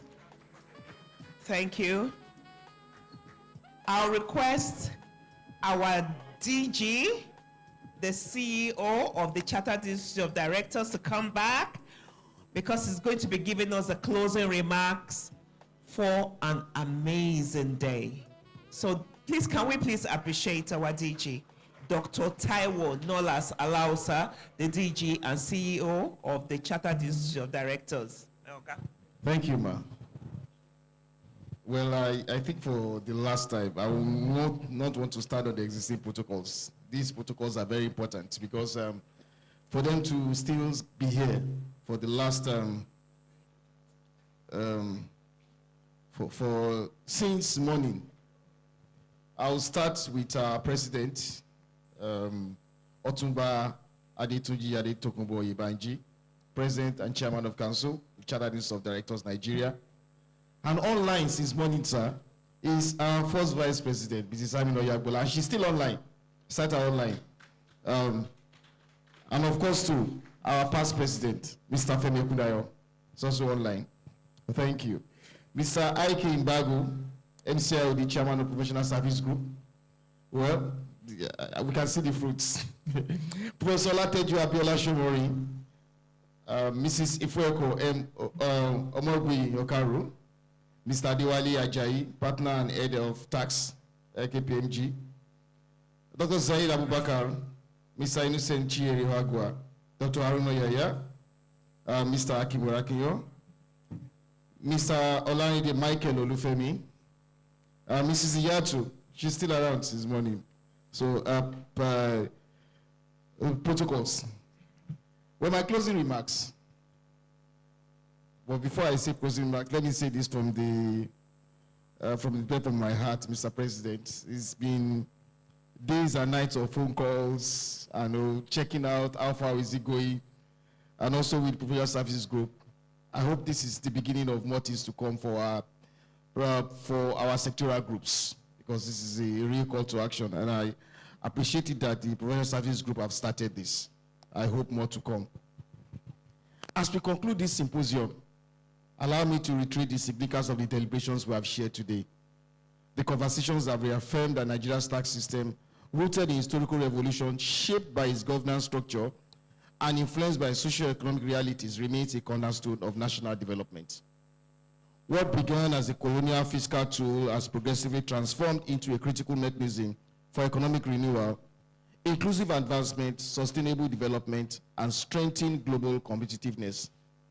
This symposium has provided an essential platform for interrogating these reforms and their implications. The keynote address, expert presentations, plenary discussions, and breakout engagements have collectively illuminated the pathways for successful implementation. They have clarified expectations for individuals, businesses, public institutions, and SMEs, while also identifying opportunities for efficiency, transparency, and improved governance. As an institute, our responsibility is clear. we remain committed to advancing policy coherence, strengthening accountability systems, and supporting the capacity of taxpayers and institutions to adapt to this new era. Effective reforms demand more than legislative change. It requires institutional alignment, robust governance, responsible administration, and sustained collaboration. Let me also say that this seminar symposium series is not all that we are doing. I think the next month we're coming out with a podcast in regards to tax, and there's a whole lot of other ways.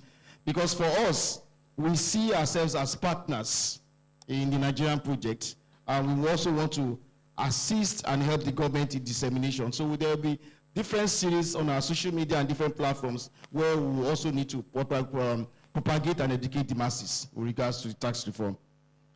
At this juncture, permit me to formally acknowledge those whose leadership and dedication have made this event possible. As I've said earlier, our profound appreciation goes to the President and Chairman of Council, Otumba Adetunji Oyebanji, FCIOD, for your unwavering guidance, direction, and strategic oversight. Your leadership has been instrumental in shaping the Institute's advocacy posture and ensuring that our engagements remain purposeful and impactful in actualizing the ICE agenda. Let me say this out. There was a day you called me in the evening and I was talking. And after our discussion, my wife said, is that your president you guys are discussing like that? It's so simple. You guys are just rapping. I said, yes, it's a very, very amiable man. So thank you for giving us the atmosphere to thrive. We really appreciate that. We also extend sincere appreciation to the members of the Professional Service Group, ably led by Mr. Ike Imbago. So you've been a leader. We thank you. And also, without also the support of Mr. Yakubu. Mr. Yakubu will be very, very wonderful. You know, I remember the days in the investiture and others like that. You've always been there for us. Thank you very much. Your dedication has ensured the success of this symposium, sir, and the quality of discourse we have witnessed today. Your strong support provided throughout this initiative is a testament to your continued commitment to elevating standards within the fiscal governance ecosystem. To all our speakers, panel discussants, moderators, institutional partners, government agencies, private sector representatives, and participants across physical and virtual platforms, thank you for your thoughtful contributions and constructive engagement. Your insights have enriched the policy conversation and informed the action plan that will guide the next phase of our collective efforts. Let me also say this, I would need to also thank the Secretariat, it'd be very wonderful, and of course, the staff of the Advocacy and Stakeholders Directorate. Fantastic, thank you. We share the dream, you run with the dream, and we've actualized it. Thank you. Before I round off, let me make a confession here to Mr. Laride that I have a tax woman in my house. She's one of you. Thank you. The Institute, I still do. The Institute remains steadfast in its commitment to championing these objectives and fostering the collaboration required to build a tax system that enhances productivity, attracts investment, and contributes to sustainability. I also forget to thank our Mrs. Abosede Osho. Please, thank you. You've always been there for us, and we appreciate that. And let me also use this to extend your hand of membership to you. We hope, though you may miss this induction, but 2026, you must not miss the induction 2026. Thank you. As we depart, let us reaffirm our shared resolve to ensure that the opportunities created by these reforms are fully realized. Strengthening capacity, improving governance, deepening digital readiness, and promoting consistency across all tiers of government will be critical for national progress. But I want to share something. I want to repeat it again because I like this slogan, and I want to continue to echo it, and you see it on our social platforms. Your last word, sir, I will repeat it again. If we lead with integrity, Nigeria will rise. If we uphold transparency, trust will return. If we strengthen governance, prosperity will follow. This is the promise of a reform and this is the responsibility of leadership. Thank you once again for your participation and dedication. I wish you a safe journey back to your respective destinations. Thank you.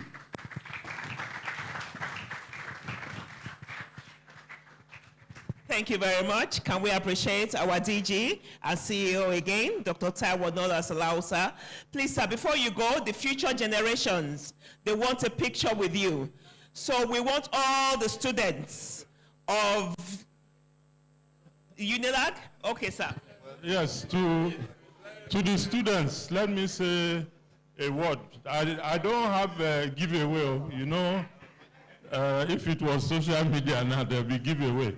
There's no giveaway, but the word I just want to say to you is, all the people on this side of the table, all of you can be there tomorrow, okay? It just depends on what you want to decide to do. I think I spoke to the president of the tax club earlier. She was here, earlier. I was saying, don't get distracted. There's a lot of distractions for you young people these days. Don't focus on your goal, where you want to be, and you will get there, I assure you. So thank you so much for coming. All right. Okay. Come for your picture. Well, yes, some will be on and some will be down here. Please, can you help us take this away? Please, can you help us take this away? Yes.